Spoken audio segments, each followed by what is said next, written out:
Live from the Nebraska State Fair, this is a special presentation from the Nebraska Rural Radio Association. This live broadcast is brought to you by Homestead Bank, with locations in Cozad, Lexington, St. Paul, Wolbach, Schuyler, Albion, and Howells. Enjoy this show, and for additional coverage from the fair, visit ruralradio.com.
Well, good morning to you folks ringside. It's certainly a pleasure to have the opportunity to be back this morning. Really excited to get started here in our feeder show and work into some of our market animals later after this. But a great way to start the day. There's two really nice ones that we have up top, and I think there's some trade-offs between this respective pair. I think there's some things that you could do and justify maybe switching it. But ultimately, I think the yellow heifer here that we start with is just so powerful in her build.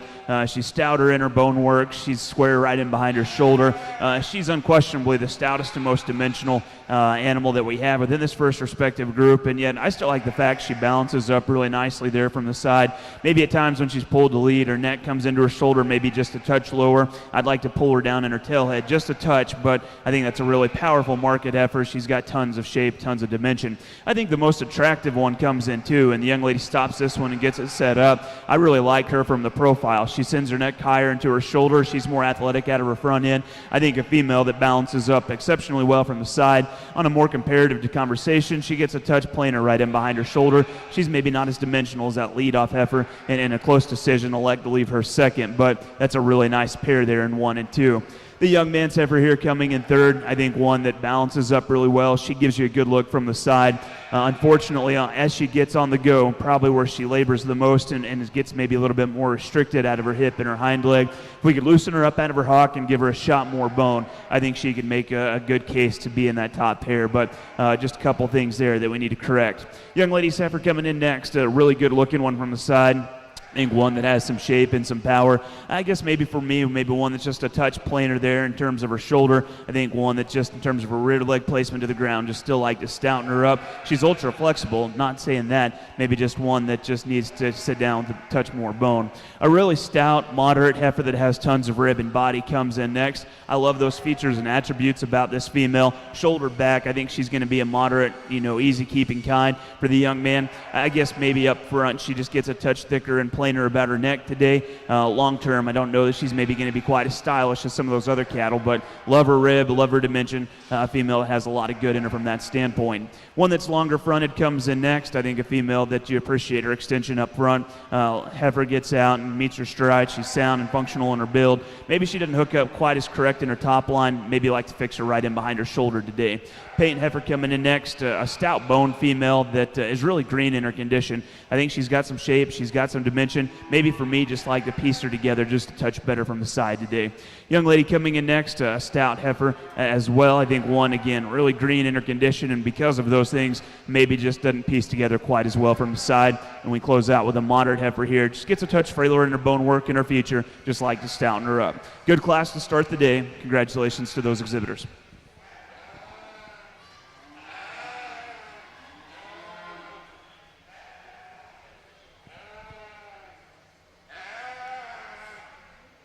And we'll break down your results here as we get underway in the South Show Arena with our FFA Feeder Heifer Show. Class 1 Lightweights Blues in Class awarded to Leah Schmidt of Deschler FFA.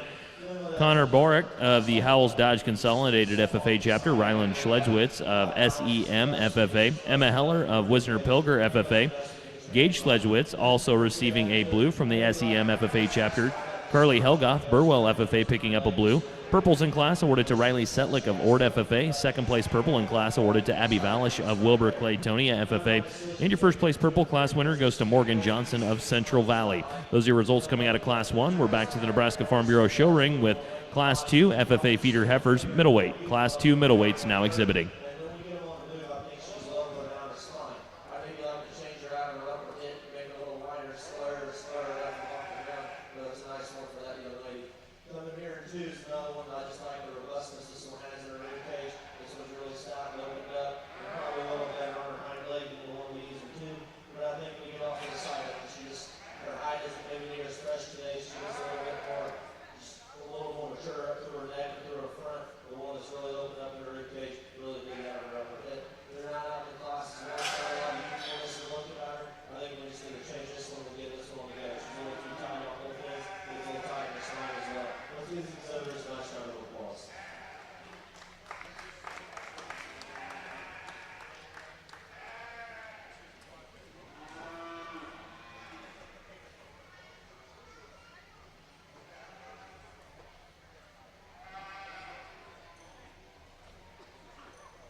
Coming here in 2 is another one, probably handle quality wise. We just want to just handle that she's probably the transfer over her ribs. But I think today she just doesn't have enough to compete with the one ahead of her. I like the lower up out of her hip and her hook, out of her hip there. She gets a little bit lower at her tail head. Maybe soften her up on her front legs just a notch.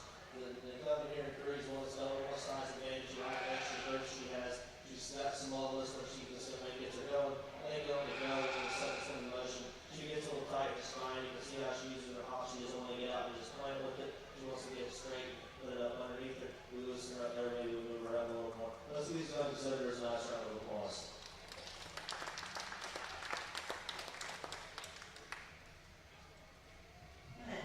Yearling class, congratulations. First purple is for Kate Nelson of Dundee County Stratton FFA. Second purple will go to Banner Revolution of Lee FFA.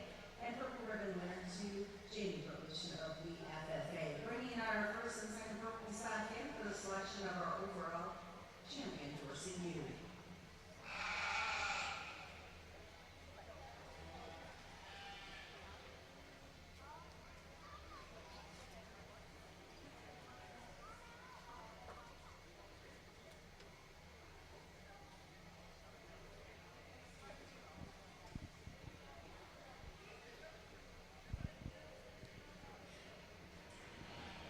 Really nice pair of colored heifers here in the second class, and elected to lead off with a smoke heifer. And I went back and forth maybe on this respective pair for a little bit, but ultimately I think there's just more advantages to the smoke heifer here that's going to lead off. She's definitely more extended up through her front end. She has a bigger back in her, and I think she's got more power. I think the stouter boned heifer that we lead off with is just more dimensional in her kind, and we stop her and get her set up. That heifer gives you a really good look. Maybe as she gets out on the go, there's some things I'd like to piece together in her skeleton, maybe just a little bit better, but I think that heifer is just ultra powerful and ultra good looking. A lot of things to like about her. The reason I wanted to make a case for the red heifer is I think she's just so unique in how she blends everything together from the side. She's so smooth in terms of her build. I think she's going to be a really practical type of heifer for the young lady. I think she's one that's really sound. I think one that gives you just an incredible look there from the profile. I guess maybe for me she gets just a touch plainer there at the point of her shoulder and right in behind it. I don't know that she's as stout, maybe as dimensional as that heifer that we lead off with. The power advantage definitely works to the heifer that we lead off with, but I think that's a really nice heifer there that still comes in too. The young lady's heifer that comes in 3. The black heifer here is really good looking, big bone type of female that has some shape and has some dimension in comparison to those 2 cattle directly in front of her. She doesn't set her neck in maybe quite as correct into her shoulder. I think she's a touch bolder right there at the point of her shoulder. Maybe just like to see her just a touch smoother in that regard. Heifer coming in next, a really sharp-fronted type of female, one that's long-sided, one that's still expressive in her shape. Maybe one just gets a little bit just taller in terms of her stature and needs more body to accommodate for it. She wants to set her rear leg down, maybe touch narrow as she gets out and goes away. Young man's heifer coming in next, definitely a stouter bone female, and I contemplated switching that pair because she's an upgrade in terms of power. Unfortunately, she's a little bit more disorganized in her skeleton, like to pull her tail head down. We close out here with a heifer that I think is really up-headed. She's really long in her spine. Unfortunately, maybe a female that just gets a touch plainer and flatter in her body shape and her muscle. A good competitive class again. Congratulations to each of those exhibitors.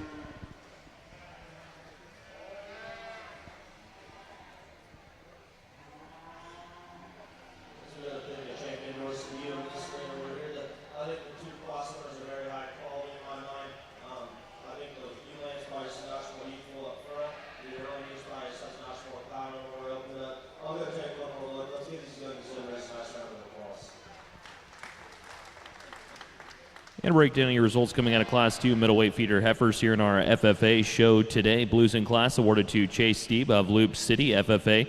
Bailey Setlick, Ord FFA, picking up a blue in class. Erica Donahue, Central FFA, also receiving a blue ribbon. Purple awarded to Allison Rippey of Southwest FFA. Second place purple in class awarded to Evie Schleckburn, the West Point FFA chapter. And first place purple in class, congratulations to Sydney Huckfeld of the Gearing FFA chapter. Those are your results coming out of Class 2 middleweights. We'll keep on with the action here in the Nebraska Farm Bureau show ring with action in Class 3 heavyweights. Class 3 heavyweights now exhibiting.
there's a pair of quality cattle that come to the front of this respective class, and yet I think there's just more muscularity and power here in the smoke heifer that we lead off with.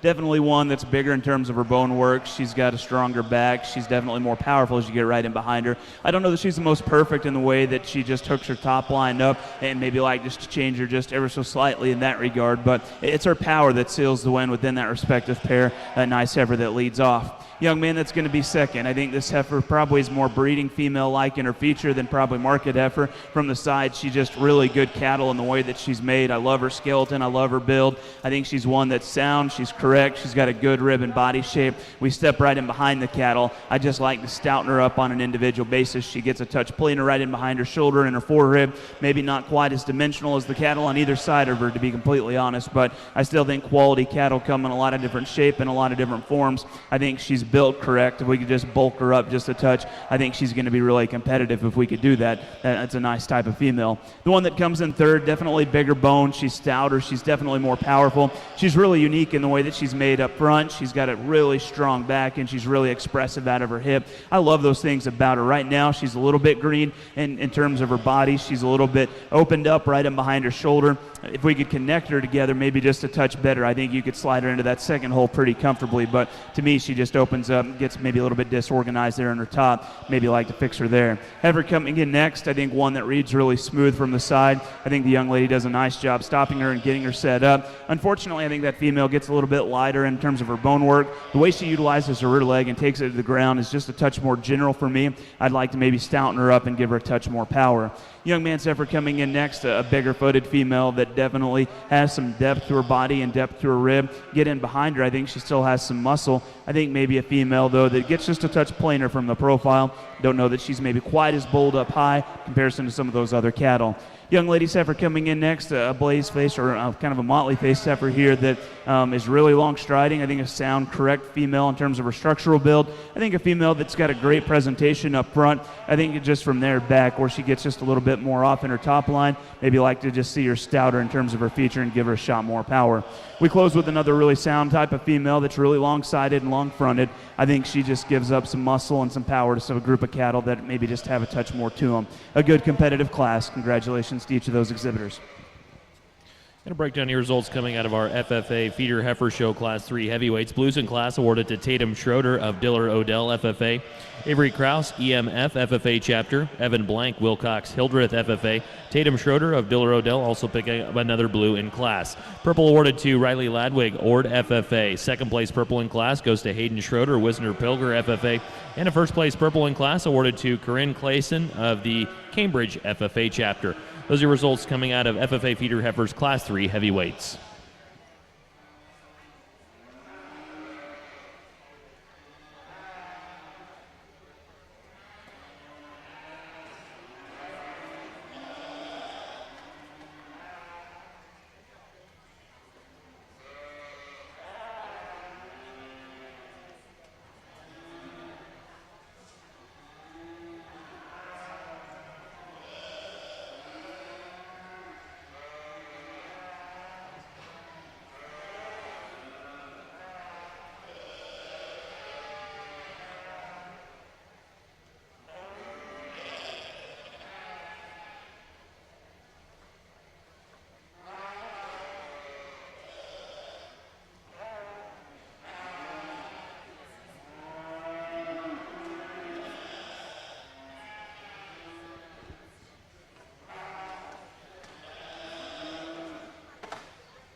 And that will round out our division championship drive here in our FFA Feeder Heifer Show. Coming out of Class 1 lightweight, second place purple in class was Abby Valish of Wilbur Claytonia. Morgan Johnson, Central Valley FFA, receiving a first place purple.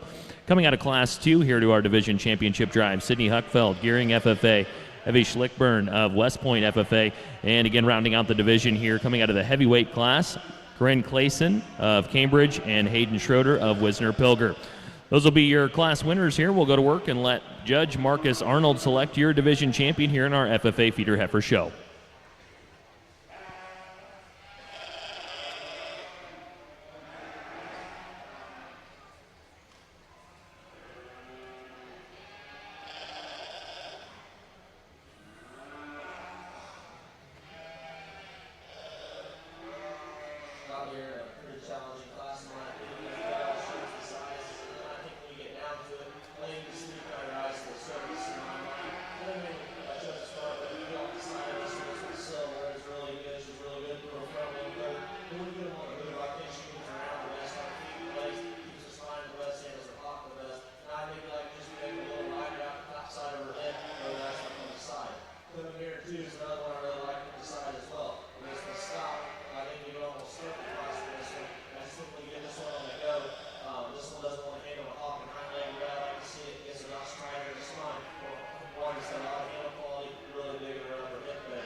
Well, as we finish up here in our feeder heifer division, I think we've got 6 cattle that are represented out here as class winners, and second behind them within their respective classes that offer a lot of quality. And I think there's a lot of good cattle. I think you breeders and you young people have brought some nice feeder heifers here to the Nebraska State Fair. I'm really excited about the group that we have out here.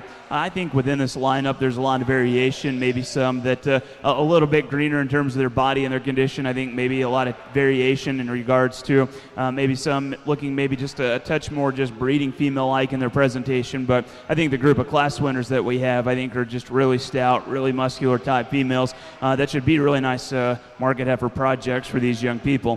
For me, it really comes down to 2, and I think this pair matches up really nicely, and there's some differences there between them. The young lady that comes out of class 1 with our orange heifer is one that I like a great deal. I think one that just balances up exceptionally well. Her neck placement into her shoulder and from there back, the way that she balances up, I think is really intriguing. And yet I still think, part for part, she might be the lightest weight, but I think she's probably still the stoutest and the most powerful female in the lineup. And so that tandem, I think, is really, really unique. The other one I think is in contention here is the young lady here out of class 3 with a smoke heifer again. Another really powerful female. She's got a really expressive shape. She's got tons of rib and body.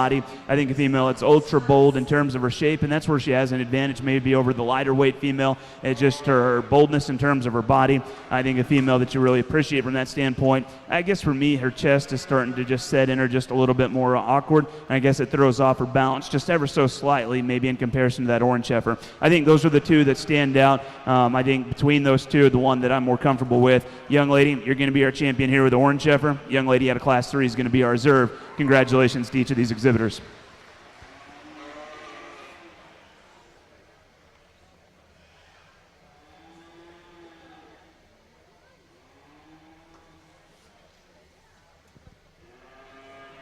And again, the results of your division championship drive at our feeder heifer division at the 2020 Nebraska State Fair. Your champion coming out of Class 1, exhibited by Morgan Johnson of Central Valley FFA, and reserve champion coming out of Class 3 heavyweight feeder heifers, Corinne Clayson of the Cambridge FFA chapter.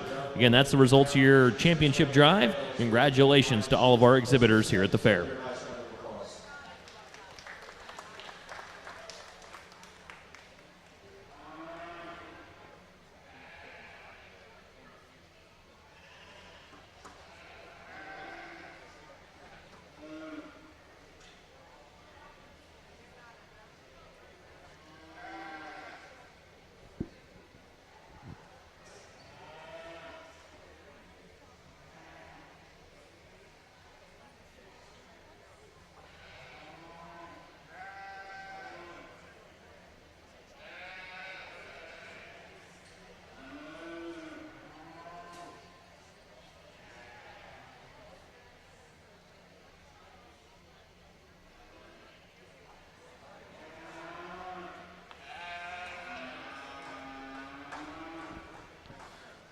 Back to the Nebraska Farm Bureau show ring here on the south side with our FFA feeder steers Class 1 lightweights now exhibiting. Class 1 lightweights now entering the show arena.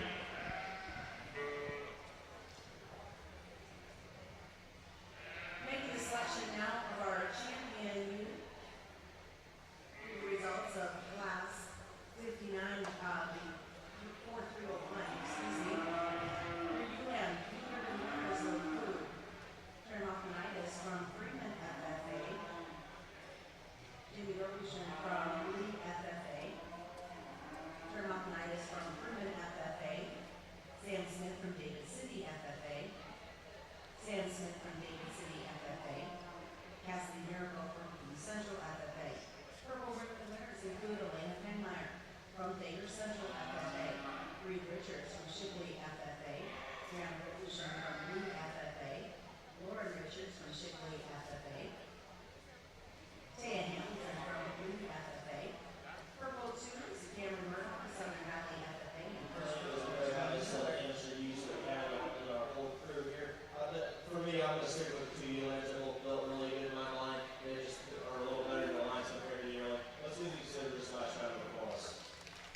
share Rams.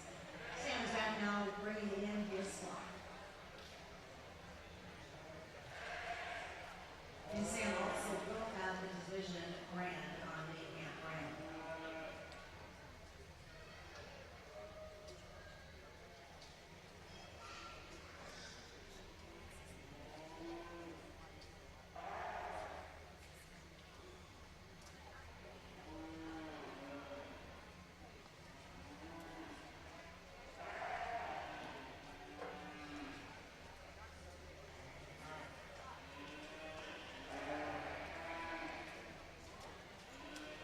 Those young men raise the flock back out here. I think it's doing very good. These sheep are all pretty consistent in their look. You'll see these guys here, they're not trying to cross from bring the flock out here.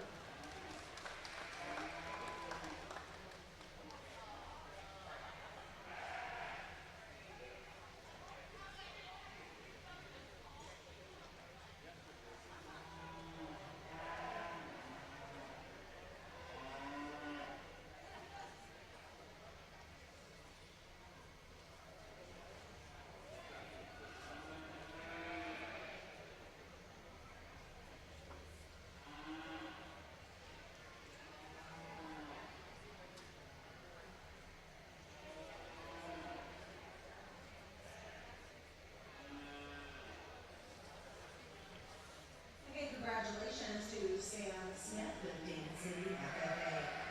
We are now moving on to our Suffolk Youths.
Young man brings a second Milan out here that's really good in her lines when you get off the side. She's really good on her feet first. And stop for a second there. Really good in her breed character. Let's do this in opposite her not trying to cross. Congratulations to Representative Vertebrate FFA, your first purple. On to the yearling Suffolk Youths will be won in this class.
So we get started in our feeder steer division. Two really nice steers that soared up to the top of a really deep and a really competitive class. And again, I spent maybe a little bit more time trying to break down a few of these pairs and a few of these decisions, just going back and forth in my mind maybe a little bit. And I think this pair definitely warrants a long discussion because I think there's trade-offs within this respective pair. The orange steer that we lead off with, to me, is one that just made a touch square in regards to his build. I particularly like the fact that that steer is just a touch stouter in his pin set and one that just takes a square, just turn to his leg and where he sets it in his back into the ground. I particularly like those things about that steer. I think he's one that is really good looking. I think this steer's got some freshness to him, but I think the bigger thing is his shoulder placement into his body. I probably favor maybe a nickel more than the steer that comes right in behind him in second, but a really up-headed, really good looking steer, really nice one there to win. Young lady steer coming in second. I love the rib and body in this guy, and he's ultra stout in terms of his feature. He just looks like a really powerful kind. I guess it's easier for me to get a little bit more critical of him. He does set his neck just a touch longer and higher into his shoulder, and I like that about him. I think that steer opens up maybe to the top of his shoulder just a touch more in comparison, and then as that steer turns around and leaves us, I do think he just gets a touch narrower right in behind in comparison to that other steer. But again, that's getting really picky on a really nice pair of cattle there in 1 and 2. I like those steers a great deal. The steer coming in third, I think 3 and 4 get a little bit close, and probably was a little bit harder on the steer coming in third originally. He's probably not one that jumps out and grabs you. He's not presented maybe quite as well as some of those other cattle, but read beyond those things. That's a big-bodied, a practical steer. He's sound, he's correct in his structural build, and he's got tons of power. And I think because of those things, that steer has the opportunity to just feed out and be a nice prospect for that young lady. Again, he's not as just flashy, he's not as good-looking, and because of those things, I think he needs to sit third. Really nicely presented steer coming in next, a white steer that has tons of rib and tons of power.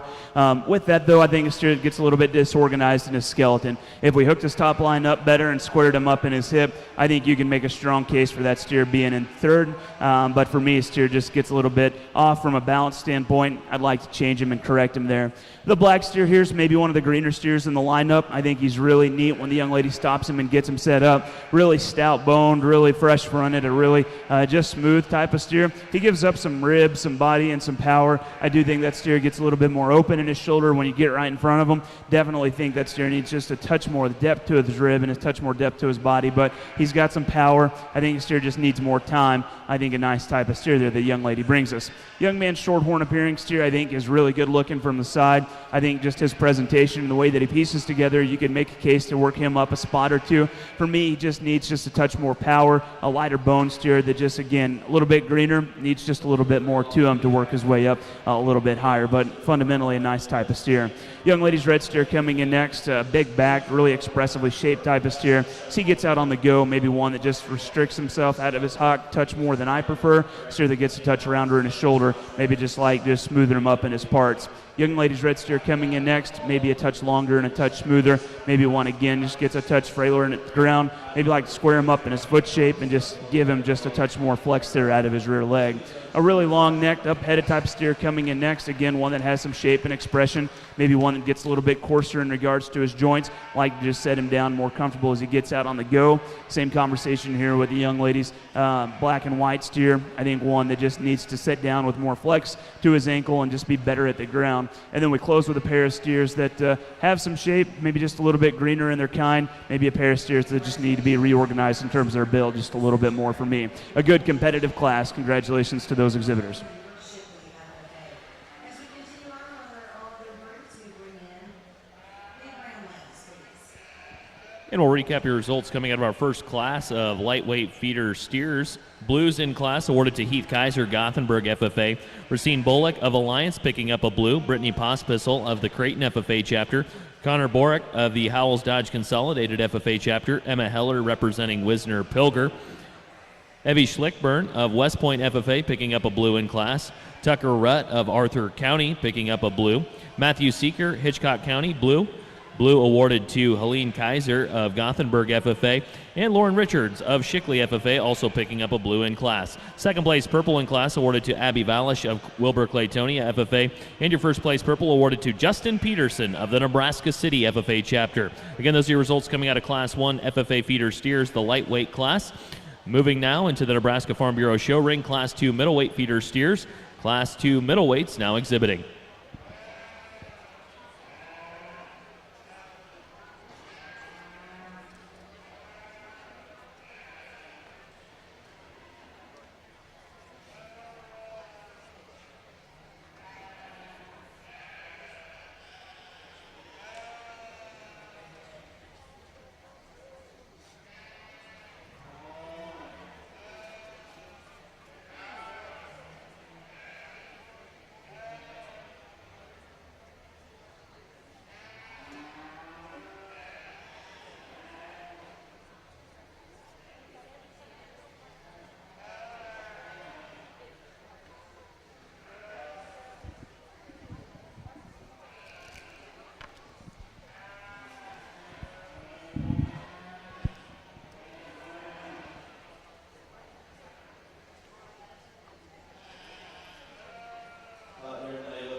And again, good morning to our audience. Welcome. Thanks for spending time with us here in the South Show Ring here at the 2020 Nebraska State Fair, supporting today's youth in agriculture.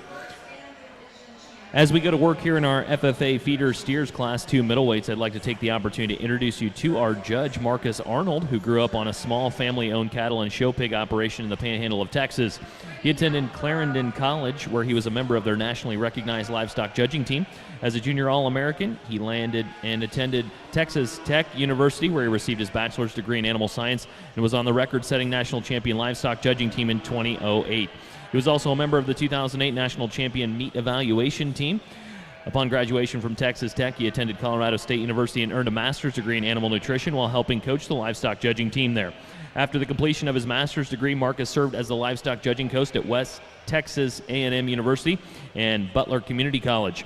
After serving as a feed specialist for Zoetis, Marcus currently and recently accepted a leadership role at United Animal Health as Director of Sales. Today he lives in Winterset, Iowa with his wife, Paige. We're sure glad to have him here at the Nebraska State Fair. Give him a warm Nebraska welcome. Thanks for working for the kids here today.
show has been moved to 11 o'clock, which might give some of our FFAs a chance to recoup after the sheep show. The goat show has been moved now to 11 o'clock.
Again, a really nice pair of steers that soared up to the top of this respective class. And again, I think there's some trade-offs between them. The young man that we start off with, I think just a touch just more just square. I guess a steer that's just a little bit longer in his hip structure. I think because of that, a steer that just maybe blends together a touch smoother as we get off the side of him. Really just kind of up-headed type of steer that balances up really well. He's so square up high. He's really long in his hip structure, and I think a steer that just sets down with a really attractive hip and hind leg. A nice, powerful type of steer there that goes ahead and leads off. Orange steer coming in second, one that's really moderate in his kind. Again, love just his freshness, love his presentation. A steer that, in comparison to that leadoff steer, maybe just gets a touch rounder there in his shoulder.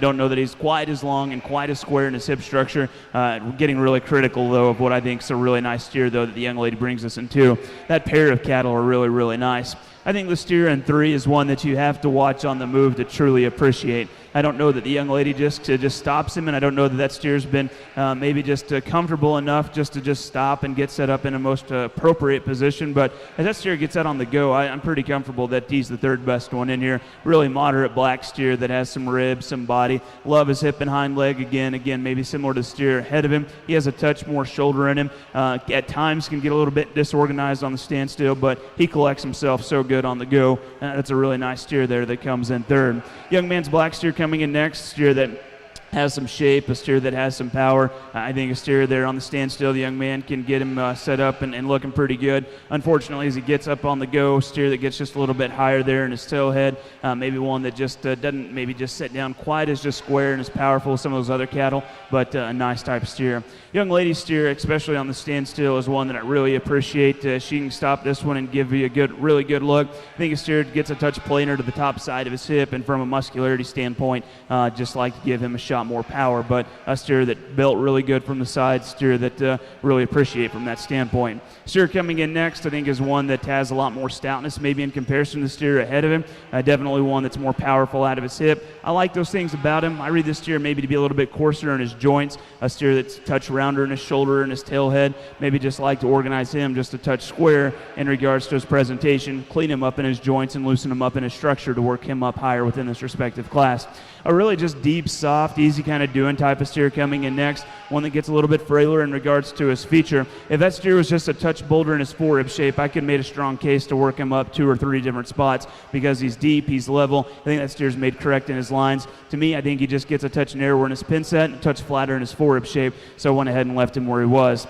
The gray and white steer coming in next, the steer that has tons of muscularity. Maybe for me, a steer that just gets a touch off in his skeleton, one that needs to be set down more comfortable at the ground as he gets out on the go. Same conversation here with the yellow steer coming in next, the steer that has a lot of shape, a lot of muscularity to him, and I appreciate those things about him. I guess for me, a steer that just gets a touch more disorganized in the way that he puts his skeleton together, one that just sets down too hard in his rear leg structurally, just like to loosen him up. Black steer coming in next, a really moderate, long striding type of steer, one that just gives up some ribs, some body, and some power. We close out with a short horn and a black steer that kind of long-sided, just need more power, just a touch more shape as we get right in behind the cattle. Again, good competitive class. Congratulations to each of those exhibitors.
Results coming out of Class 2, Middleweight FFA feeder steers. Blues in class awarded to Helene Kaiser of Gothenburg FFA, Erica Donahue representing Central FFA, Reed Richards of the Shickley FFA chapter, Bloomfield FFA chapter member Logan Dorr, Logan Cast of the Centennial FFA chapter, Gage Sledgewitz of the SEM FFA chapter, Hannah Holtmeyer representing Tri-County FFA, Madison Melcher Orchard FFA, and Ord FFA chapter member Riley Setlick. Purples in class awarded to Lexi Johnson of Gothenburg FFA. Second place purple in class goes to Carly Johnson, Central Valley FFA. And your first place purple class winner here at the Nebraska State Fair goes to Justin Peterson of the Nebraska City FFA chapter. Again, those are your results coming out of Class 2, FFA feeder steers. We're back to the Nebraska Farm Bureau show ring with action in Class 3, FFA feeder steers in our heavyweight class.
a nice trio of cattle really that soared up to the front of this class and kind of went back and forth with these top two. I don't know that either one of these is perfect. I guess long term, I guess the build of maybe the Brockle face steer up top is going to maybe, I think, hold up just a nickel better. He's definitely better through his front end. He's made better in his shoulder. He ties his neck higher to the top of his shoulder, and I think he's a steer that just builds on a higher look of quality, just the way that he's organized in his skeleton. That becomes more evident the longer that we're out here. The gray steer just wants to break down. He doesn't want to hold his front end maybe in him quite as well.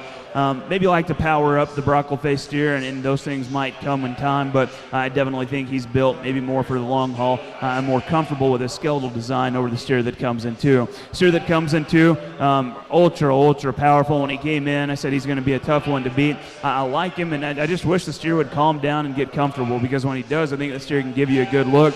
He's moderate. He's got a big rib. He's got a big back. He's got more power than the steer that we lead off with. He just wants to get a touch rounder out of his hip. He wants to set his neck lower into his shoulder, and he gets a touch coarser in his shoulder. And I could look past those other things, that just the way his shoulder's laid into his body right now just gets maybe a touch more out there for me in comparison to that other steer that we lead off with. Ultra powerful. That's a tough pair in 1 and 2. I like those cattle a great deal. I think one that probably gets overlooked a couple of times is probably just a solid black steer with horns here. I think one that is very fundamentally correct. He's sound. He's made and built correct at the ground. I think a steer that's up-headed. I think a steer that's got a great shape as you get right in behind him. I guess maybe in comparison relative to his size right now, a steer that's just a touch greener and more awkward in his body shape, I think it throws off his balance and his appearance. And if we can make that steer just a nickel smoother, I think that one will surprise some people down the road. The red steer coming in next, I think one that is really moderate, maybe one today that reads a little bit smoother shoulder back. For me, up front, his shoulder just gets a touch out there, touch deeper in his chest, maybe just like to just change his presentation about his shoulder and his chest, maybe like to stouten him up just ever so slightly. A nice type of steer, though, that the young lady brings us. Steer coming in next, a big bone type of steer that has some shape from behind, steer that gets touch rounder in his shoulder. He opens up right in behind it, just needs to piece together a little bit better from the side. Same conversation with the black steer coming in next, a steer that has some shape, some power, and some dimension. Big-legged type of steer, one that's up-headed and long-necked. He opens up a little bit too much right in behind his shoulder. Maybe like to lay him in just a nickel smoother in that regard and just bolt him up in his body shape and his forehead. But a nice, good, correct type of steer there that the young man has. The steer coming in next, I think the blue roan steer is really good looking. He's really soft. He's really sound. I think a steer that up high just gets a touch narrow right in behind his shoulder. He needs to come stouter back to his pin set and wider up to the top side of his hip. If we could just stouten him up and give him a touch more power in comparison, you could probably work him up a spot or two. Young lady steer coming in next, a really green condition type of steer that just needs more shape. And then we close with a big bodied steer that gets a little bit just too coarse and maybe his front left knee. Maybe a steer that just needs to be just a touch sounder today. Good competitive class. Congratulations.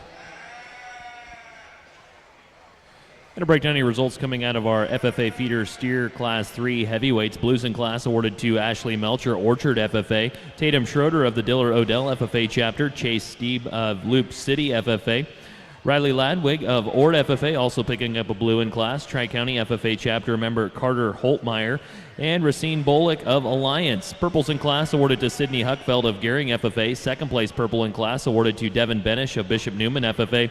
And your first place purple class winner, congratulations to Corinne Clayson of the Cambridge FFA chapter. Again, those are your results coming out of our FFA feeder steer class 3 heavyweights. We'll be up next here with our division championship drive, and let's meet your class winners now entering the show arena. FFA feeder steers out of Class 1 lightweight, Abby Valish of Wilbur Claytonia and Justin Peterson of Nebraska City FFA. FFA feeder steers Class 2 middleweights, Carly Johnson of Central Valley FFA and Justin Peterson of Nebraska City. And rounding out our division championship drive, coming out of Class 3 heavyweights, Devin Benish of Bishop Newman and Corinne Clayson of Cambridge. Let's go back ringside. Here's our judge, Marcus Arnold, makes our championship selections here in the FFA feeder steer division championship drive at the 2020 Nebraska State Fair.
As we finish up here in our feeder cattle show, or steer division, a really nice group of cattle that we have out here. And as we bring them back out, I guess a good stout lineup of cattle. I think a group of cattle that have some power, a group of cattle that have some shape and some dimension. I guess within the respective lineup, I think there's maybe a pair that gets maybe a little closer between. Comes out of her first class. He's currently second position. Wasn't one maybe to walk out quite as well for the young man, but I think just a really nicely presented steer. I think one that reads really smooth, like the balance parts in that steer a great deal. I think one that's just ultra powerful in his hip and his hind leg. Really like those things about him, and just the squareness of that steer as you get right in behind him. I love those things about him. I think a really nice prospect there for the young man. The other one I think gets close between is the young lady that comes out of Class 2. Up in the front of the lineup, I think a steer that reads with some correctness to his rib and his body, a steer that's really correct in his hip and his hind leg set. I guess maybe just to get a little bit more critical on him, I think maybe a steer that just wants to turn out just a little bit on his front too, maybe like to change him in that regard, but I think that pair gets really close. Not to disregard the other cattle right in behind him, or the steer that wins the third class. I think the steer that wins the third class does so because of his skeletal build and his design. Maybe within this respective lineup, don't know that I read him maybe quite as powerful, but really like a lot of things about him. Just like to stouten him up on an individual basis in comparison. With that being said, I think there's one that came in, hit me pretty hard. I still like the guy quite a bit. The youngest one in the lineup is going to be our champion out of class number 1, Orange Steer. Congratulations.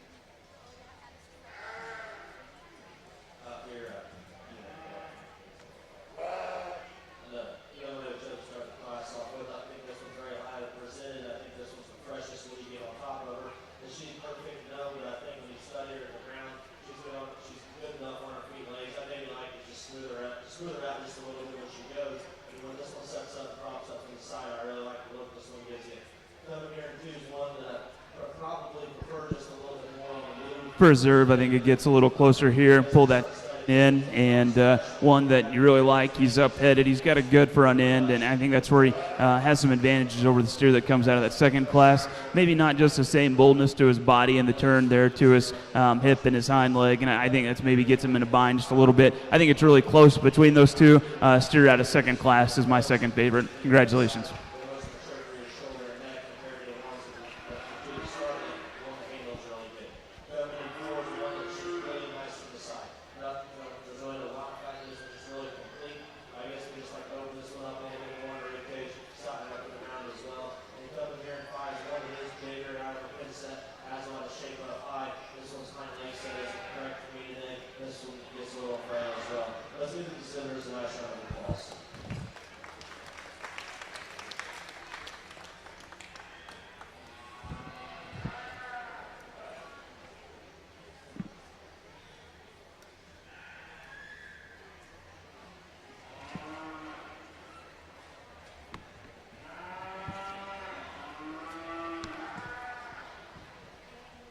And again, a recap of your results coming out of our division championship drive from our FFA feeder steer show here. Again, both champion and reserve exhibited by Justin Peterson of Nebraska City. Congratulations, Justin, and all of our award winners here at the Nebraska State Fair.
Ladies and gentlemen, we'll head back to the Nebraska Farm Bureau Show Arena here for your selection of the Supreme FFA Champion Feeder Calf here at the Nebraska State Fair.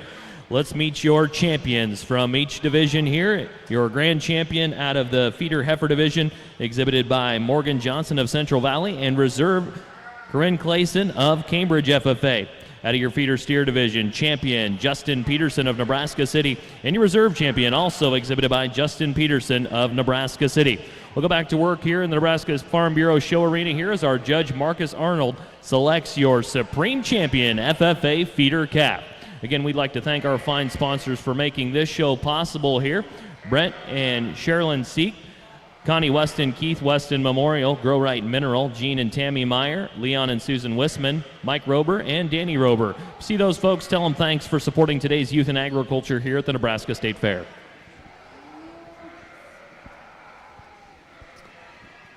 As we finish up here in our feeder show, a really nice lineup. The heifer show was really good, and the steer show we just finished up with, again, had a lot of quality in it as well. As we get back out here, I think there's some similarities here between our champions and our reserves. Outside of color, I think they match up in terms of their build, the way that they're made. I think both cattle, especially our heifer and our steer, really just powerful type cattle. They're old in their shape, really attractive hip and hind leg sets in them. Maybe some differences just in regards to the way that their front feet hit to the ground, and I think that's the biggest difference between those two. Nice pair of reserves right in behind them, but I think the pair up here needs to stay together. The young man steer is going to be our champion. Young lady heifer is going to be reserve. Congratulations.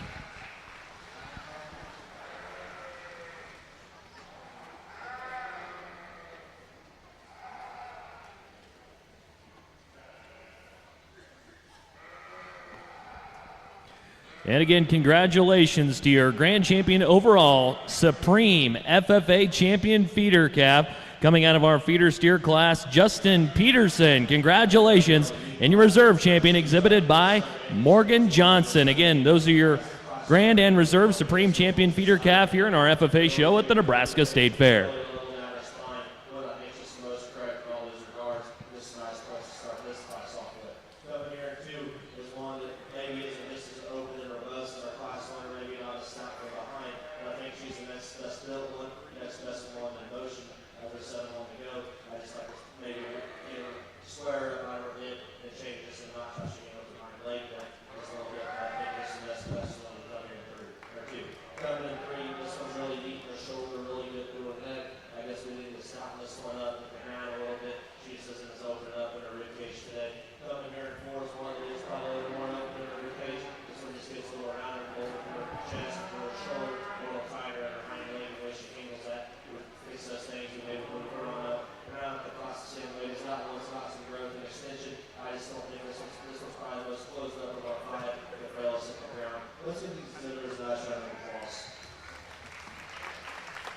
Congratulations to our FFA's results of your commercial yearling view class. Purple ribbon winners include Connor Snyder from the Cook FFA, Jared Malkonitis from Freeman FFA, Kaylee Lowe from Cambridge FFA, second purple to Ashton Ostran of Pembroke FFA, and first purple to Reed Richards of Shipley FFA. In our mature youth class, we have one youth in the mature commercial breeding youth.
as we get started here in our market show, a pair of cattle that come to the front pretty quickly and maybe differ in terms of type and kind, but ultimately the one I think that combines just the most correct market fundamentals along with just a good skeletal build is the one that we start with. Young lady's heifer up front is definitely one that is bigger and bolder in her back shape. She's definitely bolder in her body shape and stouter as you get right in behind her. I think a female there that is so just correct in terms of her composition as you get your hands on her. Appreciate those things about her. Maybe one's a little bit plainer through her front end, and I'd like to change her up in that regard. I think a heifer that gets just a touch off in her loin on an individual basis, but a really nice female there to lead off. I think where you could make a strong case just to work the young man's heifer up is she's a touch longer in her skeleton. She's got a really attractive hip and hind leg set in her. I think one that's a touch more youthful up through her front end. She's got a big foot. She's got tons of bone. I love those things about her. Relative to her size, wish she had a touch more depth back into her flank. I think a female that maybe not quite as bold in terms of her shape as you get right in behind her, but a really nice female nonetheless. It's a nice pair there in 1 and 2. Young lady's heifer coming in third, a gray heifer here that reads really smooth. I think one that you really appreciate just from the profile and having a lot of depth to her ribs. She just looks like a soft, easy keeping, easy doing kind, and definitely one that has done well for the young lady. I think a heifer here that just gets out on the go maybe a little bit tighter. She narrows up from behind. I'd like just to give her a shot more power in comparison to those two other cattle directly in front of her. Young lady's heifer coming in next. I think one that's more expressive in her shape, especially up high. She's leaner compositionally, and I appreciate those things about her. Maybe one just gets a touch plainer, the way she ties her neck into the top of her shoulder. I don't know that she maybe balances up quite as just bold in her body shape and quite as just deep in terms of her rib. If she had the same just rib and body that those three other cattle in front of her did, I think you can make a case to work her up a spot or two. Young lady's heifer coming in next, a big-bodied heifer that has some width and some dimension. I guess one that gets a touch rounder in her shoulder. Frailer boned heifer that just needs to be more correct in the way she sets her rear leg to the ground. Another really big-bodied gray heifer coming in next. Maybe one that gets a touch plainer. Definitely has more foot and more bone, and I like those things about her. Just a plainer profiling heifer that just needs a different shape about her. A really big-bodied heifer coming in next. One that we just need to loosen up in terms of her skeletal build. She gets too tight out of her hip and her hock. Same conversation as we close out with a really moderate black heifer who's leaner than I would probably have guessed, but gets a touch frailer, gets a touch tighter. She gets out on the go. Good competitive class. Congratulations. Representing the Pender FFA Purple Line Division with the flock. We're getting them organized and ready to bring in information, making the selection of our spring champion.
And a breakdown of your results as we get underway here with our FFA Market Heifer Show Class 1 Lightweights. Blues in class awarded to Jacob Warm, Centennial FFA. Also receiving blues in class, Chloe Aragon of Schuyler FFA, Jordan Turnwall of the Central FFA Chapter, Bishop Newman FFA Chapter member, Marissa Meduna, and Bailey Hall representing McCool Junction FFA. Purple in class awarded to Kirsten Jensen of the Aurora FFA Chapter. Second place purple in class goes to Reagan Alfs of Shickley FFA.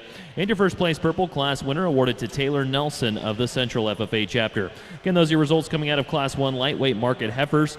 We're back on with our FFA show here with Class 2 Middleweight Market Heifers.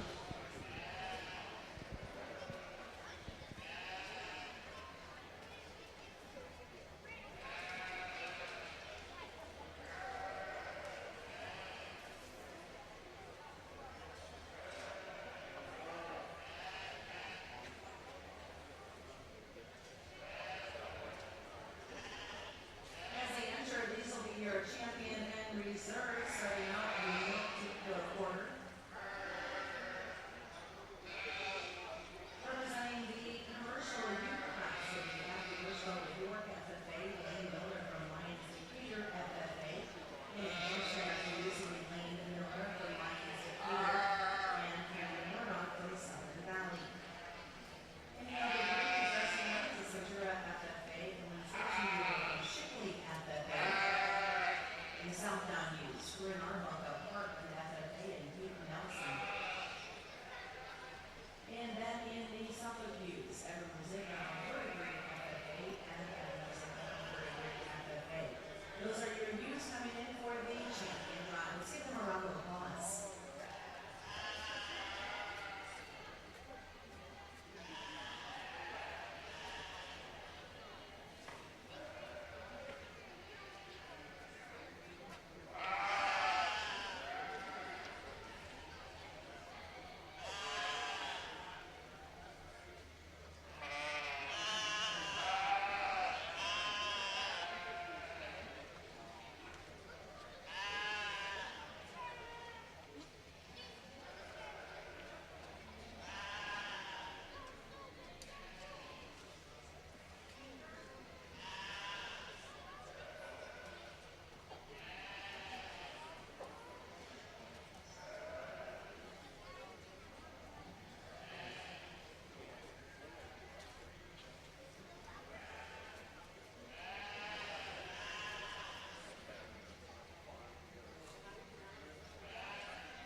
breed ram shown by Blue Short Shipley FFA, reserve Darcy members of Centura FFA, Silicon ram by Living Houses of Creighton FFA, and Suffolk shown by Zipper of Burberry FFA.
As we go to quickness that we ran over here, I think all the breeds are shown very well for respectively.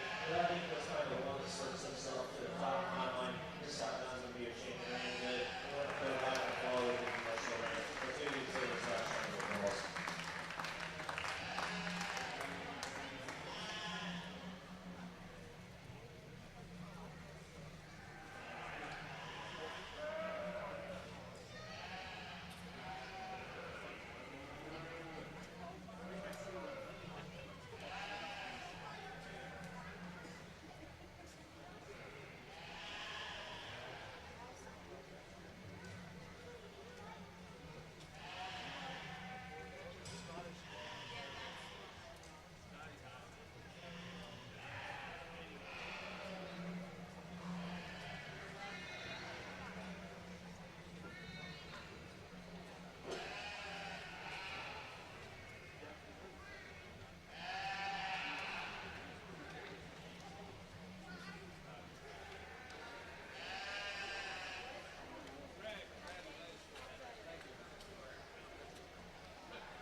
Congratulations, Super Constable Creighton FFA overall grand champion brand exhibitor in reserve comes out of the commercial class.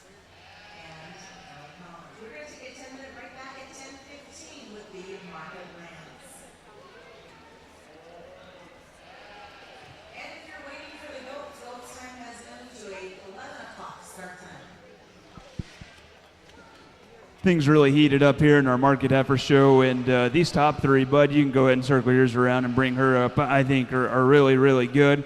All three of these are just a little bit different, and I'm sure there's a crowd favorite, and you folks probably have one that you liked, but I don't know that you could go wrong with your decision in any of these three, but I really like these top two in particular. And the orange one, the more that she's out here, just the more that I just keep building her up. She's so big-bodied, she's so powerful, she's so correct in her hip and her hind leg assembly, and yet in comparison to the heifer that comes right in behind her, she's so much bolder up high in terms of her shape. She squares her front 2 feet wider and yet square to the front part of her skeleton. I particularly like those things about her. She's not the most perfect when pulled to lead, and I'd like to maybe just loosen her up just ever so slightly, but that's getting really, really picky of something that I think is that nice. And young lady, you sure brought a nice one here to the Nebraska State Fair. I really like a lot of things about that heifer.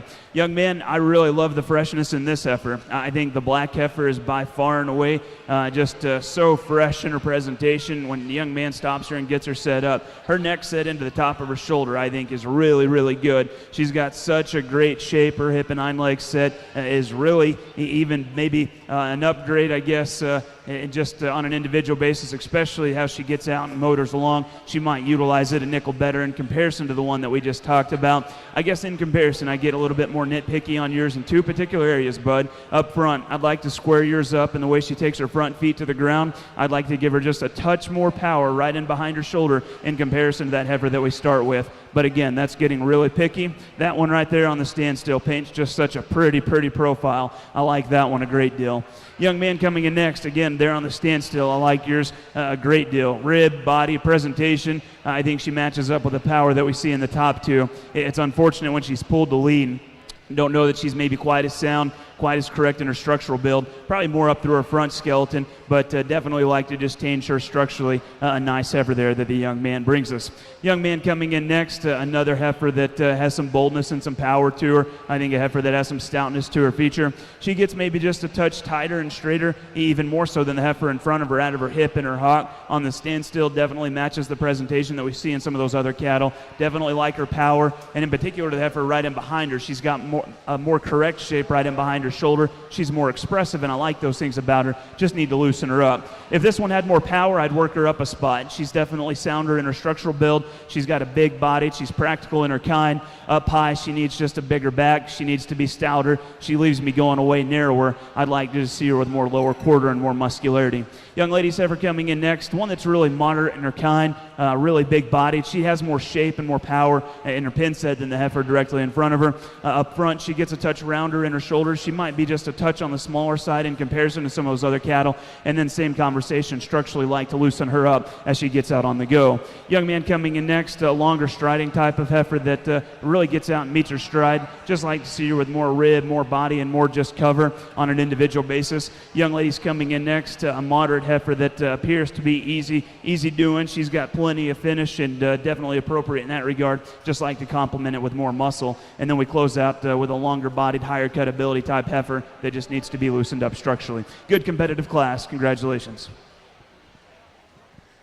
Let's meet your winners coming out of our FFA market show here today. Out of our market heifer division, Class 2 middleweights bluesing class awarded to Evie Schlickburn of the West Point FFA chapter, Ryder Swoboda of Burwell FFA, Colby Bolton of Cross County FFA picking up a blue ribbon today, Jose De La Cruz, Lakeview FFA chapter receiving a blue, Alexis Billiter of Bertrand Loomis FFA blue, Michaela Samuelson of Adams Central FFA also picking up a blue. Purple in class awarded to Colin Verbka, Shelby Rising City FFA. Second place purple in class awarded to Bart Beatty of SEM FFA. And a first place purple in class, congratulations to Autumn Paetzel of the Newman Grove FFA chapter. Again, those are your winners coming out of Class 2 middleweight FFA market heifers. We're back ringside here at the Nebraska State Fair with action in Class 3 heavyweight market heifers.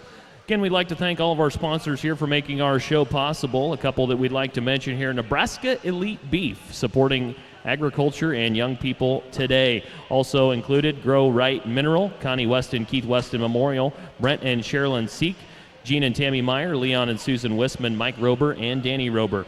Again, those are your sponsors here making the 2020 Nebraska State Fair possible.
Another really good and competitive class, and I think the black heifer here that we lead off with is just the most correct in terms of her foot size. I think she's the most correct in terms of her structural build. I love her body, I love her top line, and yet from a muscularity and composition standpoint, she's really pretty spot on. She's got a big back, she's got a lot of power. If I were to get maybe just a little bit critical on her, might change her neck set into her shoulder placement just ever so slightly. I think at times she views just a little bit plainer fronted on just an individual basis, but from there back, that heifer's ultra powerful. Love a lot of things about her. Heifer coming in next, I think has an advantage where her neck sets into her shoulder. I mean, when she sets up like that, I mean, she gives you the presentation of being a class winner, and I like those things about her quite a bit. And the young lady does a great job here with this one. At times, I think this one kind of opens up maybe just a little bit more right in behind her shoulder. She wants to get just a touch weaker there, right in behind her loin and in her top. She gets out on the go, and then maybe still on an individual basis, like to set her rear leg down just a touch more correct, but getting really nitpicky of a really nice pair there. 1 and 2 are really high quality cattle. Those young people have a lot to be proud of. Young man coming in 3, I think there's a lot to really like about this one. Market fundamentals, she's got tons of shape, she's got tons of practicality. She's one who's compositionally correct, and I love those things about her. She's really fresh in terms of her presentation, and up front, I love her freshness as well. Gets a touch frailer in regards to her rear bone work. She has a smaller back foot, and as she gets out on the go, it kind of throws her balance off maybe just a touch, and the way she sets her rear leg to the ground, maybe not quite as comfortable as those 2 other cattle, but there on the standstill, she can give you a really, really good look. Maybe not quite as long in her hip structure, maybe like to change some things back there in the way that she's organized, but that's still a really, really nice one as well. Those top 3 were really nice heifers. Young man's heifer here coming in 4. Like a lot of things about this one. This one's a really high cutability, really expressively muscle type of heifer. With that, she just needs more finish and composition to get kind of in another league with those other cattle. For a heavier weight, she's maybe a little bit barer than I would expect, and it's not surprising that she's a touch shallower and harder in the rib in her body. Presentation, spot on, really high cutability, nice type of female. Young lady's heifer coming in next, I think one that's long-bodied, maybe one that has a touch more on her. In terms of composition, structurally though, we kind of run into a little bit more of an issue. The way she utilizes her rear leg, maybe like to set it down just square and more correct. Young lady's red heifer that we close with, a really moderate, big-bodied heifer as well. I guess maybe one again, same conversation, just like to change the way she sets her rear leg to the ground. Just give her a shot more quality in a really tough and competitive class. Congratulations again to each of those exhibitors. Let's take a look at the results coming out of our market heifer division. Class 3 heavyweights. Blues class awarded to Wyatt Walker of the Alliance FFA chapter. Whitney Castillo of Scotts Bluff picking up a blue. And rounding out our blues in class, Cammie Held of the Lee FFA chapter.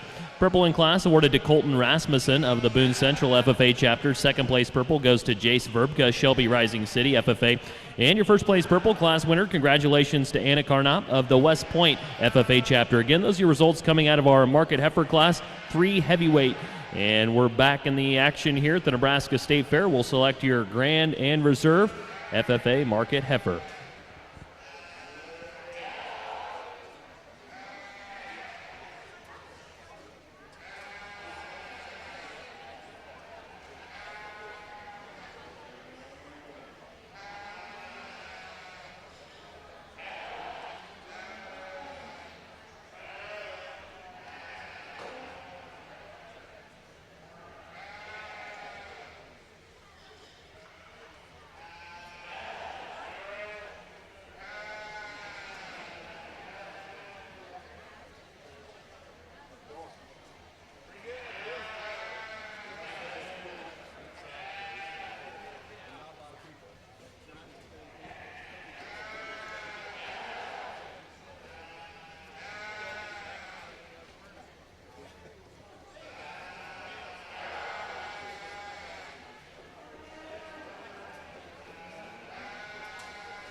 As we finish up here in our Market Heifer show, again, my congratulations goes to each of these exhibitors. Those of you ringside, help me in congratulating these kids. Great set of cattle. I think with the ones that we have out here, I'm really pleased with the lineup. I know we're missing maybe one out of that first class, but guys, this is a really great lineup of market heifers. I think it gets really, really close and competitive, and there's some nitpicky things that you can get kind of critical on and maybe switch some things around from the way that I do it today, but I think there's 4 that are exceptionally high quality and you could do a lot of different things with. But with that being said, I think it gets a little bit closer here as we talk about our first place cattle.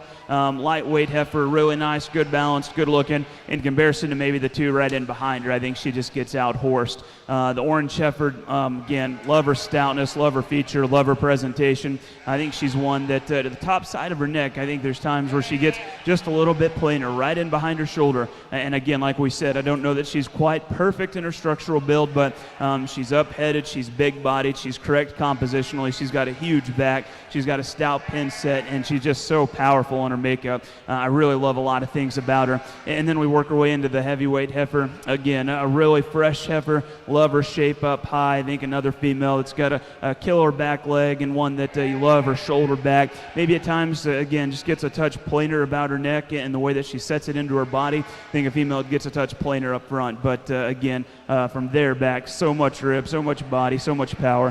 Heifer that balances up extremely, extremely well. I think those 2 are really nice. I think the seconds behind them are really nice. I'll go show you which one's going to be your champion, and then we'll take a look at and have a conversation for reserves. But again, one more big round of applause for these exhibitors. Nice set of cattle.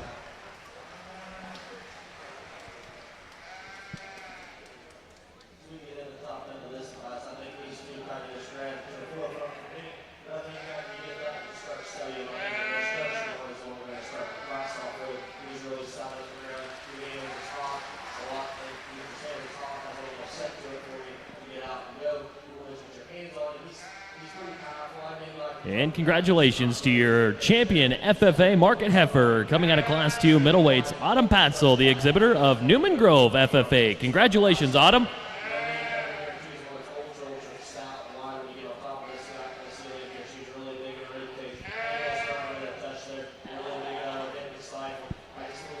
Young man that was second in that really tough and competitive class that our champion came out of. She comes in the lineup, and I love her build. She's so fresh up front. She balances up exceptionally well. We talked about her and got just a little bit more critical on her front feet and the way she needs to take them to the ground.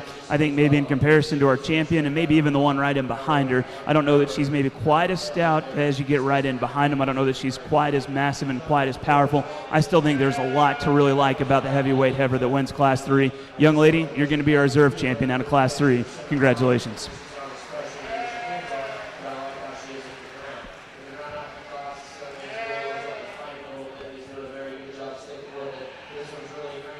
And your reserve champion, FFA Market Heifer, coming out of Class 3 heavyweights. Congratulations to Anna Carnop of the West Point FFA chapter. Again, congratulations to all of our champions here at the fair. Reminder that capturing all the moments here at the fair, Legacy Livestock Imaging. Encourage you to like them on Facebook or visit legacylivestockimaging.com to find photos of our exhibitors here at the 2020 Nebraska State Fair.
And we're underway here at 5 Points Bank Arena at the Nebraska State Fair. If you're in the audience, we appreciate you stopping by here today, making the State Fair a success. A lot of hard work put in by these FFA exhibitors on their supervised agricultural experience projects throughout the year, and a privilege for them to be able to show here at the State Fair. Again, welcome back to the Nebraska Farm Bureau Show Arena here. We're underway with our FFA Market Steer Show here in Class 1, Lightweight 1. Again, Class 1 Lightweights now exhibiting.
As we get started in this respective class, I think there's a pair of steers that need to kind of sort up, and yet I never really considered beating the gray steer here that we start with. I think one that balances up really well. He owns the class advantage from that standpoint. I think by far and away the highest quality steer within this respective lineup. He's not perfect in terms of his build, and I like to maybe change a few things about the way he just puts his rear leg to the ground, but definitely think a steer that exhibits the most quality. I think a really nice kind of class winner as we get started. Young man's black and white steer coming in second, a really stout feature type of steer again, maybe one that offers just some balance and some look, maybe not as high quality as that steer that we lead off with. I think in part because he gets just a touch shallower back into his flank and throws off his balance as we get off the side of him. Yet more importantly, I don't know that he just sets his rear leg down on an individual basis quite as correct as that leadoff steer as well. And so really nice type of steers there in 1 and 2. I think both of those steers work up pretty quick. Young man coming in 3, a really stout-legged steer, one that's long-bodied, high cut-ability type of steer. I think one that on the standstill gives you some images and looks of balance. I think as he gets out on the go, again, needs to set his rear leg down maybe just a little bit better, needs to hook up right in behind his shoulder. I'd still like to see him maybe just a touch bigger and bolder in his body shape as we compare him to those steers directly ahead of him. Young man steer coming in next, a similar early conversation that we had with the steer directly ahead of him. He's a long body type of steer, kind of high cut ability. He has tons of shape up high and from behind. I don't know that he complements it with enough finish. Steer that gets maybe a little bit bare compositionally, and it becomes more evident. He's a touch shallower in his rib and his body, and yet even in comparison to that steer directly ahead of him, he's a touch lighter in his bone work, and I'd like to stouten him up there in his feature. Young lady steer coming in next. I think one that of the trio of cattle that are kind of similar in regards to their build, I see this one as maybe having a touch more on him in terms of finish. He handles more correct over his 12th and 13th. I like those things about him. Maybe a steer, though, that gets a touch just more upright in his pastern. I'd like to just change his rear leg assembly as he gets out on the go, but powerful type of steer, maybe one that just like to change his build. A really practical type of steer that the young lady brings us. Love the things about him. I think just gives up some quality and some look, but market fundamentals, he's big-bodied, he's got some muscle, and he's compositionally correct. Just needs to change the shape to his foot and give him a shot more look. Red and white steer coming in next, same conversation. Lighter weight steer that is really kind of moderate, almost a little bit too small within this respective group. One that has a big back, maybe one just needs to be extended up front, just give a fresher look. Definitely a longer fronted steer coming in next. Definitely one that has more depth of rib. He's really smooth from the side. I think a steer that just needs more power as we get right in behind him. Same conversation here with the black steer, really long-bodied. Maybe one that just needs a touch more dimension and a touch more power. And we close out with another black steer that's really long, maybe just needs more rib, more body, and a touch more just structural correctness in the way he utilizes his rear leg. Tough, competitive group. Congratulations.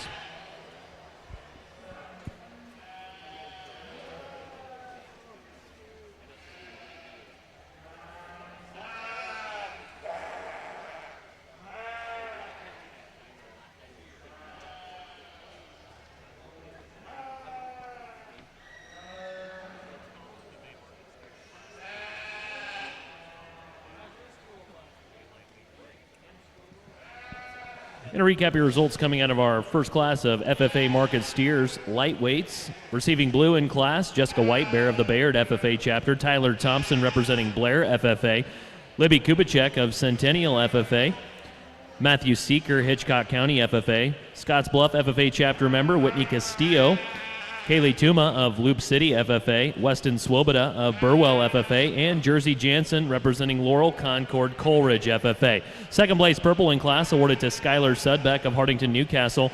And your first place class winner, congratulations to Blaine Vogt of Arlington FFA. Again, those are your winners coming out of FFA Market Steers Class 1, Lightweight 1. We're back to the Nebraska Farm Bureau Show Arena here for action with our FFA Market Steers Class 2, Lightweight 2.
pair of black steers come to the front of this class, and the one that wins is a little bit ornery today, but when we stop and get a good look at him, I think that steer wins pretty easily. No need to drag it out and maybe potentially get the young lady hurt, but I definitely want to go ahead and use that one to win. Despite his stubbornness, I think a steer that balances up really well. I think a steer that is easily the squarest out of his hip. Love his shape up high. Big-legged steer that's really correct in his rear leg set. Steer that matches him the best is the young man's black steer that comes in too. Another big rib type of steer. He's got tons of body and power. I think one is very compositionally correct, and I love those things about him. I think he's a touch plainer up through his front end. He's maybe not quite as correct in his hip structure in comparison to that leadoff steer. I'd like to change him right back into his pin set and the way he takes his rear leg to the ground, but a really powerful type of black steer. A really long level top steer comes in next. I really like the way he just made in his hip structure in comparison over the steer directly in front of him. Love his top line, love his hip structure, love his rear leg and the way he utilizes his rear leg. He just needs more rib and body to accommodate for his added size. I think the steer gets a touch plainer from a muscularity standpoint as we get right in behind him. Just need to stouten that calf up just a little bit. Young lady's yellow steer coming in next, a really moderate steer, very compositionally correct, and I like those things about him. Planar profiling steer that we just need to give a shot more quality to work up any higher within his respective lineup. Black steer coming in next, really big hip type of steer, one that's, again, really moderate in his kind. Gets a touch straighter in his shoulder, gets a touch plainer up through his front end. I'd like to loosen him up structurally to work him up, but a really big ribbed, stout type of steer. A really long-bodied, nicely presented type of shorthorn type steer coming in next. A really high cut ability. Kind of works to his disadvantage because he gets a touch shallower in his rib and his body. Like to see him just more practical in his kind. Like to give him a shot more finish. The other shorthorn appearing steer coming in next is the opposite to this steer. One that's really moderate, one that's more compositionally correct. On the other side of it, though, maybe like to give him just a shot more power. Tough competitive class. Again, congratulations to each of those exhibitors. Division champion.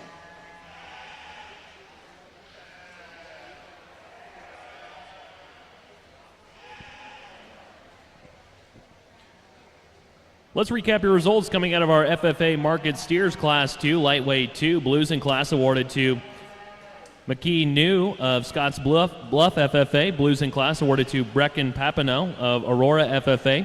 Matthew Seeker, Hitchcock County FFA chapter member. Mackenzie Sudbeck of Hartington Newcastle FFA. And Robert Rochford of the Schuyler FFA chapter. Second place purple in class awarded to Evan Tuma of Loop City FFA, and a first place purple in lightweight class 2 awarded to Abby Valish of Wilbur Claytonia FFA. Again, those are your results coming out of our FFA Market Steer show here at the Nebraska State Fair Class 2 Lightweight 2. We'll go back to the Nebraska Farm Bureau Show Arena here with FFA Market Steers Class 3 Lightweight 3.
a more interesting class to kind of sort through, and I don't know that it just pieces together quite perfect, but I think the two that we have up really kind of sort up pretty quick, and yet I think there's some variation amongst this pair of cattle. Ultimately, when they're pulled to lead, I think kind of the lighter red steer here, kind of the louder mark steer is just sounder in his build, and ultimately that's kind of what it boiled down to. As the cattle were pulled to lead, he's definitely bigger in his foot, and he definitely plants with a more attractive hip and hind leg.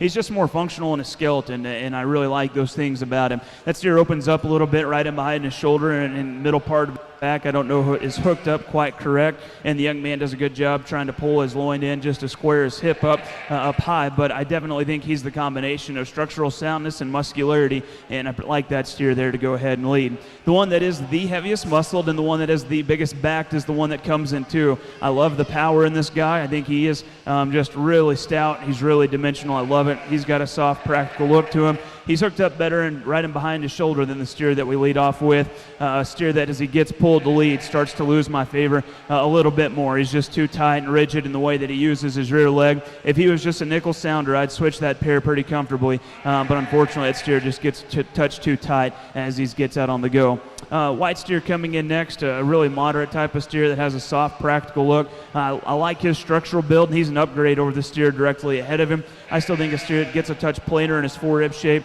I don't know that he's as stout and as powerful as those two other cattle directly in front of him, but a nice type of steer. If he had a touch more power, might be able to work him up a spot. Young lady's black steer coming in next, really big-legged, late entry here that is really expressive in his shape. One that's a high cut-ability steer, and of that top four, I think he's one that could use maybe just a nickel more on him in terms of finish. He still sets his rear leg down maybe a touch harder as he gets out on the go, but a really nice type of steer the young lady brings us. Young lady's kind of white-nosed steer coming in next on the standstill. Love his rib and body.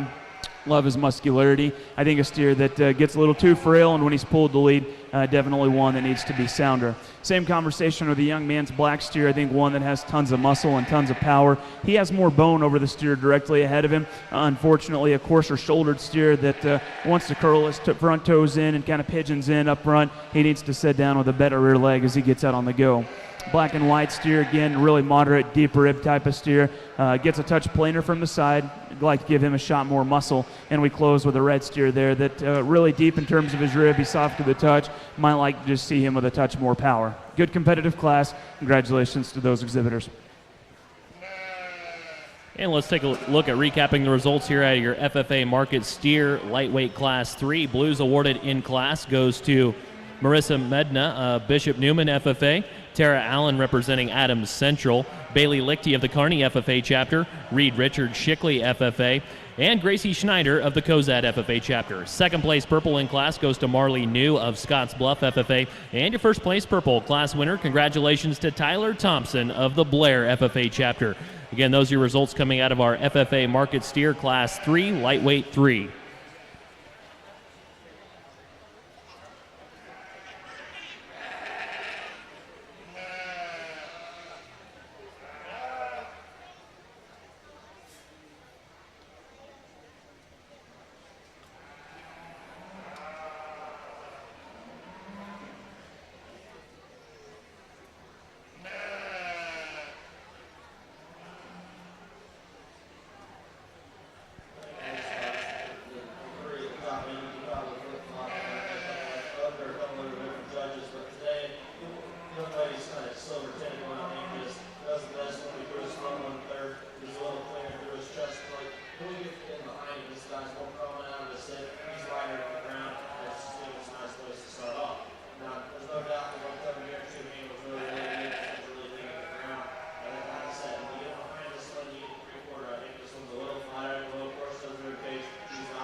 case, you need to blow in the part there, you need to make it stop at the ground. So let's give these exhibitors a nice round of applause.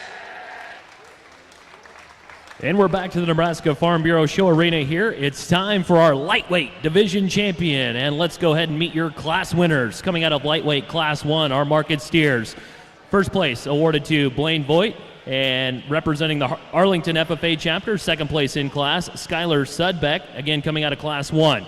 Your winners coming out of lightweight class 2. First place, purple, awarded to Abby Vallis of the Wilbur-Claytonia FFA chapter, and second place purple in class came from Evan Tuma of Loop City.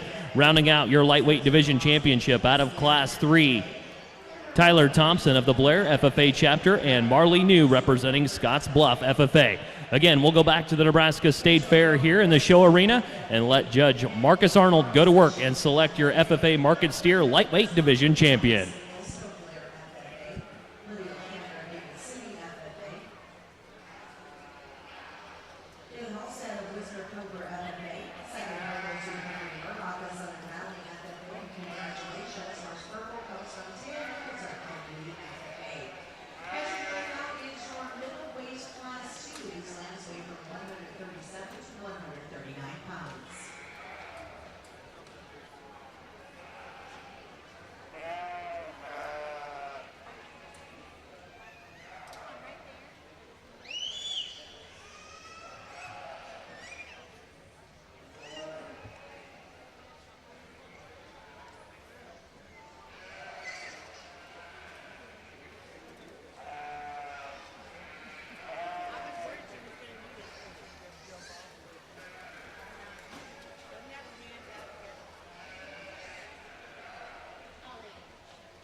Ferguson, Hasselberg, and St. Paul FFA.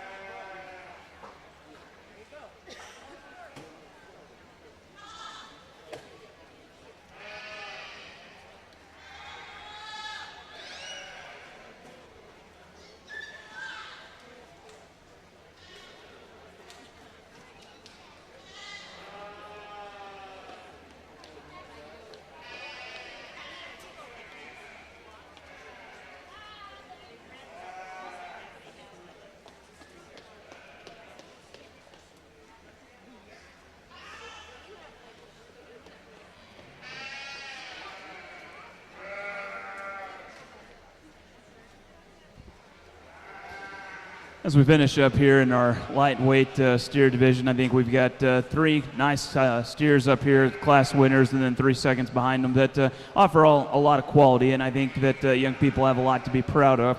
Before I make any comments within this respective division, those of you ringside, big round of applause to these exhibitors. Really good set of lightweight steers.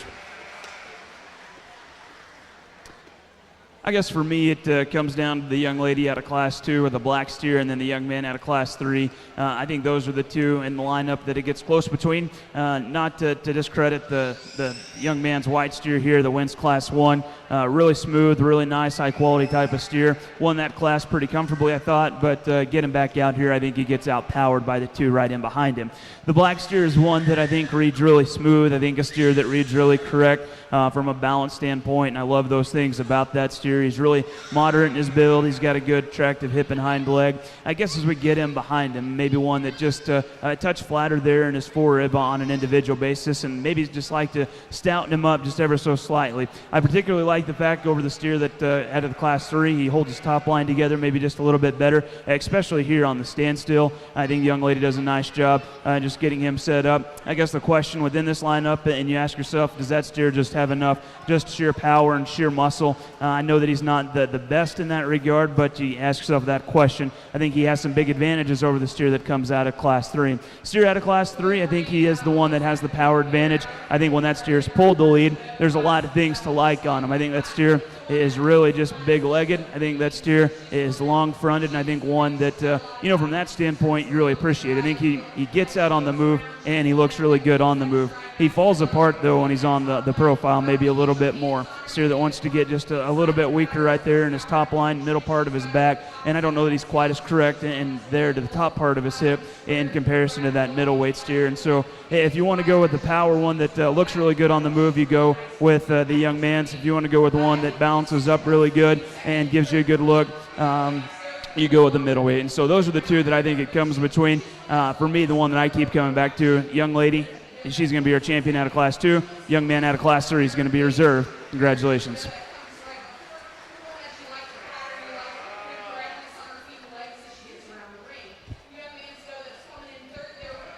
And congratulations to our FFA champions coming out of the Lightweight Division Championship Drive at the Nebraska State Fair. Your champion Lightweight Division exhibitor, Abby Valish of the Wilbur-Claytonia FFA chapter, coming out of Class 2.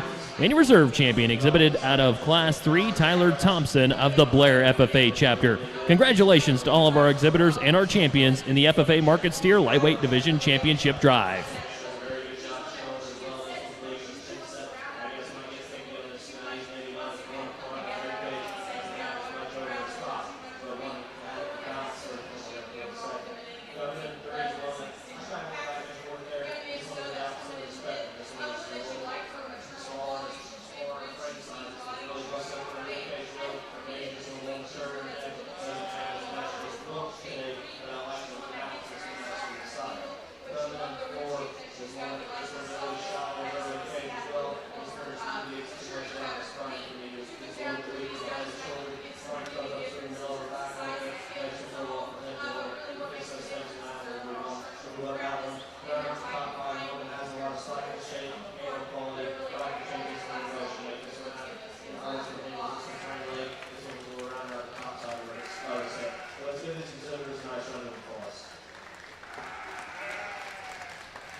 We're back ringside and underway here for our FFA Market Show as we get underway with our middleweight Class 1.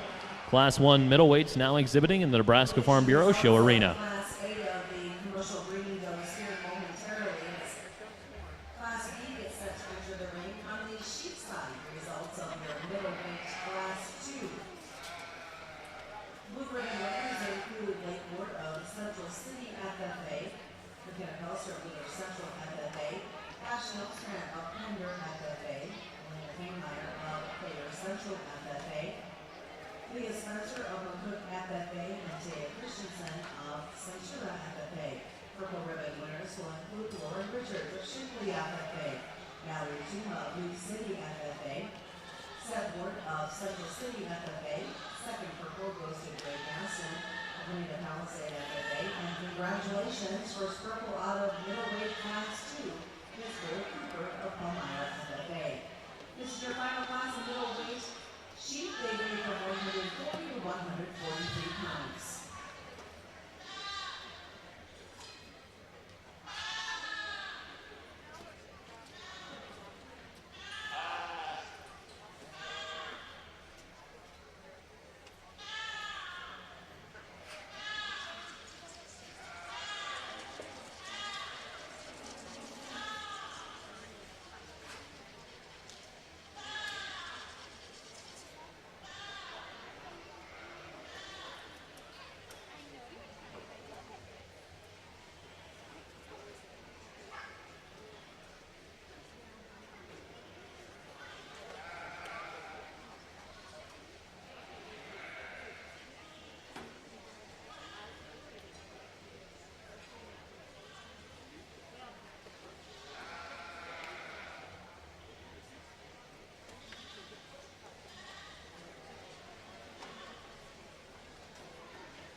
Results of your commercial breeding dog Class A desert kits. Born after September 30th, 2019. Purple ribbon winners include Adam Crockett of Bruton Davenport FFA, Ethan Wheeler of St. Paul FFA, Hayden Gregory of Logan FFA, Mallory Tuma of Leaf City FFA, Sarah Mitchell of O'Neill FFA, Kyle Yap of Eastern Pilger FFA, Nicola York FFA, Spencer of McCook FFA. Second purple will be shown by Elena Kingmeyer of Thayer Central FFA, and first purple, congratulations to Taya Hamilton of the FFA.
A really nice pair of orange steers here that come to the front of this class, and both of them a little bit different. Both of them have maybe some big things we'd like to change, but I think both these steers are really, really good for what they are. I guess I see maybe just a little bit more moderation, a little bit more softness in the steer that we lead off with. Definitely one that handles maybe a touch mellower in comparison. Love just how practical he is in his rib and his body shape. Young lady stops him and gets him set up. I think he balances up better because he's deeper in his rib. I think a steer that's just so big-bodied, so bone, everything's proportional on him.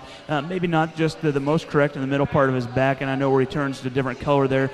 Transitions that maybe just a little bit, but really like a lot of things about that steer.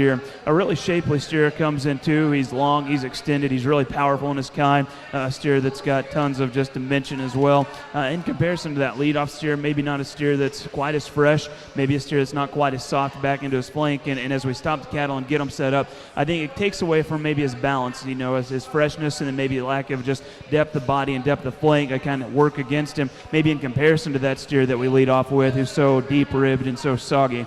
Steer that comes in third, I think one that really appreciate just market fundamentals. He's sound, he's big-ribbed. I think a steer that has some muscle and some shape. In comparison, a steer that gets a touch plainer up through his front end, a touch straighter in his shoulder as well, but a really high-quality type of steer that the young lady brings us. Congratulations to her.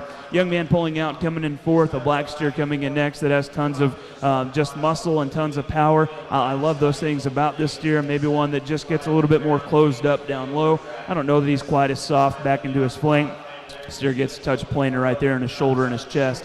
Young lady's gray steer coming in next, really shapely as you get in behind him, really square from behind. I like those things about this steer. He's really long through his front end. Maybe one just needs a touch more rib and a touch more flank. I think a steer that wants to just get out and labor a little bit more out of his hip and his hock. Black steer coming in next, really moderate, really deep, really soft, mellow to the touch. I like those things about him. A plainer profiling steer that just needs more muscle and more shape.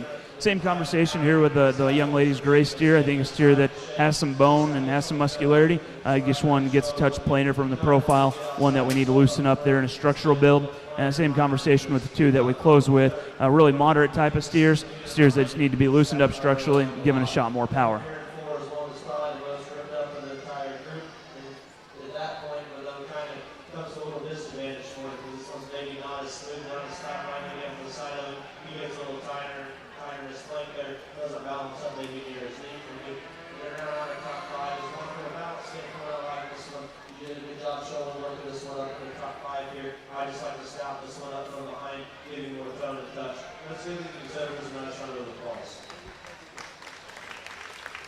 And we'll recap your results coming out of our first class of middleweights here at the 2020 Nebraska State Fair. Blues in class awarded to Abby Brott, Hayes Center, FFA. Carson Ratchie, Shelby Rising City, FFA chapter.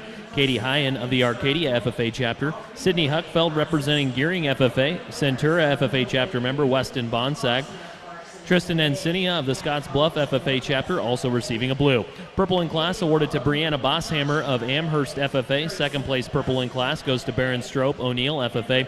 And your first place purple class winner, congratulations to Megan Schroeder of the Wisner Pilger FFA chapter. We're back with action at the Nebraska State Fair in our FFA Market Beef Show, Class 5 Middleweight 2. Class 5 Middleweight 2 now entering the show arena.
goat side. Blue ribbon winners include Catherine Gardner, North Bend FFA, Madeline Gardner, North Bend FFA, Lee Spencer, Creek FFA, and Lily Vogel of Waverly FFA.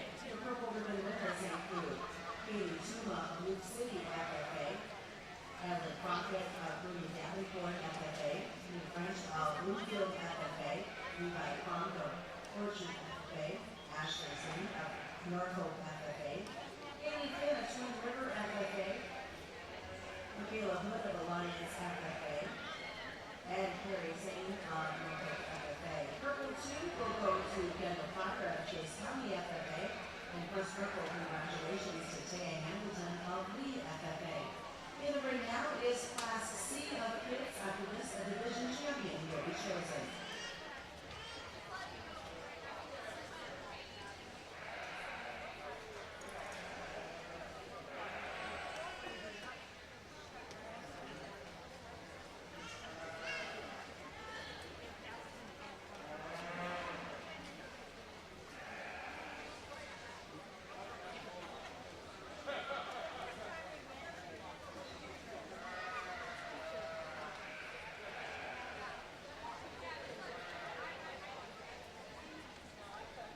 Those are great, our division 2 champion, class 1 and second place is back up here. I think that's a very, very tough division. There's been a lot of quality in there. The one that comes out of that first class this division, they really like from the balance standpoint from the side. I'm guessing we get your hand on this one compared to this contemporary, so maybe doesn't handle this maybe a stretch, and maybe doesn't handle his spine, maybe not anything as much as I like to see compared to the two behind him.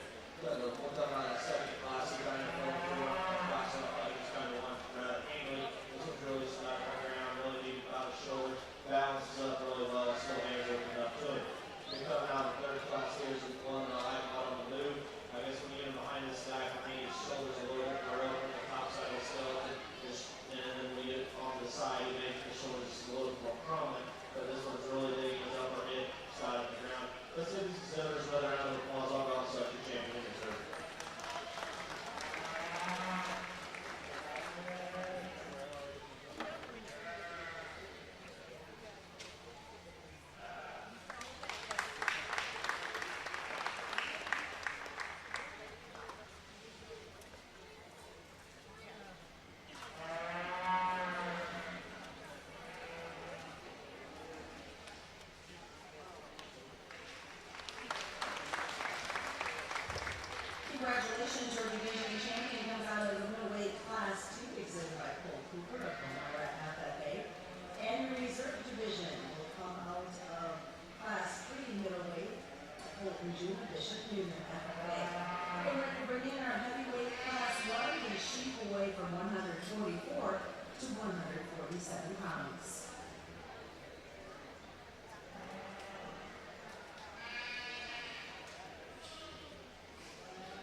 nice pair of black and white steers that come to the front of this class, and I think it's the freshness of the steer that we lead off with. It goes ahead and seals the win within this respective pair. I think within its duo, the steer's made a lot better up through his front end, in particular his shoulder placement into his body. I prefer over the steer that comes into alongside its smooth steer that just hits you a touch fresher, a touch more quality, but really nice type of steer there that leads off. Young lady steer that comes in second, black and white steer that matches up with our lead-off steer, not only in terms of color and pattern, but I think just being a stout, powerful type of steer that has some balance. I think his big advantage within that pair, he's got a bigger back leg. I think he's deeper and softer back into his flank, and I think he's got a touch more power. I think from the side, though, that steer gets just a touch plainer up through his front end and his shoulder. He gets straighter in that same area, and I'd like to just set him back just a nickel further in his knee and just see him track out a touch truer up front. But that's a really nice type of steer, though, that ends up in second. Young lady coming in three, I think brings us a steer that is really kind of deep-ribbed. I think a steer that's mellow to the touch. Compositionally, he's right where he needs to be, and I like those things about him. I think a steer that you really appreciate just for his market fundamentals and having some stoutness and some power, along with having some correctness of composition. I guess for me, maybe a steer that gets a touch just thicker and crustier about his top side of his neck. I'd like to maybe stouten him up in his rear leg in comparison to those two cattle directly ahead of him. Young man coming in next, I think on the standstill you could appreciate the same market fundamentals that we see in the steer directly ahead of him. A really big-ribbed, stout back type of steer that has tons of muscle, tons of power. He's compositionally correct. When he's pulled the lead, he probably just works his way down. He just gets touch tighter out of his hip and his hog. He's straighter through his shoulder and needs to be loosened up. The black and white steer is one that's really moderate. He's really practical in his kind. Gets touch rounder through his shoulder, one that just needs just more look from the profile. Another black and white steer coming in next, a steer that's really deep in terms of his rib. He's got some foot and he's got some bone. I think maybe a steer that just gets touch plainer up through his front end, a steer that's just getting just outmassed and outpowered comparatively. We close with a shorthorn steer and a black and white steer that a little bit different. The shorthorn steer a little bit more moderate, definitely one that needs to be loosened up structurally and given a shot more power. And then the black and white steer, really long-bodied, higher cutability steer, one that just needs more finish and more power. Recap your results coming out of our FFA Market Steer Middleweight Class 2. Blues in class awarded to Mallory Tuma, Loop City FFA. Abby Brott, Hayes Center FFA Chapter. Bayard FFA Chapter member Jessica White-Bear. Weston Stemick of the Pierce FFA Chapter. Ravenna FFA Chapter member Casey Detlefs. And Dylan Day of Loop City. Second place purple in class awarded to McKenna Held of Lee FFA, and your first place purple class winner Dylan Russman representing Pender FFA. That's a look at your results coming out of our FFA Market Steer Show, Middleweight Class 2. We're back to the Nebraska Farm Bureau show ring with our Class 6 Middleweight 3. Middleweight 3 now exhibiting at the Nebraska State Fair.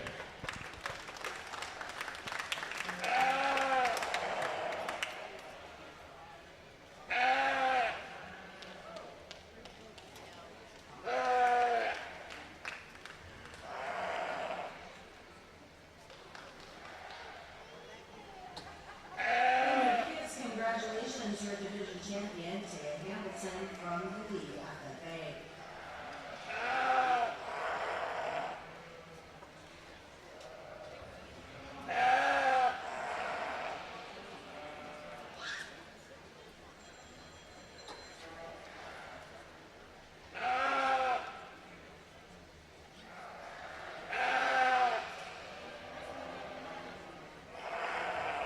Bringing in now our Berlin breeding goats.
but if when you go up the side, this balances up and blends the smoothest down the stop line. I maybe just like to make him a notch shallower through the lower portion of his chest, but he handles really fresh to the touch, handles good down the track, and over his one as well. Coming here in twos, what I like about him is this one's kind of getting a little bit easier as the time goes on. He maybe doesn't want to smooth over his one. It's not really as much as that one right now compared to the one that we start the class off with. Coming out in threes, one is ultra powerful from behind, really big in it, really set up the backside of his hip. I guess when you compare him to those in the top three, most over his ribs, maybe he doesn't have as much shape over his rack as maybe started. I may like to see him one a little smooth over his one, and maybe in there. Coming in four is one that's lean, really lean, really good. I guess I just don't see as much lock factor in that one. He gets a little tighter in his flank for me. Maybe his one smooth, and then round out the top five is one that's got the lift on the side. Obviously, the bust this side open, maybe it's more power and width to sound him up at the ground. That's what the smash round of applause.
Entering now is heavyweight class 2.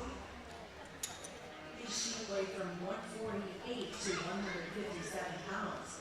The results in heavyweight class 1 Blue-ribbon winners include Cozad from Alliance FFA, Tanner Little from Bishop Union FFA, Cheyenne from Albion Central FFA, Grace Eckhart from Cozad FFA, Cassie Miracle from Blue Central FFA, and Tanner Moore from Bishop Union FFA. Purple ribbon winners include Greg Gaston from Heifer FFA, Cameron Burnock from Southern Valley FFA, and Brandon Herschel from Wolbach FFA. Second purple, exhibited by Lane Miller of Lion Decatur Northeast FFA. Congratulations, representing heavyweight class 1 will be Colton Schuman from Bishop Union FFA.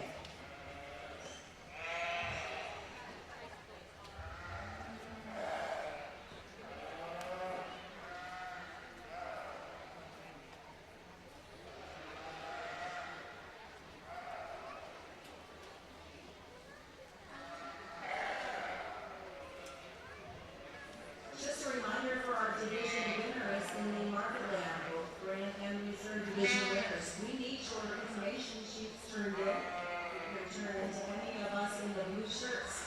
Otherwise, we make stuff up for you before you come in the ring. So division winners, make sure you get those sheets turned in.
a really fun class to sort through. And young lady, you can pull that third one back and around. I think these top three are really, really nice, and you young people have got a lot to be proud of. Really, really nice, high-quality cattle up at the front of this lineup. And yet I think small differences really kind of sort the trio up. I think when you combine when they're pulled, the lead, and the stoutness that the young man steer that we lead off with, I think just needs to go ahead and win. I think a steer that's the biggest of this trio in his back shape. I think he's the stoutest as you get right in behind him. He not maybe just wow you in any one factor, but he's big-bodied, he's smooth. The longer that he's out here, the more I really appreciate just his shape, the way he's pieced together, and I think a steer that just needs to come to the front, needs to win.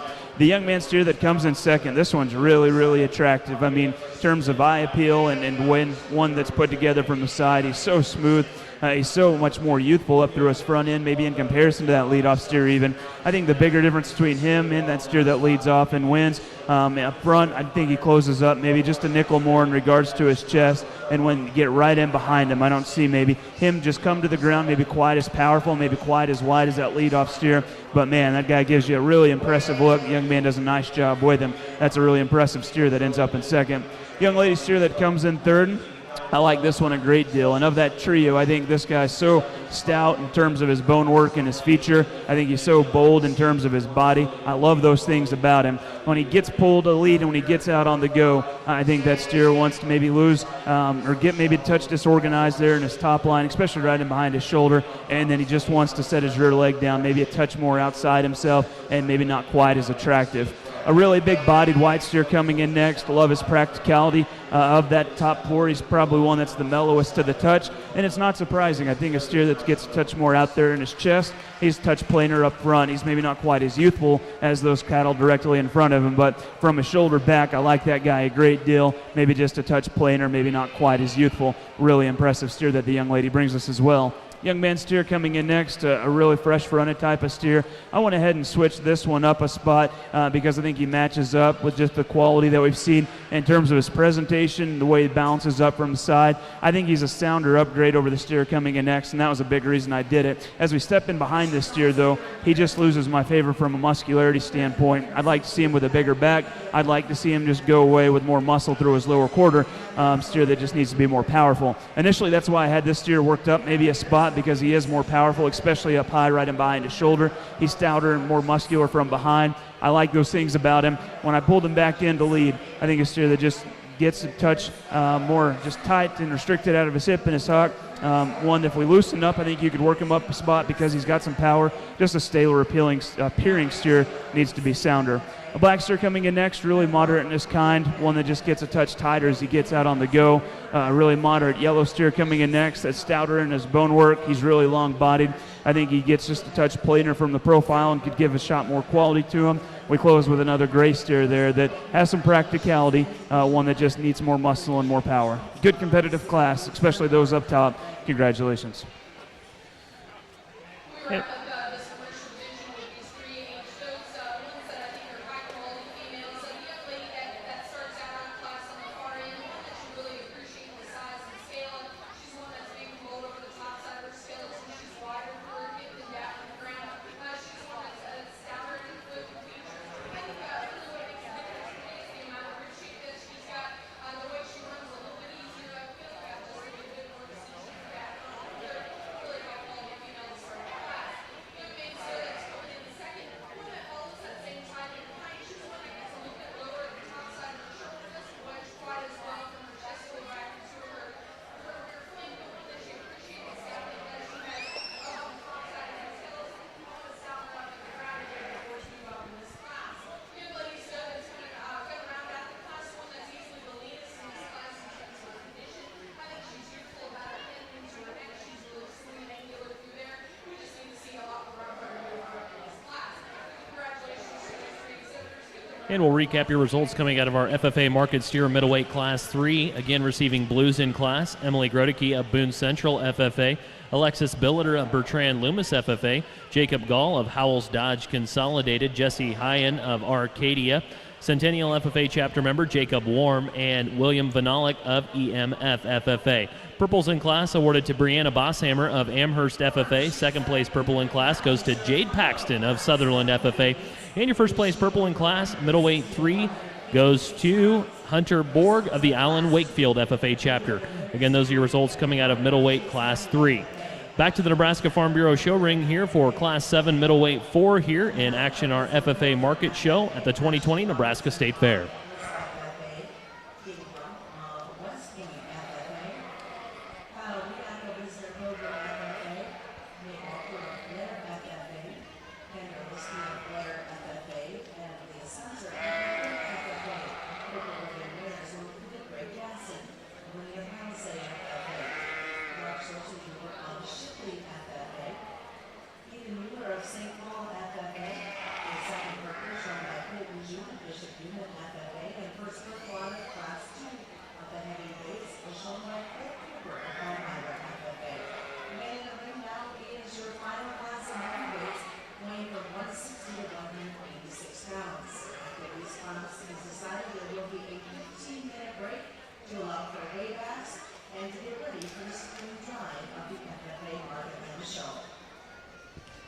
As our judge Marcus Arnold works this fourth class of middleweight FFA market steers, I'd like to take the opportunity to thank a lot of people making our show possible here today. Our FFA superintendent, Ryan Hassebrook, beef superintendent here for our FFA shows, Bruce Hassebrook, ring stewards Brent Nelms, weigh-in check-in, and also ring steward help from Ryan Colson, Caitlin Colson, Tracy Hassebrook to my right on the officials, Jake Bachenhus, Shelby, Macy, and Haley Andreessen passing out our ribbons over there. Marie Meese doing some video work.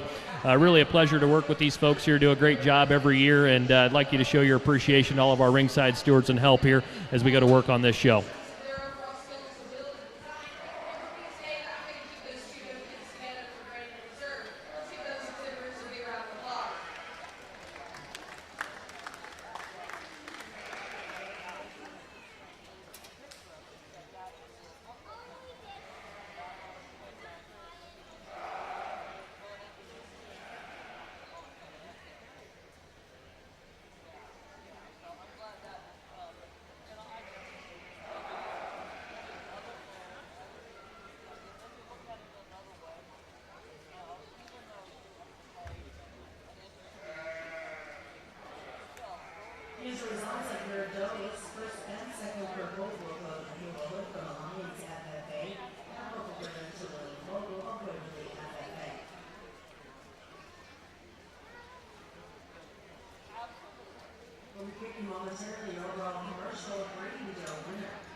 Another really fun class to sort through, and the pair, I guess the trio or 4 cattle that we have, and young lady, young man, you can go ahead and circle yours around. I think these top 4 in this respective class are really, really, really good. The young man steer that I start with is just so smooth in his presentation from the side. Everything just blends together. He may not be the most just freaky up through his front end, but it's proportional and it matches his body type. He's really expressive, and in terms of his shape, he's got a good, smooth look. I think a steer that is sound enough, maybe not just the most perfect, maybe a couple small things you'd like to tweak, but again, that's me getting really, really nitpicky on what I think is a really nice class winner there that the young man brings us. A fun place to start. The young lady steer that comes in second, this one's no slouch either. I think one that is certainly really moderate in his kind, handles with a touch more on him. In terms of finish, I think a steer that you really appreciate from that standpoint. I guess for me, he's a touch plainer to the point of his shoulder. I think a steer that just gives up some of that just elite look up front that we see in that lead-off steer. Really nice type of steer, though, that comes in two. Young lady steer that comes in 3, another really good looking type of steer. I guess from the profile, one that I really like just in terms of his build. Structural makeup on this guy is really, really good.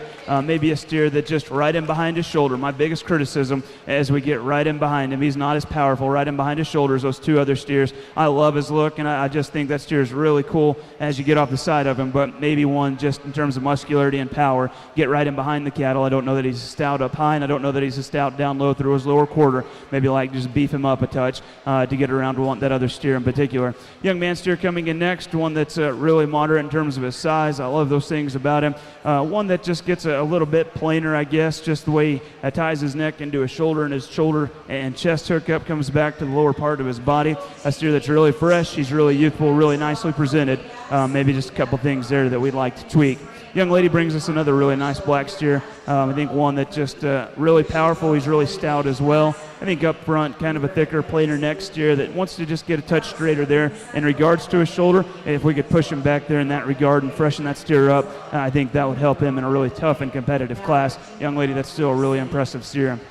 Young man steer coming in next. Black and white steer that has some compositional correctness. He's really mellow to the touch. I guess maybe a steer that just needs a touch more rib and a touch more flank. Black and white steer again, another big bone type of steer that has tons of rib and body and practicality. Maybe one from a muscularity standpoint just isn't quite as stout, isn't quite as expressive in his shape. And then we close with a young lady steer, really moderate black steer that just needs a touch more power and a touch more just structural soundness. But a good competitive class. Congratulations. Going to break down your results coming out of our final middleweight class 4 here in our FFA market show at the 2020 Nebraska State Fair. Blues in class awarded to Luke Hessler of Morrill Mitchell FFA, Jet Peterson of Perkins County FFA. Also receiving blues, Talon Sandley, Osceola FFA chapter, and Kenzie Moffitt of Garden County. Purples in class awarded to Colin Verbka, Shelby Rising City FFA, West Point FFA chapter member Anna Carnop. Second place purple in class awarded to Taylor Strope of the O'Neill FFA chapter. And first place purple, congratulations to Brett Heinrich of the Norris FFA chapter. Again, that's a breakdown of your results coming out of class 7, middleweight 4 in our FFA market show.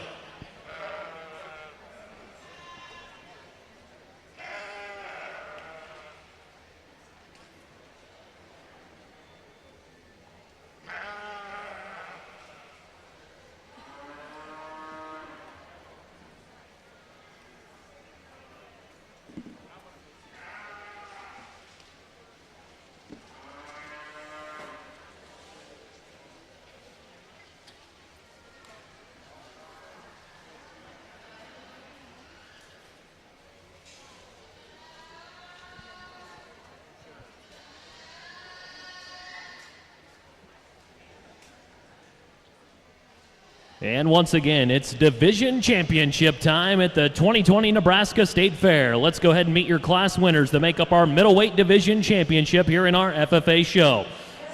Middleweight 1, Morgan Schroeder of the Wisner Pilger FFA chapter and Baron Strope of O'Neill FFA. Coming out of middleweight, class 2, Dylan Russman of the Pender FFA chapter and McKenna Held of Lee FFA. Middleweight, class 3 winners, Jade Paxton of Sutherland FFA and Hunter Borg of Allen Wakefield FFA.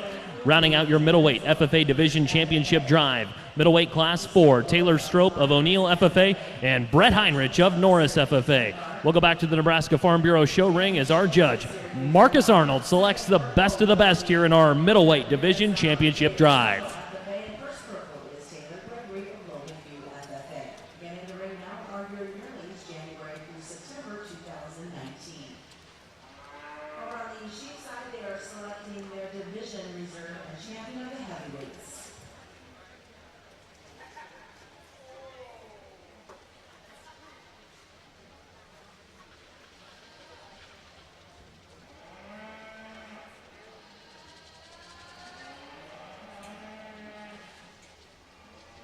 A little different with the heavyweights out here. I think the quality's dropped any.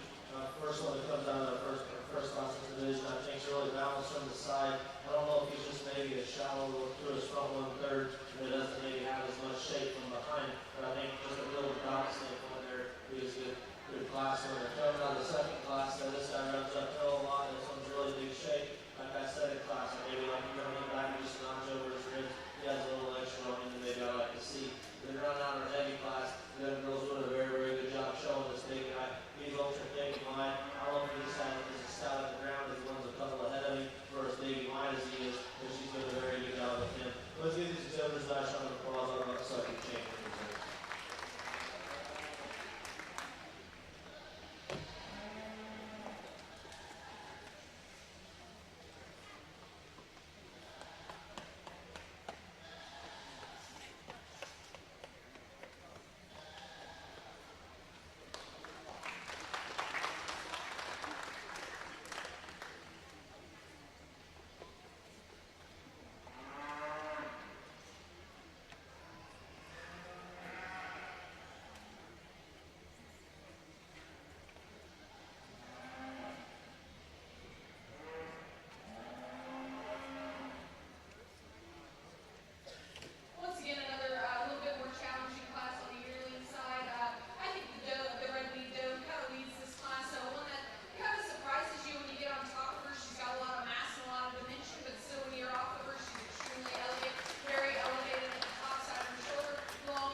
A really fun middleweight division here in our steer show, and commend these exhibitors. These are a lot of really good quality cattle. I know some of those classes we ran into were really deep and really competitive, and it makes it really fun as we get back out here and compare some of those that were highlighted within their respective classes out for our selection of our champion middle and our reserve selection of our reserve middle steer. And so I think in this lineup, a great group of cattle. You young people have a lot to be proud of. You've spent a lot of time and effort and energy into your projects, and this is the culmination of everything that you've done. And so it's awesome to be out here in this champion lineup, a lineup of some really, really good ones. And there's some good ones back in the barn that got beat because they get kind of picky and a little bit competitive and get critical in a few areas, but there's some really good ones back in the barn too. And so this middleweight division's been a lot of fun. Before I make any more comments, those of you ringside, big round of applause for these exhibitors.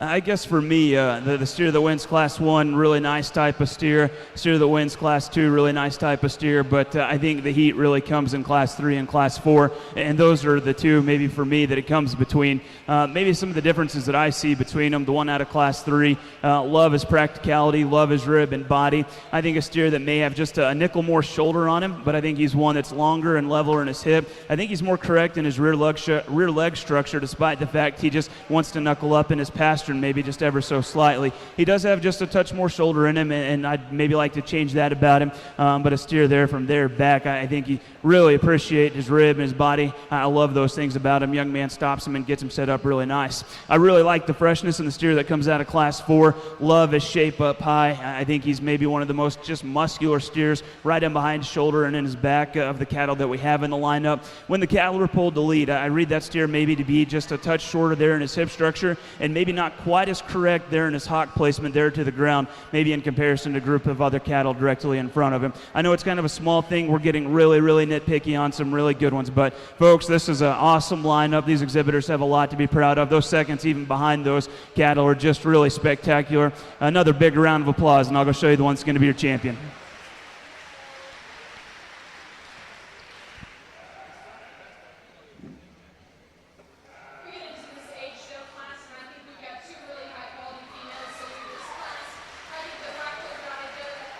Your middleweight FFA division champion coming out of Class 3, exhibited by Hunter Borg of the Allen Wakefield FFA chapter.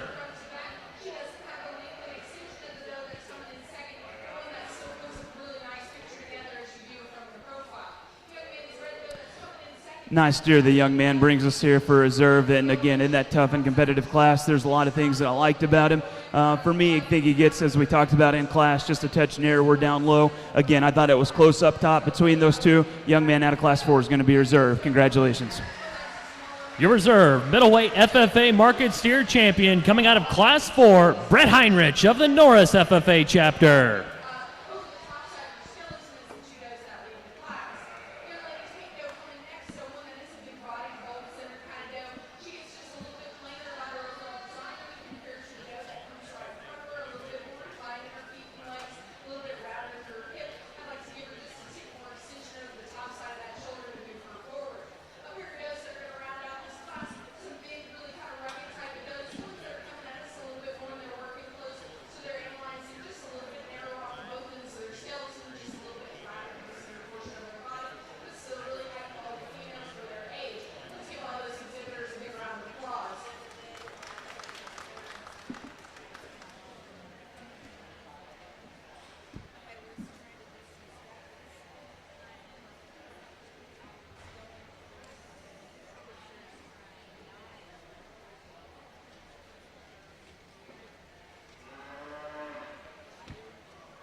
showing for Syracuse Dunbar. Heather Zucker with Verdigris FFA.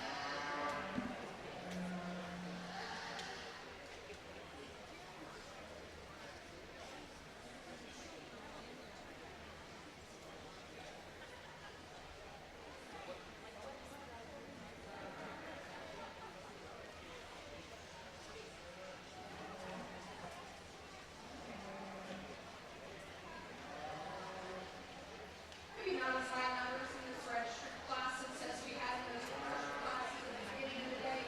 But ones that I think we've got some really quality animals standing out here. I think once we analyze these shows for breeding reserve and registered stock, I think you can see a few more differences between these shows in terms of their overall build, in terms of the soundness and muscle shape that they've got. But I think there's one that's pretty complete in my mind. She's one that's got a big standing on a big foot. She's one that's square off both ends of her skeleton. Still swimming through that front 1/3, has enough extension as well. I think it's just a tick tougher. You gotta pick and choose just a little bit more for your reserve. But I think there's one that calls closer behind her. Maybe just doesn't have quite as much power, but still has the elegance, still has the elevation and design that we really appreciate in these females. Let's give these kids a round of applause and take a selection ready to reserve.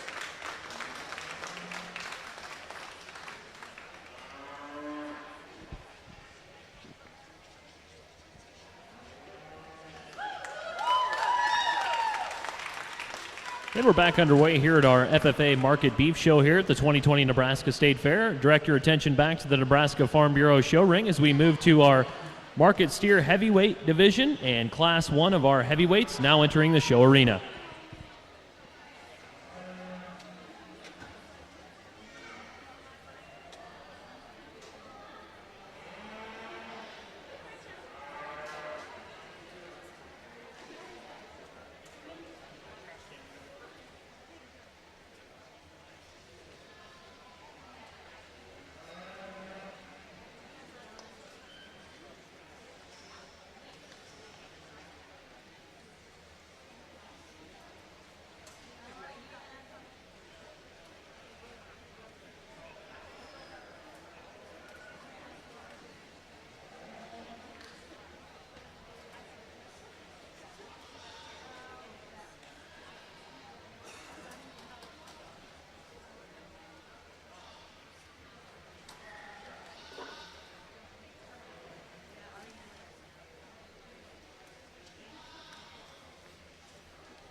Congratulations to our registered champion, shown by Taylor Gregory and reserved by Wolbach.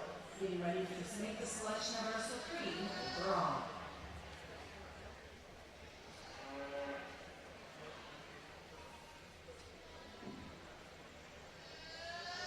We'll bring our commercial and our registered stock back out here for a Supreme doe. Obviously, you can tell these does are geared towards different types of industry, so you really got to analyze them for their intended purpose. With the commercial females, it's more towards the market and the weather side. For your registered stock, staying with the traditional blue style.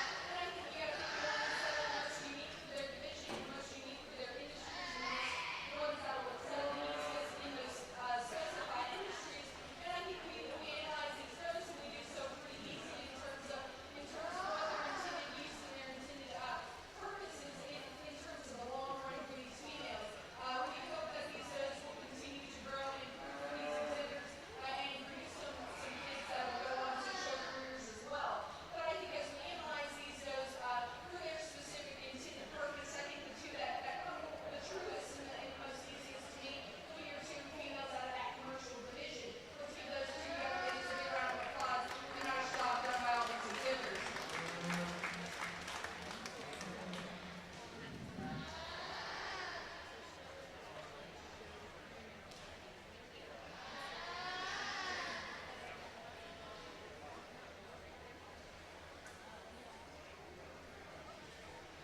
to show your attention to the Market Lamb ring as we get ready to select our Supreme Champion Market Lamb.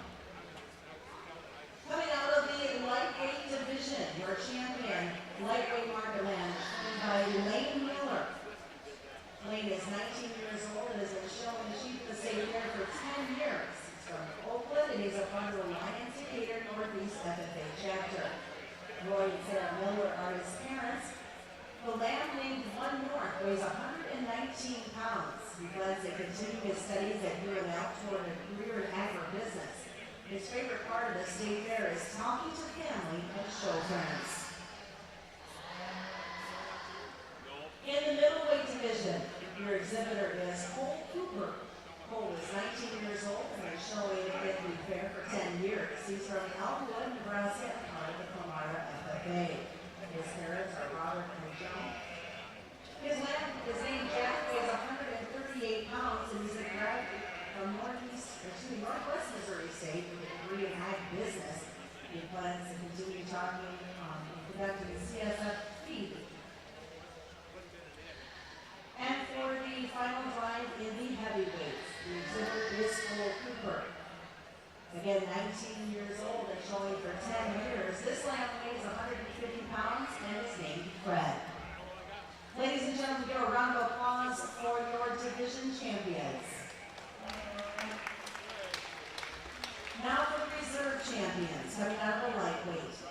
Jaylee Homestead is bringing in her reserve champion lightweight crossbred. She's 15 years old, the third year exhibiting. She's from Wisner, part of the Wisner Pilger FFA. Travis and Heidi Homestead are her parents. The lamb, chubby, just like the pickup, weighs 121 pounds. She plans to become a counselor to reach kids to be a light to those who need it. Her favorite part of the State Fair is that talking with my family and friends, also being a part of the final drive and meeting new people.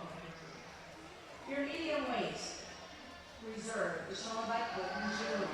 Colton is 20 and been showing for 12 years from Wolbach, part of the Bishop Human FFA. Jay and Jody June are his parents. Vanilla Mamba is a sheep weighing 141 pounds. Future plans are a degree in ag business and loves showing with friends. And your heavyweight reserve also being exhibited by Colton June. This lamb weighs 149 pounds and is named the Artist. Enjoy spending time with friends from other counties. Ladies and gentlemen, these are your reserve and grand in the final drive for the market lambs for the FFA. Let's give them a round of applause.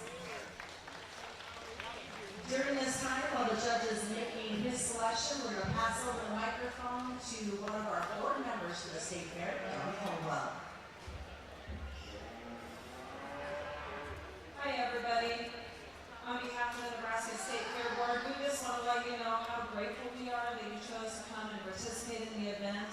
We're thrilled that we were able to put on a State Fair that was very different for you this year.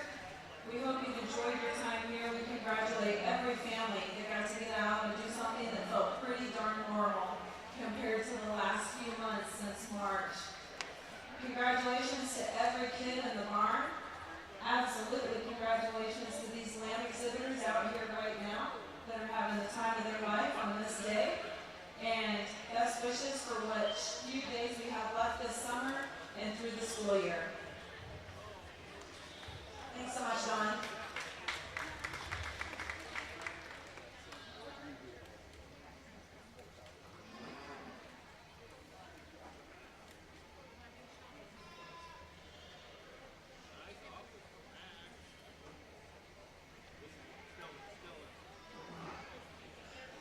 Well, before we get select the champion on this side, I want to first and foremost thank the Nebraska State Fair for inviting me out to come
a real nice black steer that leads off. And I think the pair of cattle that are really kind of nice and soared up, I really think that the black steer's maybe just a touch more youthful up front, especially about his neck. Maybe not his chest as much, but as he gets out on the go, I think he's more comfortable in the way that he uses his shoulder. I think it's just a really nicely presented steer that balances up really well. He's really fresh, and definitely think that steer needs to go ahead and win. I really like the practicality and the moderation of the young lady's silver steer here. I think he's one that's really stout in regards to his feature. I think from his shoulder back, you can make a strong case to maybe go ahead and use him because he's more moderate. His body kind of fits his size really well. I think as he gets out on the go, that steer just gets a touch just straighter there in his shoulder. Maybe just like this, just set him back just ever so slightly there and see him just get out of his front skeleton just a touch more comfortable. But, man, that's getting really critical of a really nice steer there that ends up in 2. Congratulations to that young lady. Young man coming in 3rd, I think, brings us a big-boned, really good-legged type of steer that is really long-bodied. Because he's so long-bodied and a little bit bigger, I don't know that he just needs more body to accommodate for it. He just looks a touch shallow in comparison to those 2 that we lead off with. He's got some muscle and he's got some stoutness. He's relatively sound, maybe just a steer that needs a touch more body. Young man's orange steer coming in next, one that I think has some shape and some power. I think a big rib, bold-bodied steer, just one that gets a touch more mature up through his front end. I think because of that, he kind of just draws back and maybe doesn't balance up proportionally as well as those cattle directly in front of him, but a really nice type of steer. Young lady's black steer coming in next, a steer that has some shape, a steer that has some power. Maybe one gets a little coarser in his joints, maybe like to loosen that guy up structurally. Young lady steer coming in next, another steer that has some shape and expression. I think one that's a touch leaner in comparison. I think a steer, again, just gets a touch too straight through his shoulder, one that we need to loosen up structurally. Young man's black steer coming in next. I think one that is really level in his top. I appreciate those things about him. Just gets a touch harder there in his rib and his flank. We close with a pair of cattle that young lady's here just needs to be a touch sounder, needs to shot more power. Young man's just needs just a touch more muscle. Really good competitive class. Congratulations.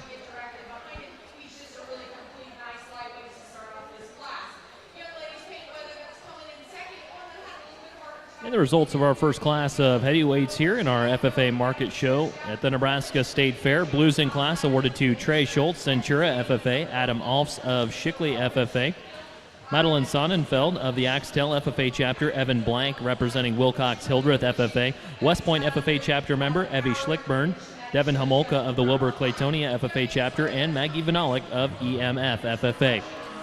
Second place purple in class awarded to Cora Patzel of Newman Grove FFA, and a first place purple in class awarded to Preston Beatty of SEM FFA. Those are your results coming out of heavyweight class 1.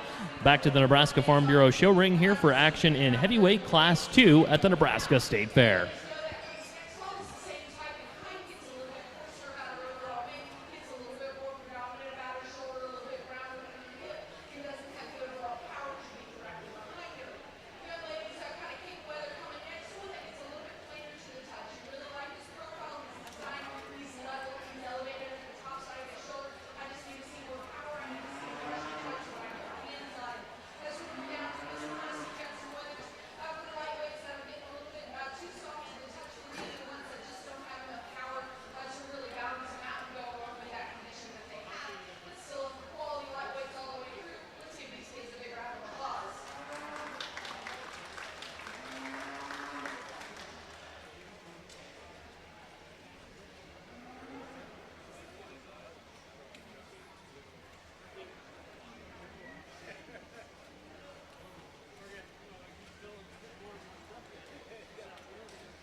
The results momentarily of the market lightweight class 1. Entering the ring now is lightweight class 2. These goals will weigh from 70 to 82 pounds.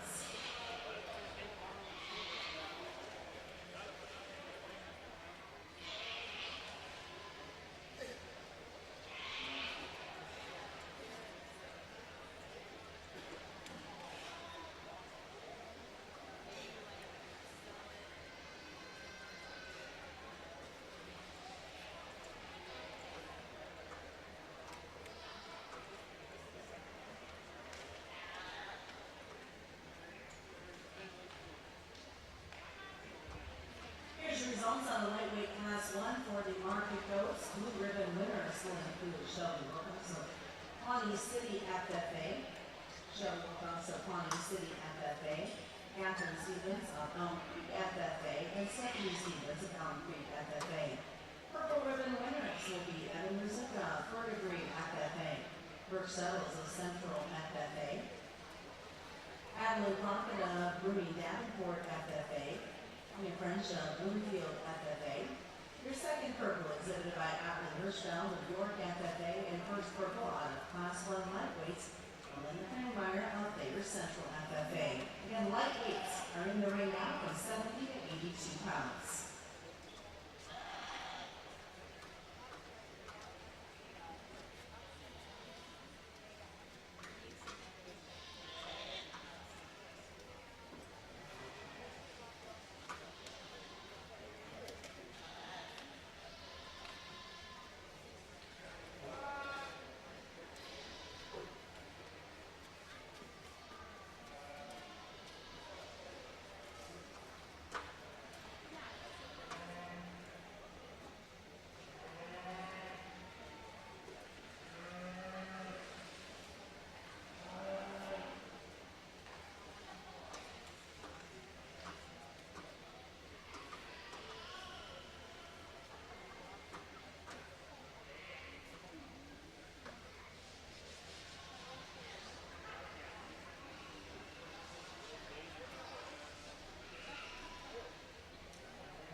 nice competitive class, and I think the black and white steer wins pretty easy for me. I think one that balances up really good, just a good-looking type of steer that I think just really just sets the standard and raises the bar in terms of quality within the lineup. I think one that does that and still more powerful than the steer that comes right in behind him in second. Steer in second, it's really good-looking as well. I think he matches up just with the look and eye appeal that we see in our winner. I think as we get right in behind the cattle, maybe one gets a touch just playing it right in behind his shoulder. I'd like to give him just a touch more power down through his lower quarter and stifle as that steer gets out and goes. Young lady steer coming in next, a really moderate, big body type of steer. I think one that as he's pulled the lead just wants to roll out of his shoulder maybe just a nickel more. On the standstill he can give you a good look, but as he gets out on the go, maybe one that just gets a touch rounder in the way that he's made. Like to just change a couple aesthetic things about him, but I think he's moderate. He's got the market fundamentals just really pretty correct. Young lady steer coming in next, again, same conversation. I think a steer that from a market standpoint has some shape, has some expression. It's compositionally correct. I think maybe one that could just drop down maybe in his flank just a touch.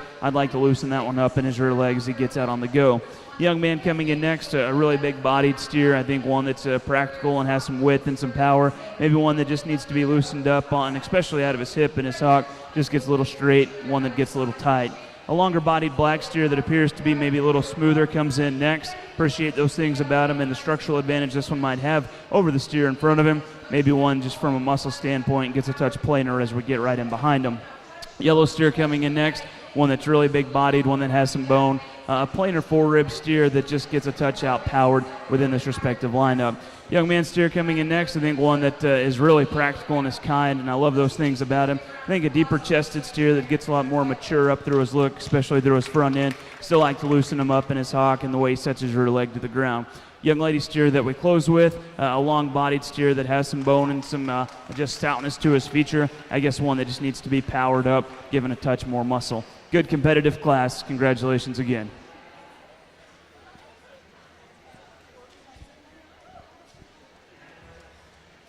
Congratulations, your division lightweight champion Cozad Class 1, exhibited by FFA Minor Player Central FFA, your reserve champion division winner out of Class 2, third English Army FFA. Homestead and Middleweight ones will be entering the ring.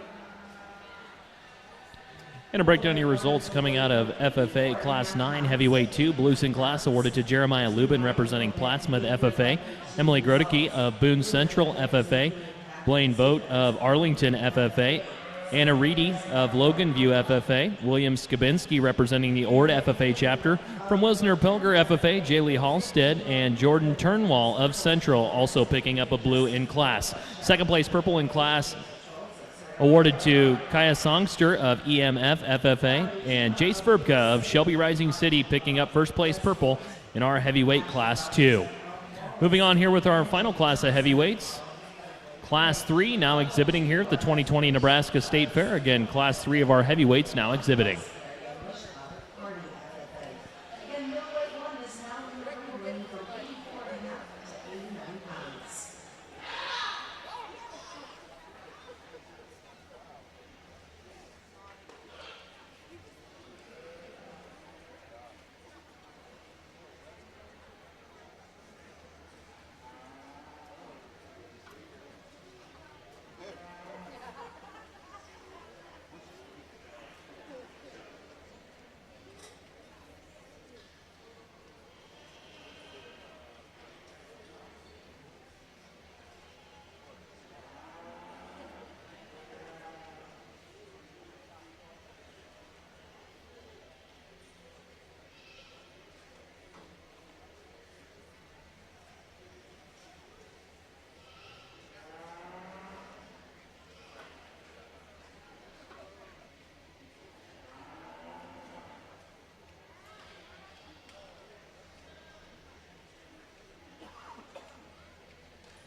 So we work our way into this heavyweight class. I think young man steer comes to the front pretty quickly. I think of the lineup, he's by far and away the freshest, the most youthful steer in the group. I think one that has a good shape to him, nicely presented type of steer, one that gives you a good look when he's not fighting the young man, but I think one that still balances up really nice there when we're able to get him parked. Young man that's going to come in second today, I think he's got a really stout featured type of steer. I think one that, again, very similar to our class winner, reads really smooth, one that offers a good deal of balance. Maybe in comparison, he gets just a little bit thicker and plainer about his chest and his neck. I don't know that maybe see him just quite as just fresh as that leadoff steer, but definitely a steer that offers some balance and some quality. I like him there in that second hole pretty comfortably. A big heavyweight steer here coming in next. I think one that's pushing the upper limits for me, but I think at one point in time there was some quality here. Just getting a little bit straight in the shoulder, one that wants to labor around maybe a little bit more. He's a little more mature, a little bit past his prime, but big-bodied steer, nicely presented. Young man's done a good job with him. Nice third-place steer. Young man steer coming in next, probably a little bit more moderate in his size in comparison. I think a steer that's really stout in his bone work, and that's maybe where he'd be the upgrade over the steer that we just talked about. I guess from a structure standpoint, one that just gets out of his hip and his hock a little too tight for me. I like to just loosen him up in terms of his structural build. Young man's yellow steer coming in next. I think another big-bodied steer that's pushing up to a really heavy weight. I think a steer that gets just a touch more mature up front, gets a touch plainer there in his shoulder. And as we get right in behind him, like to maybe just stouten him up on an individual basis. Young lady's red steer, I think, is another steer that has some width as you get in behind him, a steer that has some body. Compositionally one that has got plenty on him in terms of finish. Maybe a lighter bone steer that just like to just see him get out and go a touch more comfortable, give him a shot more quality. Despite him having an injury, I know that young lady expressed that. Still think he's one that just labors maybe a little bit more. Young man steer coming in next, a moderate steer, one that has tons of rib. I think he just gets a little bit tighter as he gets out on the go. Good competitive class to round out the day. Congratulations. Break down your results coming out of our final class of heavyweight FFA market steers. Blues in class awarded to Schuyler Summers of Shelton FFA, Tyler Urey of Falls City FFA chapter, Shelton FFA chapter member Noah Summers, Schuyler Sudbeck of Hartington Newcastle FFA, and Alliance FFA chapter member Wyatt Walker. Second place purple in class awarded to Evan Tessendorf, the Lakeview FFA chapter, and a first place purple in class. Congratulations to Heath Kaiser of Gothenburg FFA. That's a look at your results coming out of our heavyweight class 3.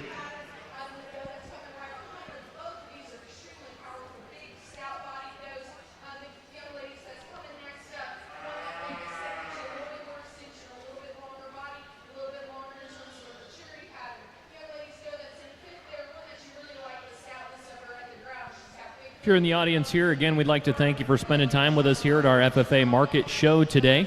We will be underway shortly with our Heavyweight Division Championship Drive. A reminder, we'll have a 15-minute break before we select your Supreme FFA Market beef animal here during our Supreme Final Drive at the Nebraska State Fair. So hang tight with us.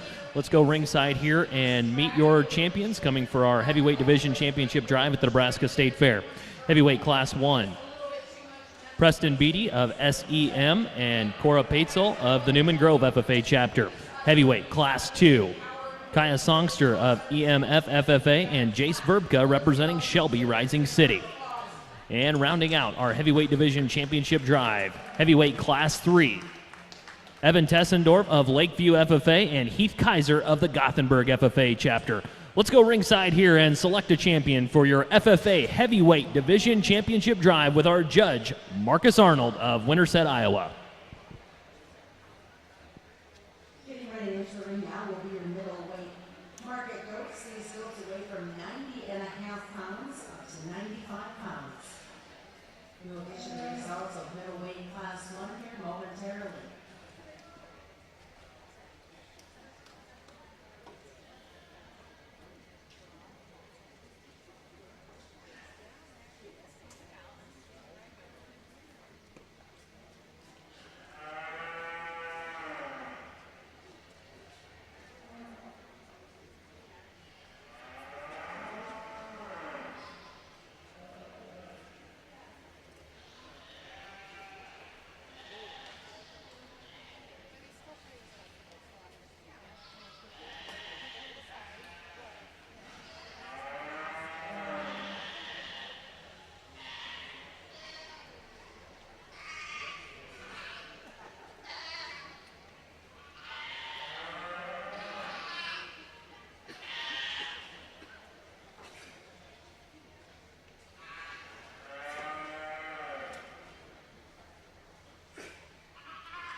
results coming out of middleweight class 1.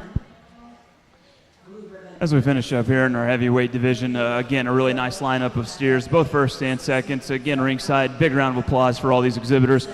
Big honor to win the class and be second here at State Fair. Know that we've got big variation in weight from our lightest steer and our first class to our heavy steer, and maybe some differences as we get up into these heavier weights in terms of frame size and composition, body type and composition that actually match their frame. And I think those things are really pretty important. But there's one that stands out within the lineup I like is just presence. I think he's very appropriately sized for his weight. One that impresses me the most comes out of Class 1. Young man here will have our champion. Congratulations.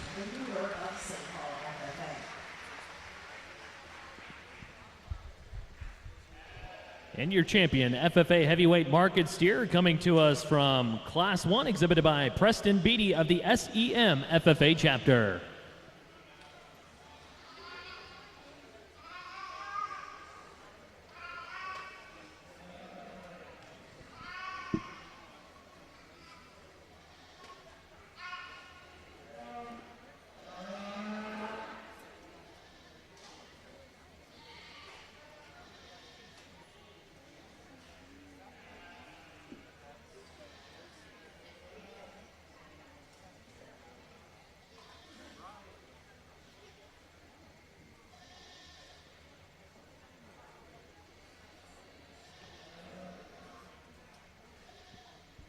I think there's some trade-offs here between the silver steer that comes out of that first class and then the black and white steer right in behind him. I guess the silver steer, really kind of a moderate steer. I probably prefer his size a nickel more than the black and white steer. I think a steer that's really big-bodied, he's really soft. I think maybe one in comparison gets just a little bit plain. I don't know that he's maybe just quite as impressive, just grabs your attention immediately. You probably take a little bit more time to appreciate all the good in him. I still think he's a really, really good market steer. My second favorite in the lineup, though, is going to be the black and white steer. Love the look and balance in him. Really nice type of steer.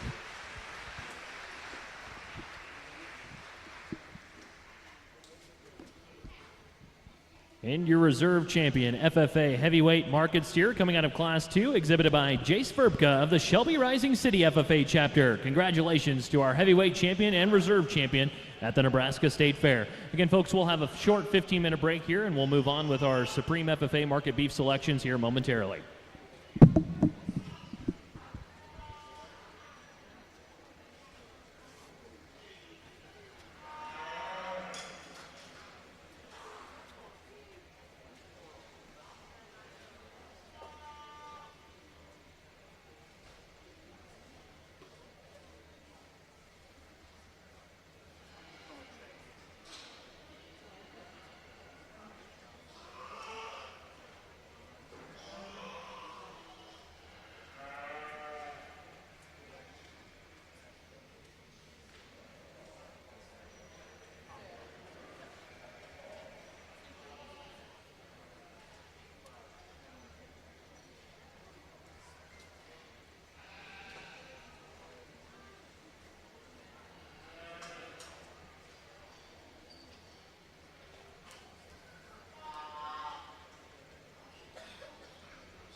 really interesting pair of weathers in the second middleweight class. I think the weather that leads the class, one that's extremely smooth in his pattern. He's really complete in my mind. Is he the most powerful one in this class? No, I think that's the one that comes in second, but one that you really like the elevation that he's got. You like the extension that he's got out the backside of his shoulder. You really like when he hits the ring, he keeps that chest floor up nice and high in his sternum there. One that's got just a little bit more extension through the front side of that shoulder. One that's still youthful about his appearance and still fresh to the touch over that forerib. Young lady's doing a great job getting this weather driven. He appears to be one that's a little bit harder to get done right, and she's doing a great job doing it. He's one that's just a little bit more compact in his build. When he gets set to motion, he just kind of wants to sink a little bit more through his forerib, through his sternum, all the way through that center portion of his body there. He just kind of sinks a little bit more and doesn't present himself to the best of his ability, I think, but one that's really well presented in terms of the topside shape that he's got. He's a little bit chubbier through that forerib than the weather that comes right before him, but you really appreciate that power and dimension all the way through. Another really powerful weather this young man brings out in this paint weather. He's one that's really stout at the ground, big and opened up through his chest floor, wide through the center portion of his body. Honestly, for me, he's just not pretty enough. He wants to get just a little bit more mature about his head, just a little bit coarser through that shoulder, and just doesn't elevate himself up through that front 1/3 to move up a hole or two for me.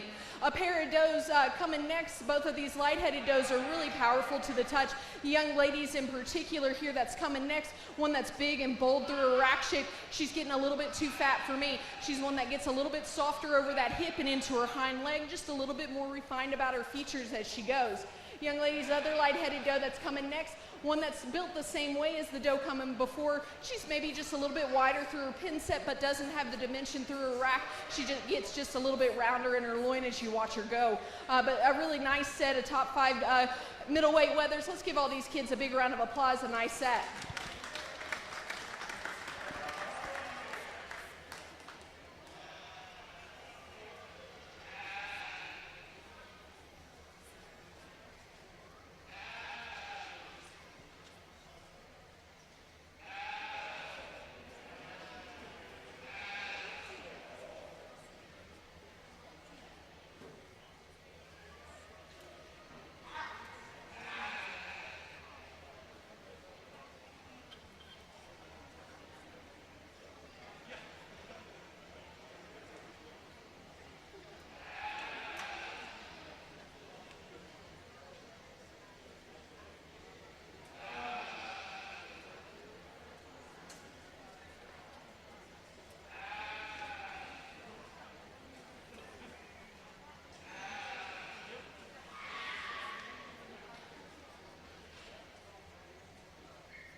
Middleweight 2 numbers will be available here shortly, and the placings, they get ready to select our division champions for middleweight.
I think we bring out these middleweights, and these classes were a little bit deeper when you compare them to those lightweight classes, and I'm excited to see heavyweights as if the trend continues. I think some really powerhouse ones will be coming in there, hopefully. We get these guys out here, and they're a little bit more different in their type and kind than some that we've seen come out of these classes, but I think a nice pair that we've got. I think the differences that I see in them is one's just a tick wider, a tick more powerful over his rack. I'm talking this first one up here out of the first class, one that's a little bit wider. He gets just a tick rounder and a little bit harsher in that loin edge when he doesn't blend quite as well from his loin into that hip, but one that you really appreciate the rack shape, you like the rib shape, how fresh he is over that forerib.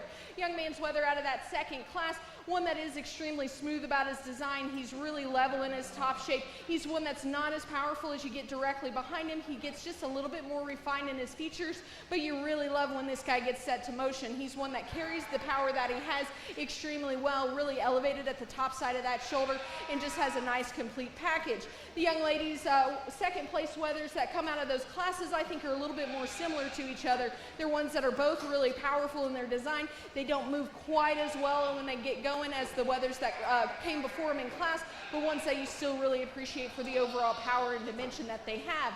So I think it gets a little bit tight for me in terms of my priorities and which one I like better for this division, but I think both these young men's weathers that come out of the first of their classes are extremely good, extremely high quality kind of weathers.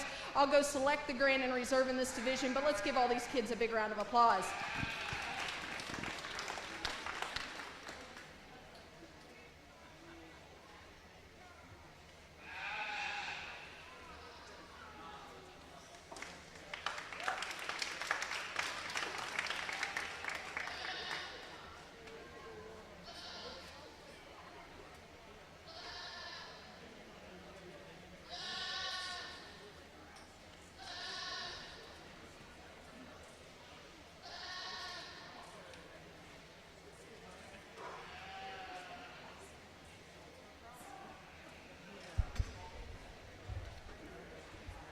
Congratulations to Chase Albers of Wisner-Pilger FFA will be your division grand champion.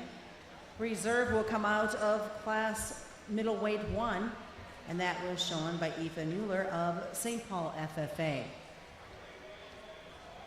Moving on to our heavyweight class 1, these goats will weigh from 96 up to 100 pounds. Your results on a middleweight 2 blue ribbon winners will include Ashley Saney of Norfolk FFA, Caden Gregory of Logan View FFA, and Jamie Johnson of Oakland Craig FFA. Purple ribbon winners include Shaylin Rasmussen of Burwell FFA, Mia Carey of West Holt FFA, Blake Anderson of Lakeview FFA, Leah Spencer of McCook FFA, McKillie Mickelson of Amherst FFA. Second purple, Taya Hamilton of Lee FFA, and first purple was Chase Albers, and your division champion out of Wisner-Pilger FFA. Again, heavyweight class 1 in the ring from 95 to 100 pounds.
think a little bit more challenging decision comes between these top two weathers. I think the main decision is if you think this weather that leads the class is a little bit too fat. He's really, really close. I'll give him that. But one that I said he wasn't too fat for me. He's one that's just really, really good on the handle. He's really good when he gets set to motion. Does he have enough extension up front? I think just enough for me to go ahead and use him. As powerful as he is, as good as he is on the move, I'll take a little bit more center on him. I'll take just a little bit more condition that he has. A really neat, really complete kind of weather. Young ladies, weather that's coming in second, man, I wish I just could combine those two weathers and I'd be really on point with one that I exceptionally like. The young ladies, weather, I love his elevation, love his extension. He's just not powerful enough over the top side of that skeleton. He wants to pinch right at his heart, get just a little too narrow over that rack shape. He's super hard, super fresh to the touch. Just when you get behind him, he wants to narrow up a good bit more as well when you compare him to the weather that leads the class. But a really neat weather that I think's still got a big future ahead of him. Young man's weather that comes next, one that you really like when he gets him stuck. He's big, he's bold, he's powerful. I have concerns when he gets set to motion. He wants to get a little bit straighter in his hock, a little bit longer in that pastern.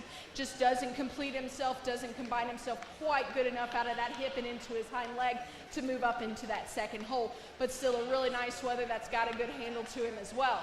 Young man's weather that's coming next, one that's still green to the touch. I think he's still a little bit hard over that forerib. He's one that's just not quite as full in his loin, not quite as dimensional and powerful as you get directly behind him. He wants to give up a little bit in terms of foot and bone as well, but you like his extension, you like his elevation. I think he needs more time on feet as well. Young man's weather that's coming next, very similar to the one that comes right before him. He gives just a tick more shape through the center portion of that stifle, but one that just gets plainer in his overall design. He wants to get a little bit straighter and longer in that hock as well as he goes, but still one that you like the freshness about over the top side of that skeleton. We move down through this heavyweight class, and I think we're starting to get into some condition issues in terms of how much muscle they have, in terms of their overall quality of condition over that forerib. We've got some that just don't have enough meat and muscle to them to move up in this class, but still a high quality heavyweight class. Let's give those kids a big round of applause.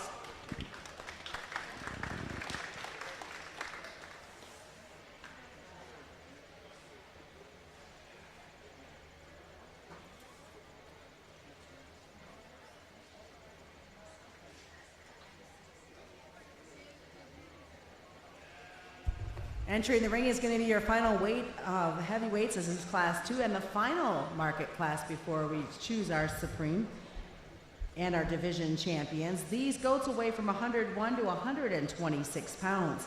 Here's your results of heavyweight 1. Blue ribbon winners include Lauren Mosier of Pawnee City FFA,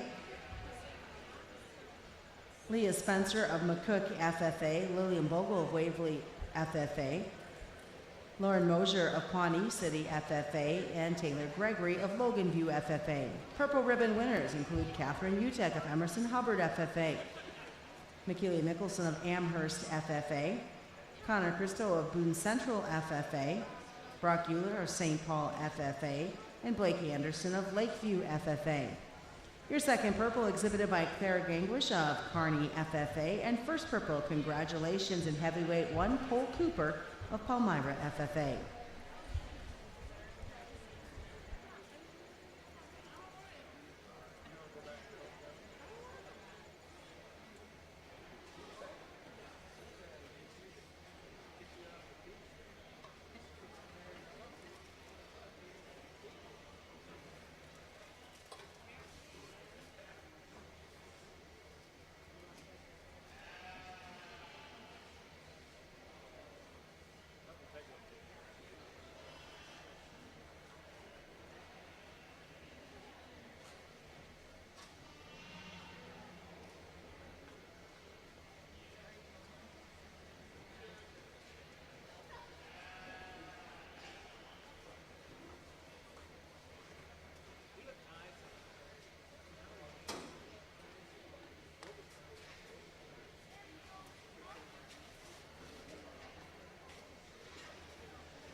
Ladies and gentlemen, welcome to 5 Points Bank Arena and the Nebraska Farm Bureau Show Ring for our final drive in the FFA Market Beef Show. The tradition continues here at the 2020 Nebraska State Fair. The competition has been strong today as FFA members throughout their supervised agricultural experience programs across the state showcase their hard work and efforts in today's show. Let's give all exhibitors one big round of applause. Now, let's go ringside and meet your champions represented in the final drive. First, your champion from the Market Heifer division, today's show, Otto Peitzel.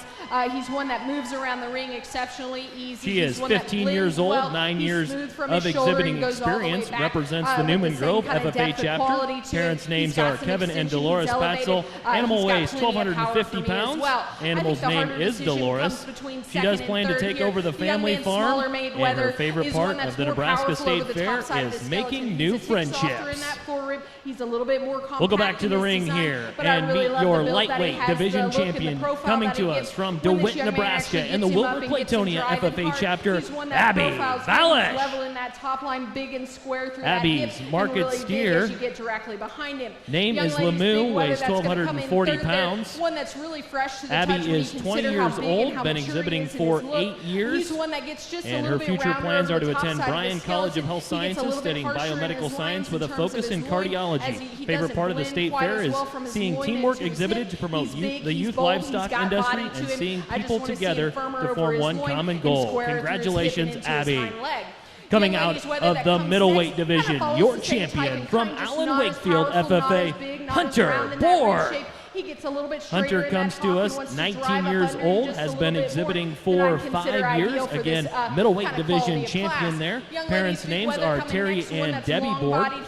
Animal's name is Steer and weighs 1,339 pounds. Hunter plans to finish college, return to the family farm, and operate a cow-calf operation.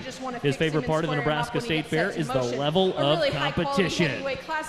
Let's move next to your champion coming to us out of the heavyweight division. Meet Preston Beatty. Preston is 12 years old, been exhibiting for many years. Hometown is Sumner, Nebraska, and represents the SEM FFA chapter. Parents' names are Bart and Shayna Beatty. Animal weighs 1,408 pounds. Name is Mo. Plans to attend the University of Nebraska-Lincoln and major in animal science. Favorite part of the State Fair is spending time with friends and family. Up next in your Nebraska Farm Bureau show ring, let's meet your reserve champions from their respective divisions. First up, Anna Carnot, representing the reserve champion, Market Heifer. Anna is 16 years old, has 5 years of exhibiting experience.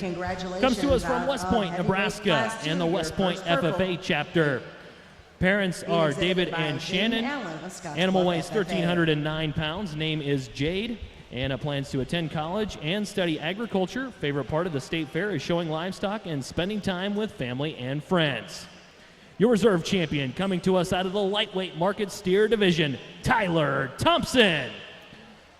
Tyler is 15, has been exhibiting for 8 years, comes to us from Blair and the Blair FFA chapter.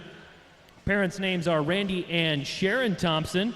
Animal's name is Chester, weighs 1,257 pounds. Tyler's future plans are to continue showing and work on the family farm. Favorite part of the State Fair is seeing old friends and meeting new friends. Let's go meet your middleweight division reserve champion coming to us from the Norris FFA chapter, Brett Heinrich. Brett is 18 years old, has been exhibiting for 10 years, 6 years of that in the FFA program. Parents' names are Scott and Connie Heinrich. Wade, seen here in the show arena, is 1,369 pounds. Brett plans to attend the University of Nebraska-Lincoln and loves spending time with family and friends here at the Nebraska State Fair. And rounding out our final drive here at the Nebraska State Fair, let's meet your heavyweight division reserve champion, exhibited by Jace Verbka. Jace comes to us from Shelby, Nebraska, and the Shelby Rising City FFA chapter. Parents are Corey and Jennifer Verbka. Jace has been exhibiting for 7 years, is 18 years old, exhibiting Oreo here today. Animal weighs 1,430 pounds. Future plans are to study pre-dentistry at Northeast Community College. favorite things here at the fair are all things are in one place. We bring Friends, out this final division family, of market goats and out here, livestock. this heavyweight Folks, class. let's You put your really hands gotta together commend one these more kids time on for getting the in best of the upper best here at the 90s State and Fair, 100-pound range, your and still champion and maintaining, reserve the champions condition in their that they're respective the freshness, the divisions. youthfulness of their overall look, Let's go their ringside skin, their and hide watch is in our great judge, shape. Marcus Really Arnold, like go to these work weathers. and I love how select these the kids are best of getting the best represented and out your here. supreme I think for champion, me, as we start FFA to break market these animal weathers here at the down, there's one that Nebraska suits me State just a little Fair. bit better. One that's just a little bit more unique about his build, a little bit more unique about his body shape. As he hits the ring, he's one that just gets a little bit more out of himself. He's got just a little bit more unique quality to it. I think it gets maybe just a tick tougher as we analyze for reserve. I think there's a pair that are pretty similar in my mind, but there's one that just kind of overpowers the other as we talk about reserve. So let's give these kids a big round of applause. I'll go select your grand and reserve heavyweight.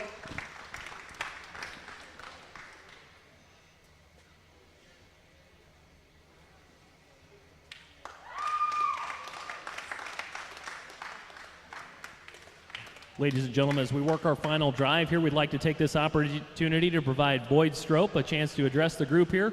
Boyd serves on the Nebraska State Fair board and would like to provide a few words here today. The heavyweight division 2 Good year grand afternoon. champion showed We did not cancel. by Jake Nallen of Scotts glad we Bluff didn't FFA. The cancel, 'cause reserve this is champion great. out of the division is shown by Cole Cooper of What we Palmyra wanted to do FFA. was We are going to take honor a 10-minute our break. 4-H and FFA And we'll be youth back and their here at families, and we 1:50 have to done make the that for selection you of our and provided a supreme good champion. venue This to gives do time that. for waybacks We have a and good board. We have a the great kids to board. fill out their We're going final to end sets of up paperwork with a before great we do the champion situation drive. by the end of the year with the fair. It's in good condition.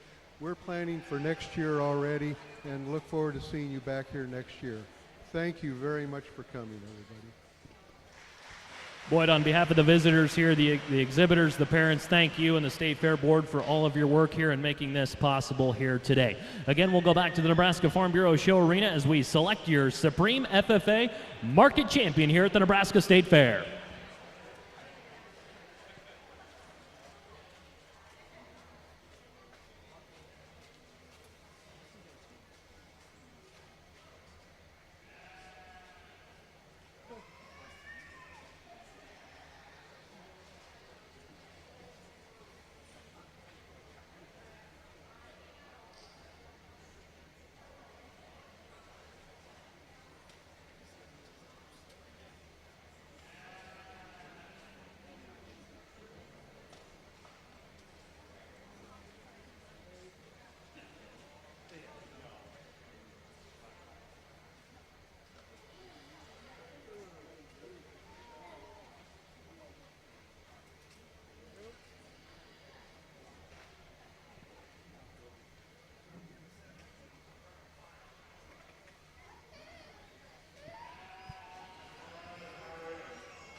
Well, folks, as we get to the end of the day here, first of all, I think big congratulations to each of these exhibitors. One more big round of applause for each of them.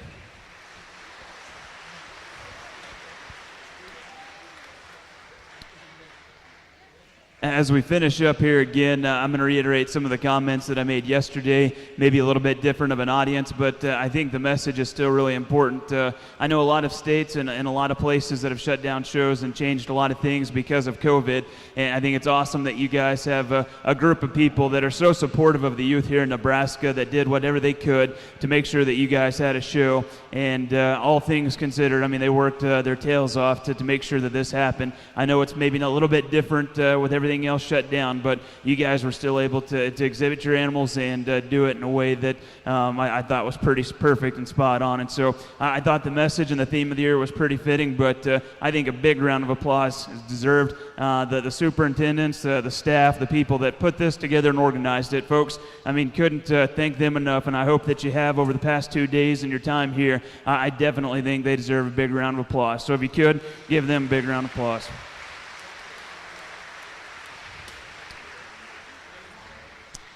Similar comments to some of the things that I said yesterday. Again, we're living in a crazy world. There's no denying that. You guys have probably heard it a million times, and I'm not going to reiterate that or, share my thoughts or opinions on what's going on in the world with this virus or what's going on politically. I think maybe there's a little connection there between the two, but I'm not going to speculate.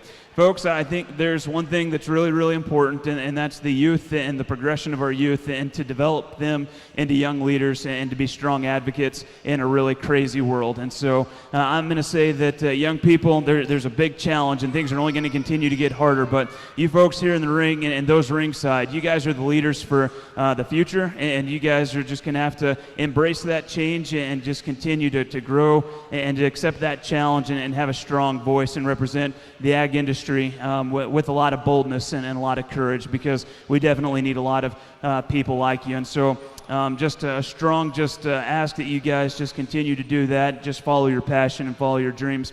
Young people, it's easy to get negative in today's world and look at a lot of things via social media, and it's easy just to turn on the TV, watch the news, and just go that way. But I encourage you every day to find something positive. I wake up every morning, and I'm so thankful. There's 3 things, and I said it yesterday, that I go to bed at night and I wake up every morning, and I'm just so grateful for the relationship that I have with the good Lord Jesus Christ. Friends and family, I guess, would be third, and in between both of those things would be the relationship that I have with my wife and my family. I've got 3 things there that it doesn't matter what else is going on in the world. I'm extremely blessed. And I say that, young people, only to reiterate this. Keep those things in mind. Stay positive. Find the things that drives you, that gets you motivated. Don't let the negative things in the world tear you down. You guys have a bright future. Couldn't be more happy and more impressed with the group of people that we've had over the course of the past 2 days. One more big round of applause for the young people. They deserve it.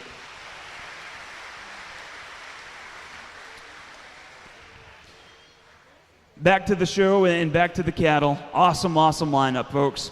Really impressed with our division champions. Our market heifer, I know she comes in a little bit smaller of a package, but I'm really impressed with her. Glad that she was here at the Nebraska State Fair. Love her balance, love her body. I think she's really unique. I think a pretty awesome creature. The one that wins the first division, again, one that balances up really well. I think an incredible type of steer, one that like a lot of things about. I think that lightweight steer is really pretty impressive. The one that wins the middle division, I think, is really pretty special as well. His freshness, his balance, the way he pieces together, his hip and hind leg set. We get kind of critical in a place or two, but I think he's really pretty neat. And then we close there with a heavyweight steer that just ultra fresh for a heavier weight steer. Again, paints an awesome picture of freshness and balance. Love those things about him. Guys, we have 8 steers that are represented out here. I guess 6 steers and 2 heifers that represent our market show. There's a lot of good ones that are still back in the barn. So it's my opinion today, and I hope that you just take it with a grain of salt. There's a different show, maybe another day. I know you guys have invested a lot of time and energy to get to this point, but there's a couple that stand out and I think match up really well. I'm really pleased with the lineup. I'll go show you the ones that I like. One more time, big round of applause for all these exhibitors. Congratulations.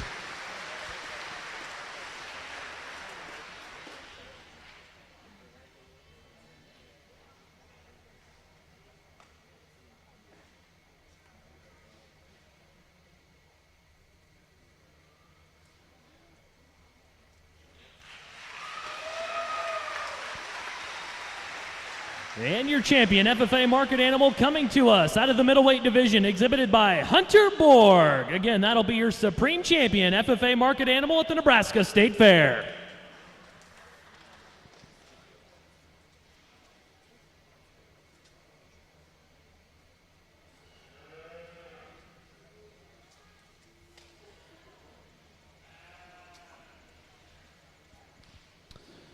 For reserve folks, that young man comes in, that division that our champion came out of, and I talked that division being really close. I thought there was a lot of really good ones in there. I think, again, you can make a couple of things and change up a couple of things, but to me, those two really stood out in a really, really competitive division. I'm not going to split them up. I like this young man steer quite a bit. He'll be reserve. And your Supreme Reserve Champion FFA Market Animal, exhibited by Brett Heinrich of the Norris FFA Chapter.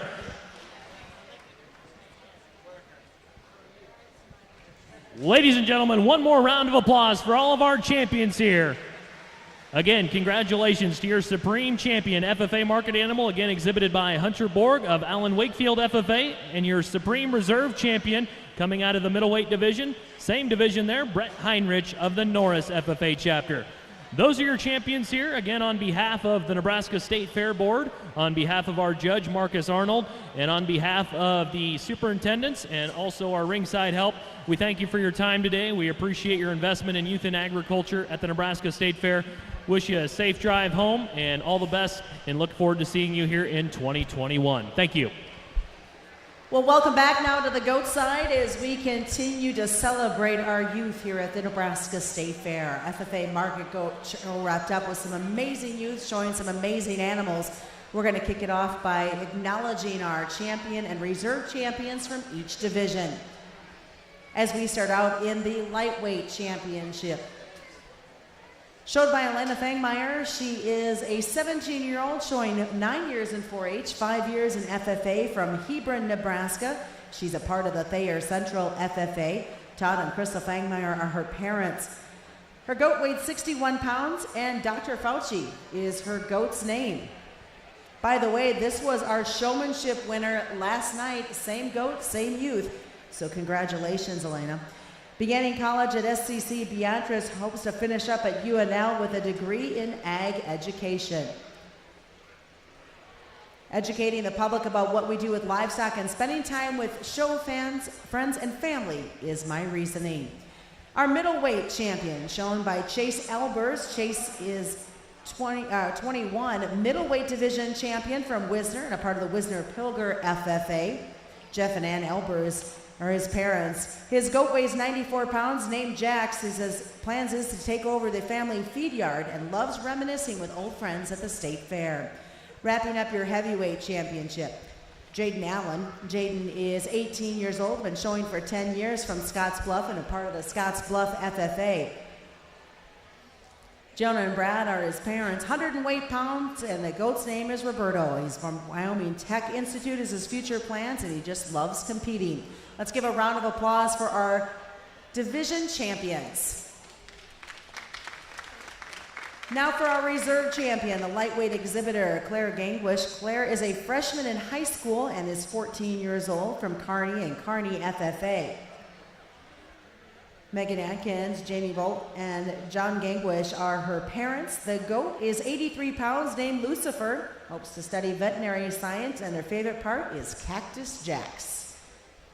Our middleweight reserve, shown by Ethan Euler, is 18-year-old, been showing for 10 years from St. Paul, the St. Paul FFA.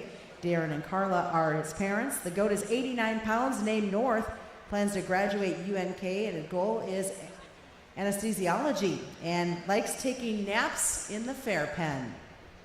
And finally, representing our heavyweight division is Cole Cooper. Cole is 19 and been showing for 10 years from Elmwood and part of the Palmyra FFA. Robert and Jody are his parents. The goat weighs 100 pounds and named Big Goat. Plans to do agribusiness in the state of Nebraska and loves fitting livestock. We're going to turn the microphone over now to Lonnie Hubbard from Scottsbluff, part of our Fair Board members. First of all, welcome, and thank you all for being here. On behalf of the State Fair Board, we can't express enough how grateful we are that you all trusted in us and the staff, but you're our exhibitors, 4-H, FFA is who executed it all. And so having you here today, we are grateful. We support you, and we are looking forward to 2021. And thank you again for the State Fair Board for having the desire, unlike other states, to be able to host a state fair. We do appreciate it truly.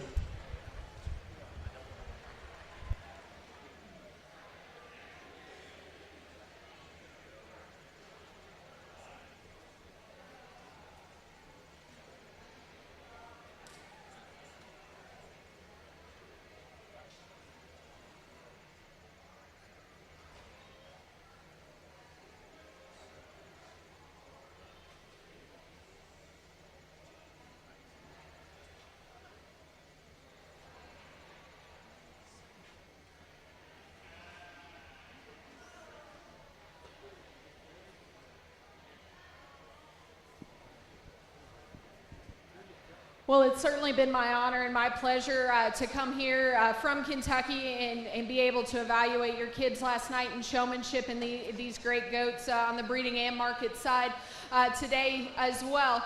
I think as a lot of people have talked, I mean, this is just an unusual year. It's not normal, but what is normal? I mean, in agriculture, I don't know that there's anything that's usual, anything that's normal from a day-to-day basis in raising livestock, in crops or anything. Nothing's ever going to be normal. Nothing's ever going to be usual. So I think while this is a little bit more of a challenging year, I think it certainly taught our kids and our exhibitors and hopefully ourselves something that we need to persevere and we need to move on and keep going with the things that we're passionate about and the things that we love. And this is definitely one of the things that I love, and I can tell from your kids this is one of the things that they love as well. And I assume all you parents that are out here and guardians, this is one thing that you're passionate about as far as the agriculture industry and the livestock show industry. So let's give everyone, including your show management, your 4-H, your FFA advisors, and these great kids, a big round of applause for their completion today.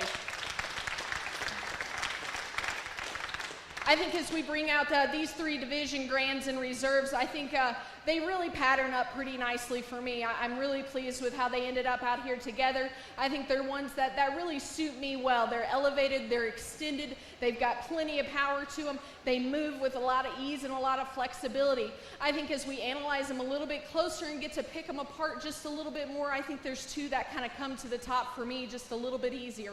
They're ones that are a little bit more unique. I think they're ones that have got just a little bit of extra quality to them, a little bit of extra ring presence as they get out and go. And I think all these kids are doing a great job getting these guys presented. Once again, let's give these guys a big round of applause. I'm going to go select your Grand and Reserve market goat today.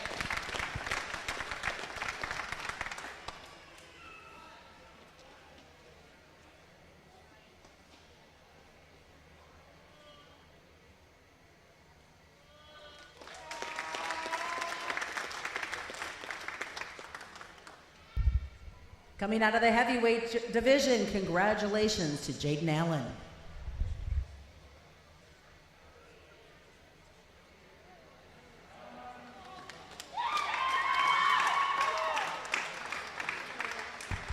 And your reserve supreme champion comes out of the lightweight. That's Elena Fangmeyer. Thank you so much, FFAers. Please have a safe trip home. We've enjoyed having you here in the show ring, and we'll look forward to seeing you again next year.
The good classes just keep coming out here, and I think the one I land on, the belted bear right here in front of me, again, a combination pig. I guess I get repetitive when I say that, but that's the square-built one that's got the extra shape down his top. He's stout out through his hip, and when that young man gets on him, he's really good in terms of his flex and reach off both ends of his skeleton, and that's the advantage he has over the other belted bear in this class. You talk about a stout skulled one that, again, is big-backed and stout out through his hip.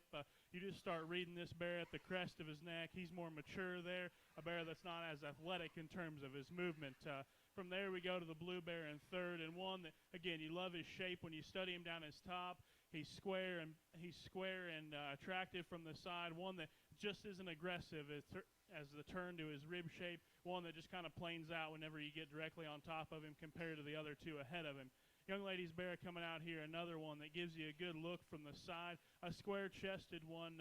You like this flex and reach out of his hip. Then you study him from behind, and in my opinion, that bear is just too far outside of himself. We got to square him up as he goes right away from us. Opposite thing on this bear right here, as soon as he comes out the gate, he's two-ended his knee. You got to pull him apart in his chest floor. Another one that's big top, stout-ended, one that just has to be pulled apart up there. And then a bear that gives you a really good look here from the side. Not enough shape, not enough power in that one, but a really good-looking one. Young man coming out here next. I pinned this one originally pretty quick, and one that's stout-headed, comes with some shape. He's stout-hipped. As the drive continues, this bear just gets too soft on his feet, and that kind of hinders his movement, as he goes on throughout the drive. And I've talked to the young individuals rounding out this class. Everybody did a great job. Congratulations.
I think a really tough division here. Let's go ahead and put all your hands together for all these exhibitors.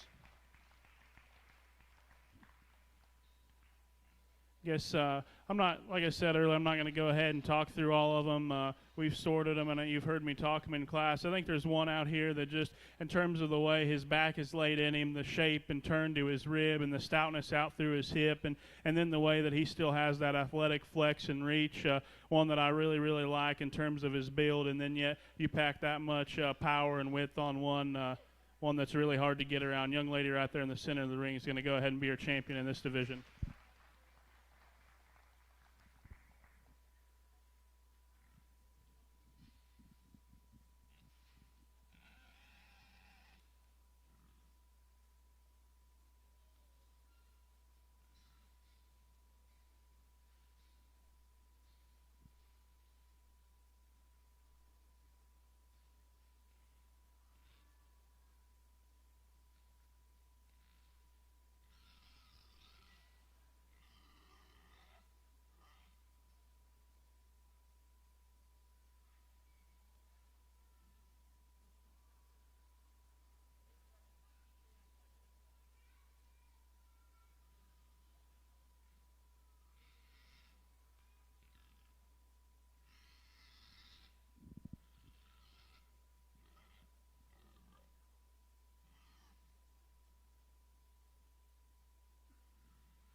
I think you bring that second place out here, and he sure made that class challenging.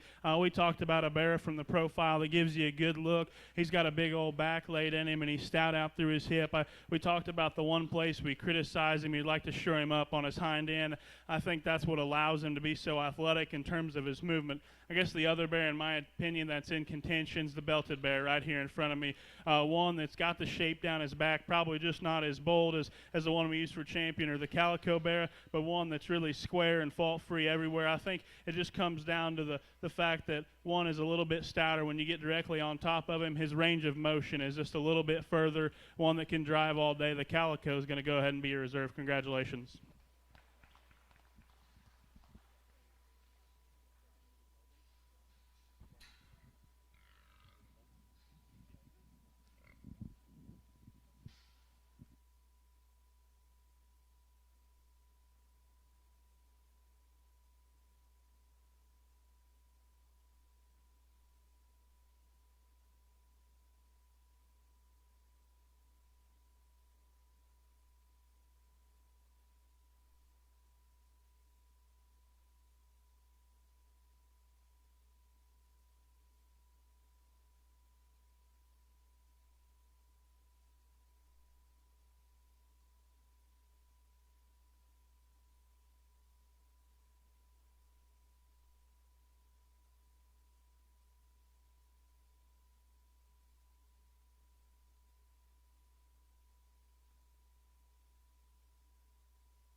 think a really tremendous set of bears that are very deep in this class. And I think there's two of them that hit me extremely hard out of the gate, and you get right on top of them. I think one's more aggressive in the turn and the shape to his back. I think one's naturally just bigger ribbed.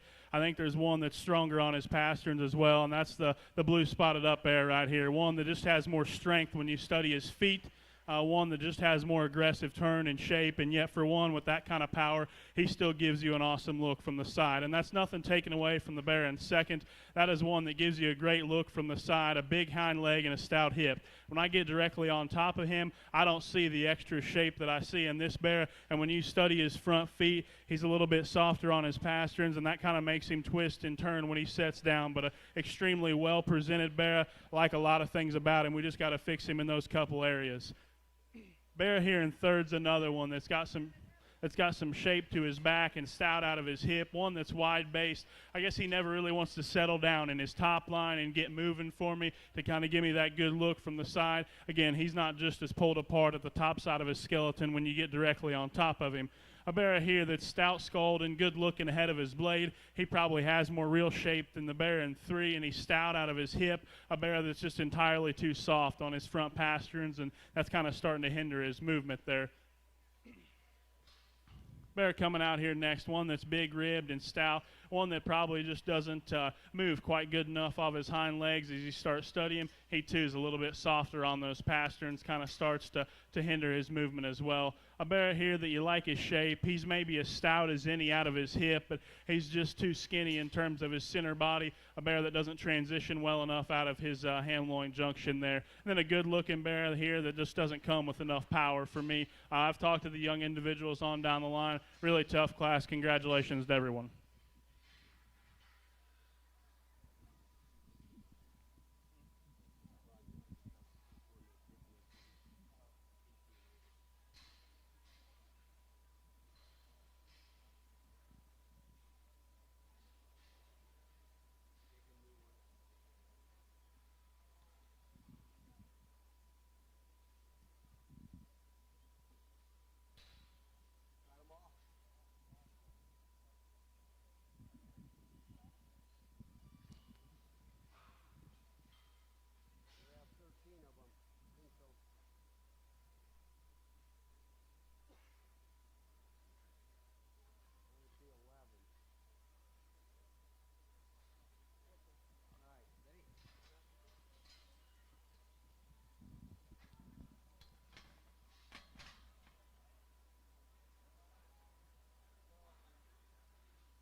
think this class comes with a little more sort, in my opinion. I think there's a couple calls you got to make on structure, and I think there's one that just kind of does the most positives with the most shape and width, and that's the belted bear right in front of me. He's a bit square when you step in behind him compared to the calico that'll be in second. You love the shape and denseness of that guy when you study him down his top and out through his hip, and yet he still gives you a good enough look from the side. The calico bear, like I said, will be second. That's a sharp-looking one from the side that still comes with some shape. He is really stout and wide out through his hip, and that eventually works to his disadvantage. That bear is too far outside of himself. He kind of wants to push and paddle instead of striding straight forward. Young man does an awesome job getting that one showed. A stout skulled one here that comes with some shape. He's too restricted off either end of his skeleton in terms of his movement, but you like the muscle that he brings. You like the body shape in that bear. Good place to land there in third. Another ultra stout opened up bear that's really stout out of his pin set. He starts studying this one at the top side of his neck. He's too mature. A bear, again, you got to square this one up from behind. He's too far outside of himself. Needs to be more athletic in terms of his movement. That's an advantage that the blue-eyed bear has here. This one is sound structured and has some shape down his top. You get directly on top of him. He just doesn't pack enough punch for this guy. Then a bear, same thing can be said about this one. He just reads a bit staler down his top line. You like his body shape and his width, just too stale when you study him. We've talked to the rest of the exhibitors on down the line. Put your hands together for all of them. Congratulations.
think an extremely challenging pair of bears here that have a ton of positives to go with them. I think there's one that's maybe just a shot bigger legged and bigger footed, and yet he still gives you a good look from the side. I think there's another bear that's probably just a bit more aggressive about the shape to his back. He's probably stouter out of his hip when he goes right away from you. I think that one's just probably a bit frailer featured at the surface. So there's where the trade-offs lie to me. I think there's one that I just love his view from the side, his balance, the extra shape, and just sheer mass that he brings to the table. The cheetah print bear is going to start this class, and a challenging pair there. The bear here in second, one that, like I said, that is the bigger-footed, heavier constructed bear. He's super big-chested and stout-skulled. He's not as aggressive in the turn and shape to his back when you get directly on top of him. And at times in this drive, it just looks like his feet are a little sore on him. He doesn't want to just go as quick as we can. But I think a bear that's still, in terms of build and just look from the side, chest floor, an awesome, awesome bear to land in second and a very tough class. Congratulations to both those exhibitors. Young man coming out here in third, a big-ribbed, big-centered kind of a bear that gives you a good look from the side. He probably doesn't carry that shape all the way back in through his ham loin like the two ahead of him do. A bear that's just frailer when you study him down at the surface, one that just doesn't have those ESTs of look and bone that the two ahead of him do. Young man coming out next, another one that comes with that stoutness and shape. He gives you a good look from the side. Like we said on that one that just left the ring, comparatively, he's not as aggressive in the turn to his back. Bear that's just not as wide whenever you get directly on top of him. Bear here that he has the width, he has the stoutness and the power. He's just a bit plainer in terms of his shape. Bear that just needs to go better off either end of his skeleton. Same can be said for the bear coming out next. Stout out of his hip, bear that just needs to go a little bit better. And then we've talked the kids on down the line. Put your hands together for them. Congratulations.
Let's put our hands together for these three young individuals. An incredible division, very tough. I think I'm going to be short and sweet with this, and I think it just comes down to one out here, and the way he's built from the side, the shape and the roll and the turn to his back, and then the way he scoots around the ring, still a square-built bear that's good on his feet. This one right here in front of me is going to be your champion in this division. Congratulations.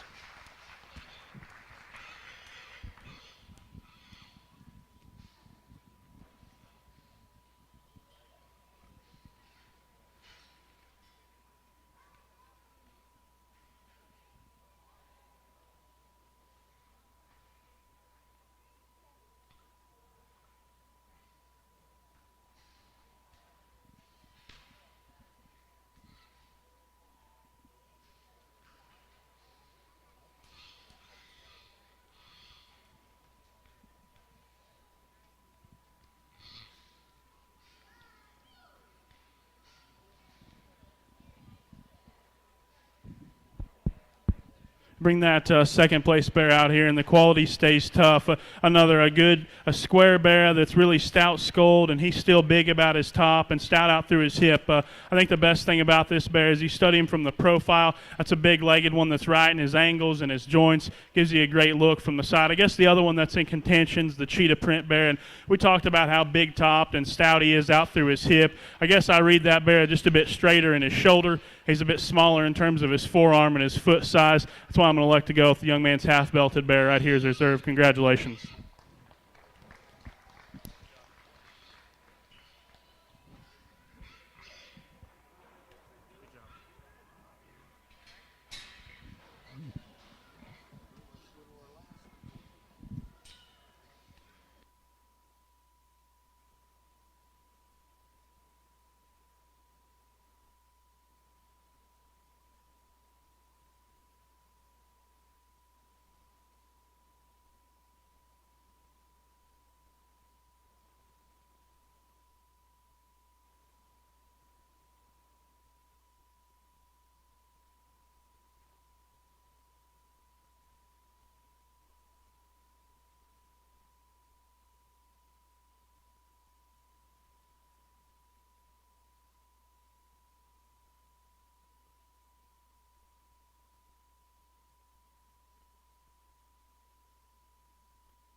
I think a really good pair of bears in here. I'm going to elect to start with the belted bear right here in front of me. He's got the most aggressive shape and turn to the ditch to his back. He's the stoutest out through his hip. He has an advantage in terms of his rear leg bone. He's stouter outside of his pin set, and then one that whenever you set into motion from the profile, he's longer and leveler out of his hip. I'm not going to say he's perfect about his head and his neck, but neither is the bear. And second, again, a shapely bear that's really stout and opened up. He's too frail featured for my liking, and then when his head comes down, he kind of comes into too many pieces. This bear will get rounder out of his hip and kind of shove his hind leg underneath of himself. If you like the power and the muscularity that comes in this bear to be in 2. The bear here in 3 is one that gives you an awesome look from the side. He's big forearmed and sound structured. I think comparatively he just doesn't have enough boldness and pliability to the center portion of his body. And then you start studying his left hind leg. You need to square him up there as he drives right away from you.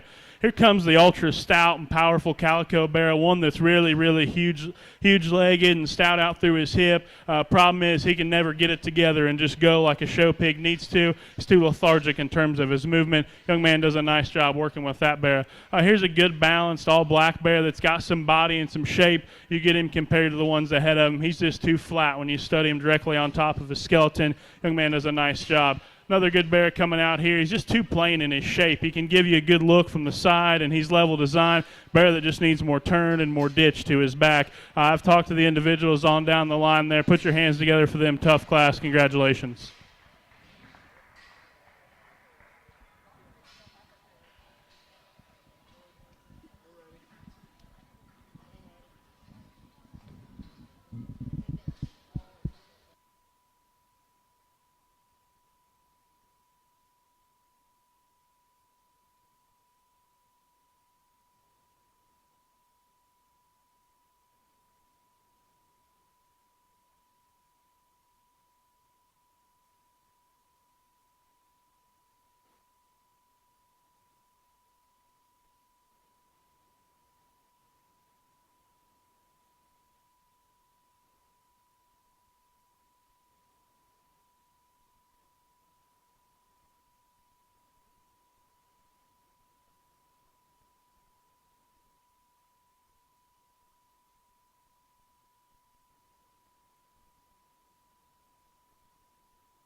think there's a little more sword in this particular class, but I think the barrow we land on is still balanced, level design barrow, still comes with plenty of muscularity and shape. The young man to my left will have our class winner.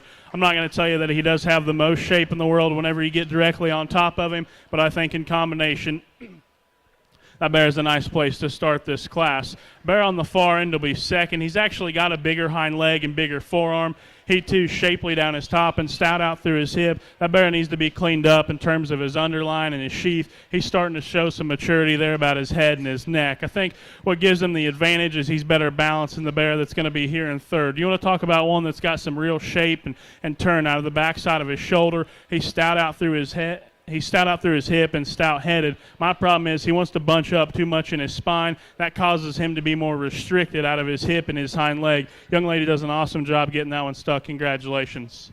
Young man coming out here next. One that's a heads-up kind of bear. Gives you an awesome look from the side. He's big-chested and stout out through his hip. He gets a little drier and harsher about the center portion of his body. This bear needs to have more foot size and just bone whenever you study him down at the ground. Another nice job getting that one shown. A bear here, another one, gives you a great look from the side. He's extended ahead of his blade, stout out through his hip. Whenever you get directly on top of him, he's got to be a bigger rib bear. He's just got to have more shape whenever you study him down his top line. The bigger rib bear actually does lie here in sixth, one that's really stout out through his hip. He too is kind of showing some maturity about his head and his neck. He needs to have more range of motion when you study him. A really stout, rugged kind of cheetah-looking bear coming out here next. One again that's too bunched up in his top line. He's too round out of his hip. Got to relax that one and just make him go better. We've talked to the young individuals on down the line. Congratulations to all of them. Another good class of crossbreds.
I think, once again, a good trio of bears on the top end of this class. And I think there's one that's just bolder about the center portion of his body, one that's got more aggressive shape and turn to his back. He's stout out through his hip, and he stays square as he drives right away.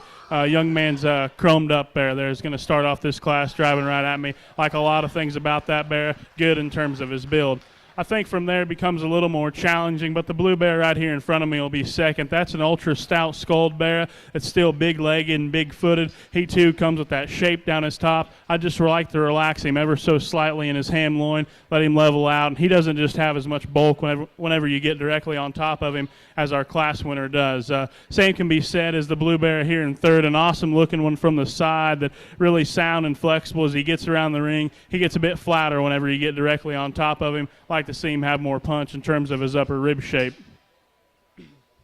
Another shapely, sound structured bear coming out here. One that just, again, gets too flat and dry about the center portion of his body. Maybe they're fighting a little bit of weight there, but bear that also just needs to get up and go a little bit better off his hind, too.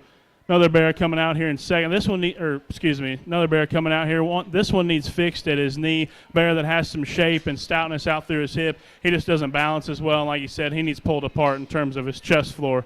Another bear right here that's good in terms of his build, and he still has some shape down his back. He's just too frail in terms of his feature. Bear just needs to have a shot more bone down low. I've talked to the individuals down on the row there. Congratulations to everybody. Good way to round out the crossbreds.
Another good division. Go ahead and put your hands together for these young individuals.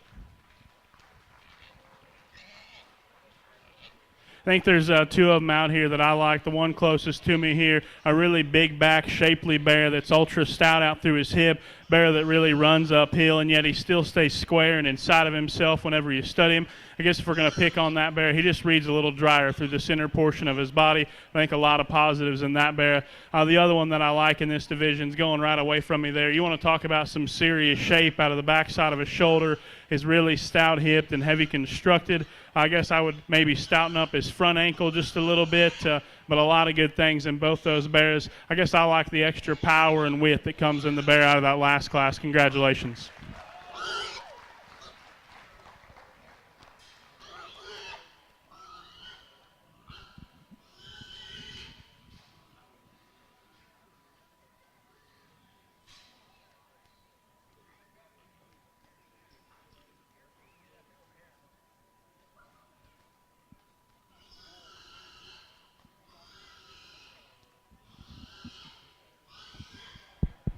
You bring that second place bear out here, and I still think he keeps things interesting with just sheer bone size and shape whenever you get directly on top of him. Like we talked, I think his head and his neck's starting to show some age. Bear that just needs to relax in his top line. Keep coming back to this bear right here, just the shape and bulk and mass. I know it could be a little bigger in his front ankle, but I still think that's the second best one in this division. Congratulations.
It's been an extremely good crossbred bear show, and there's been a lot of quality driven through both these rings. Let's go ahead and give all these young exhibitors a good round of applause.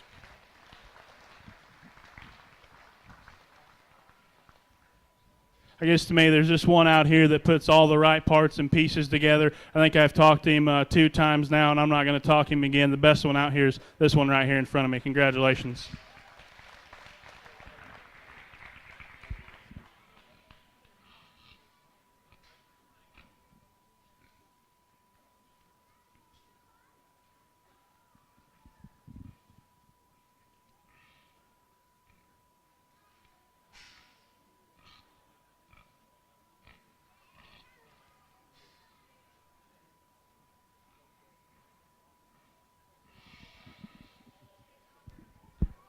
I remember back that class was challenging, the division was challenging, and I think this bear right here, stoutness of skull, feature, and just good looking from the side. We talked earlier, he just doesn't have as much aggressive shape as that one that wins, but he's definitely the second best one. Congratulations, that young man.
All right, to start our overall market gilt drive, your grand champion, purebred Duroc Market Gilt, was exhibited by Kylie Gunther of the West Point FFA chapter.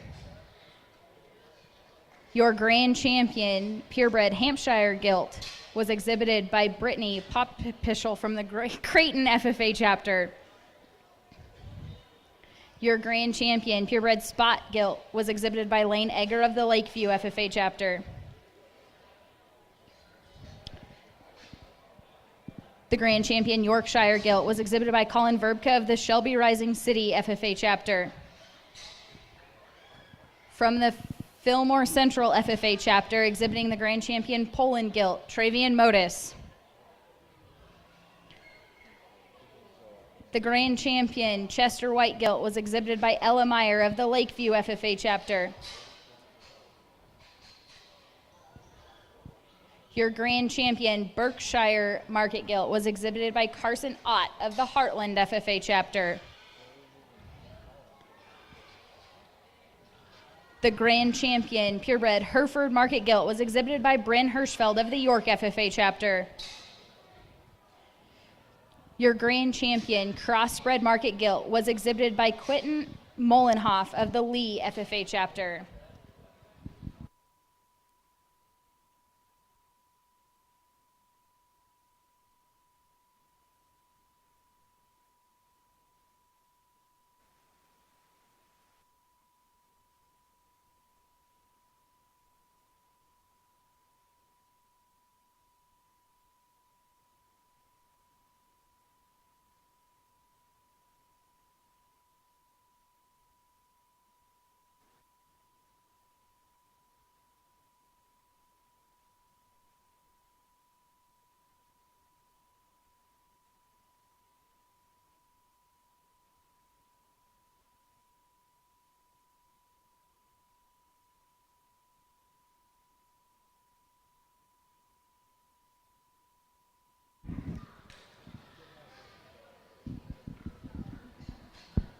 I think a tremendous set of market gilts out here. Let's go ahead and give all these individuals a big round of applause.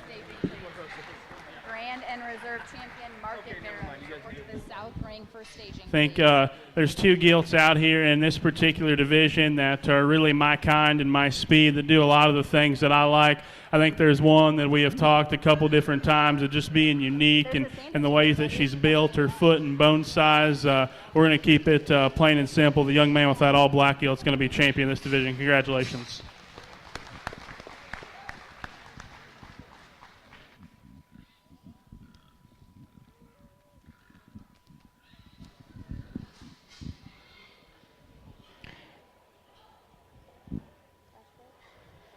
Congratulations to Quentin Molenhoff of the Lee FFA chapter for exhibiting your grand champion Market Gilt.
I think for reserve, it comes down between the Yorkshire and then our reserve cross. And I'll just talk a little bit of the differences for you that I see. The Yorkshire gilt's a really good-looking one from the side that comes with a ton of shape and width. I guess if I'm going to be critical of her, I'd like to make her feet and just bone work a little bit bigger, but a very athletic gilt that does a lot of things right and gives you a great look from the side. Same thing can be said about this calico gilt. We've talked about her. That is one up-headed gilt with some real shape to her back and stoutness out of her hip. She does have the advantage in terms of bone work, a gilt that I do question when she goes right away from you, but I think everything else about her is extremely elite. She's going to be reserved. Congratulations.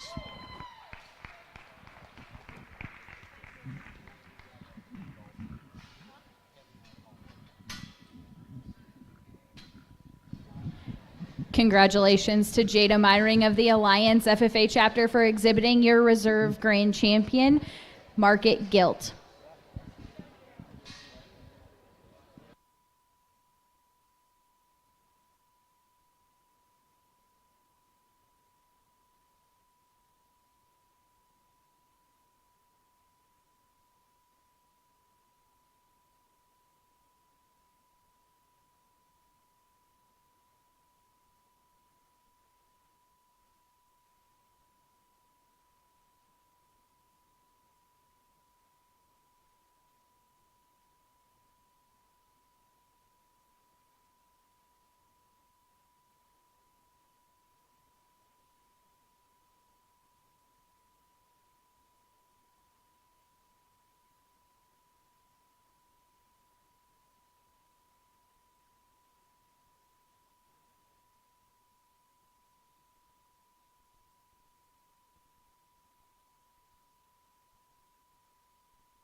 Now are we ready? Shane, are we ready? Okay. We will now start the selection of our grand champion, Market Barrow. Exhibiting your grand champion, Market Duroc, is Jada Myring of the Alliance FFA chapter. Your grand champion, Hampshire, was exhibited by Jamie Hoblin of the York FFA chapter. Your grand champion, Spot, was exhibited by Harley Martin of the York FFA chapter. The grand champion, purebred Yorkshire Barrow, was exhibited by Reagan Alfs of the Schuyler FFA chapter. The grand champion, Poland, was exhibited by Jaylee Halstead of the Wisner Pilger FFA chapter. Your grand champion, Chester White, was exhibited by Rachel Lashley of the Medicine Valley FFA chapter. Exhibiting the grand champion, Berkshire, from the Central FFA chapter is Taylor Nelson. Exhibiting your grand champion, purebred Hereford, is Adam Alfs of the Schuyler FFA chapter. And your grand champion, Crossbred Market Barrow, was exhibited by Jamie Hoblin of the York FFA chapter. Let's put our hands together for these exhibitors.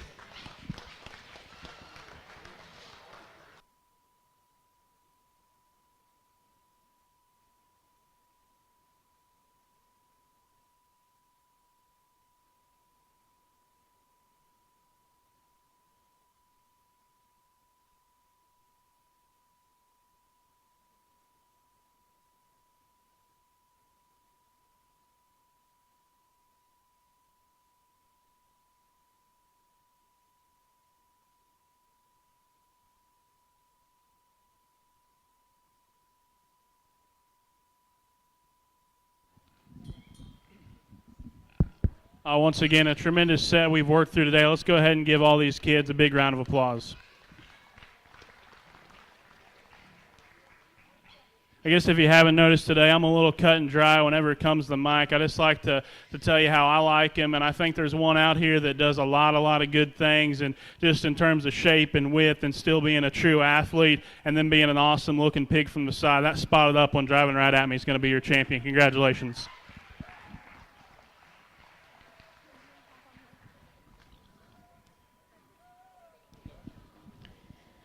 Congratulations to Jamie Hoblin of the York FFA chapter for exhibiting your grand champion market barrow.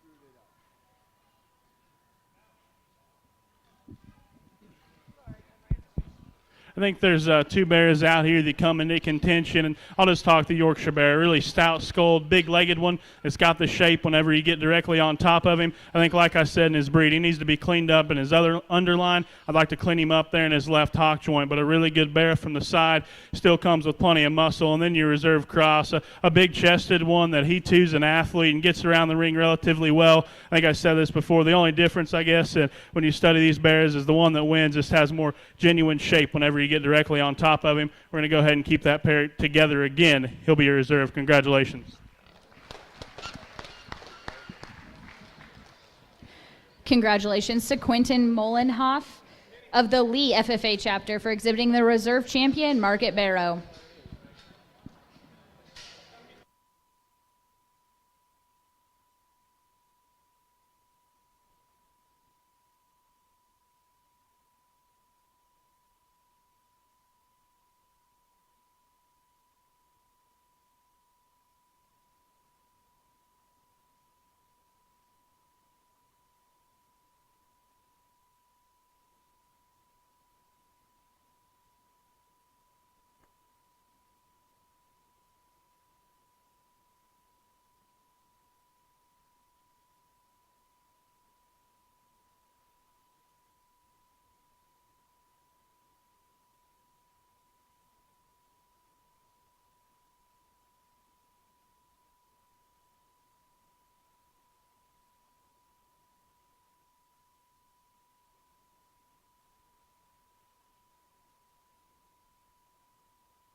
Entering the ring now is the selection of our Supreme Market animal. Exhibiting our grand champion market gilt is Quentin Molenhoff of the Lee FFA chapter.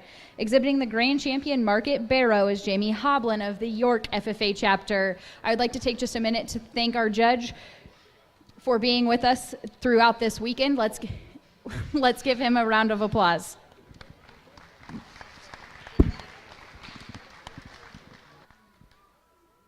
And ladies and gentlemen, as Mr. Grant Colvin finishes up our market show today, just wanted to take a minute to thank you. I'm Ryan Hasselbrook, the superintendent of the FFA shows. Just again, want to thank you all for your participation. So appreciate everyone's cooperation and working with us throughout the weekend. It was certainly at times a little bit jammed up back there in the hog barn, but everybody was courteous and polite and so kind. We just so appreciate having you here. Also, I wanted to take a minute to recognize a few folks that we have over here. Members of our livestock committee of the Fair Board, if you would, join me in thanking these folks for their determination to put an event like this on.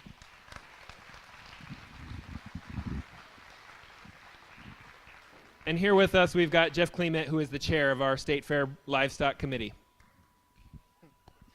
Thank you, Ryan. I just want to copy what Ryan said. It's been a great week. Thank you for coming out to the Nebraska State Fair. We had a lot of fun, and good luck to these two exhibitors out here. Thank you, Jeff.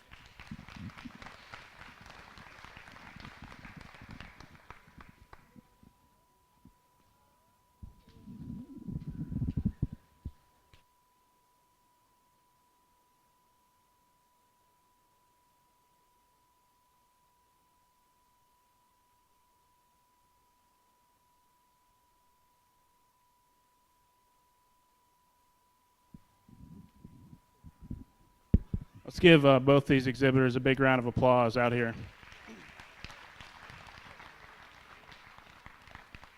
Just want to make a couple of remarks real quick. You go to a lot of shows and you hear people talk about our kids in the livestock industry being driven and kids that are hardworking, but I think a lot of times we miss the fact that we teach our kids how to face adversity, and I think this year has been a huge example of that. From all the people that have put shows on across the country, there's a lot of events that haven't happened. And when you start looking around the country like Minnesota and Wisconsin, they shut their state fair down, and people that were raised in the livestock industry faced adversity, and they said, we're not going to let that happen. We're going to fight for our kids. And I congratulate all the state fairs that went on and fought through this, whatever you want to call it, that's going on right now. Give those guys a big round of applause all across the nation.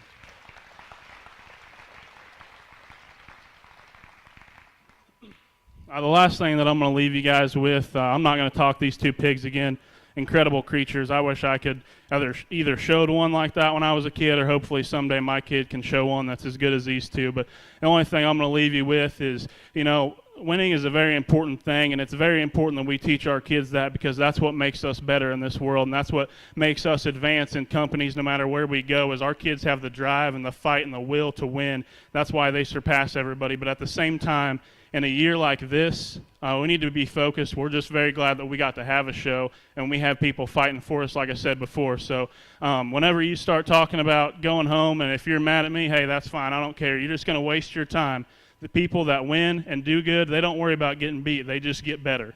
So I think it was Mark Core that said, let's not get bitter, let's get better. That's all I got to say. Congratulations to everybody.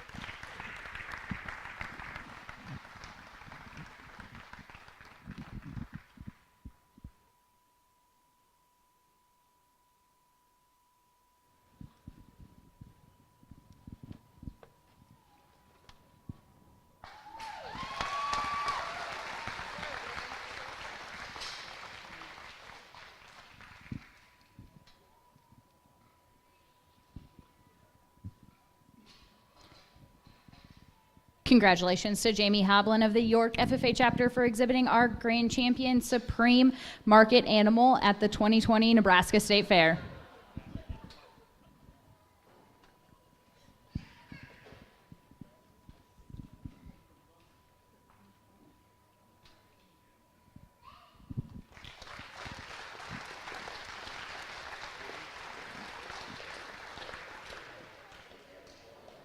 Congratulations to Quentin Molenhoff of the Lee FFA chapter for exhibiting the Reserve Supreme Animal at the 2020 Nebraska State Fair. Thank you all for being with us this year. We look forward to seeing you back. Travel safely home and enjoy the rest of your year.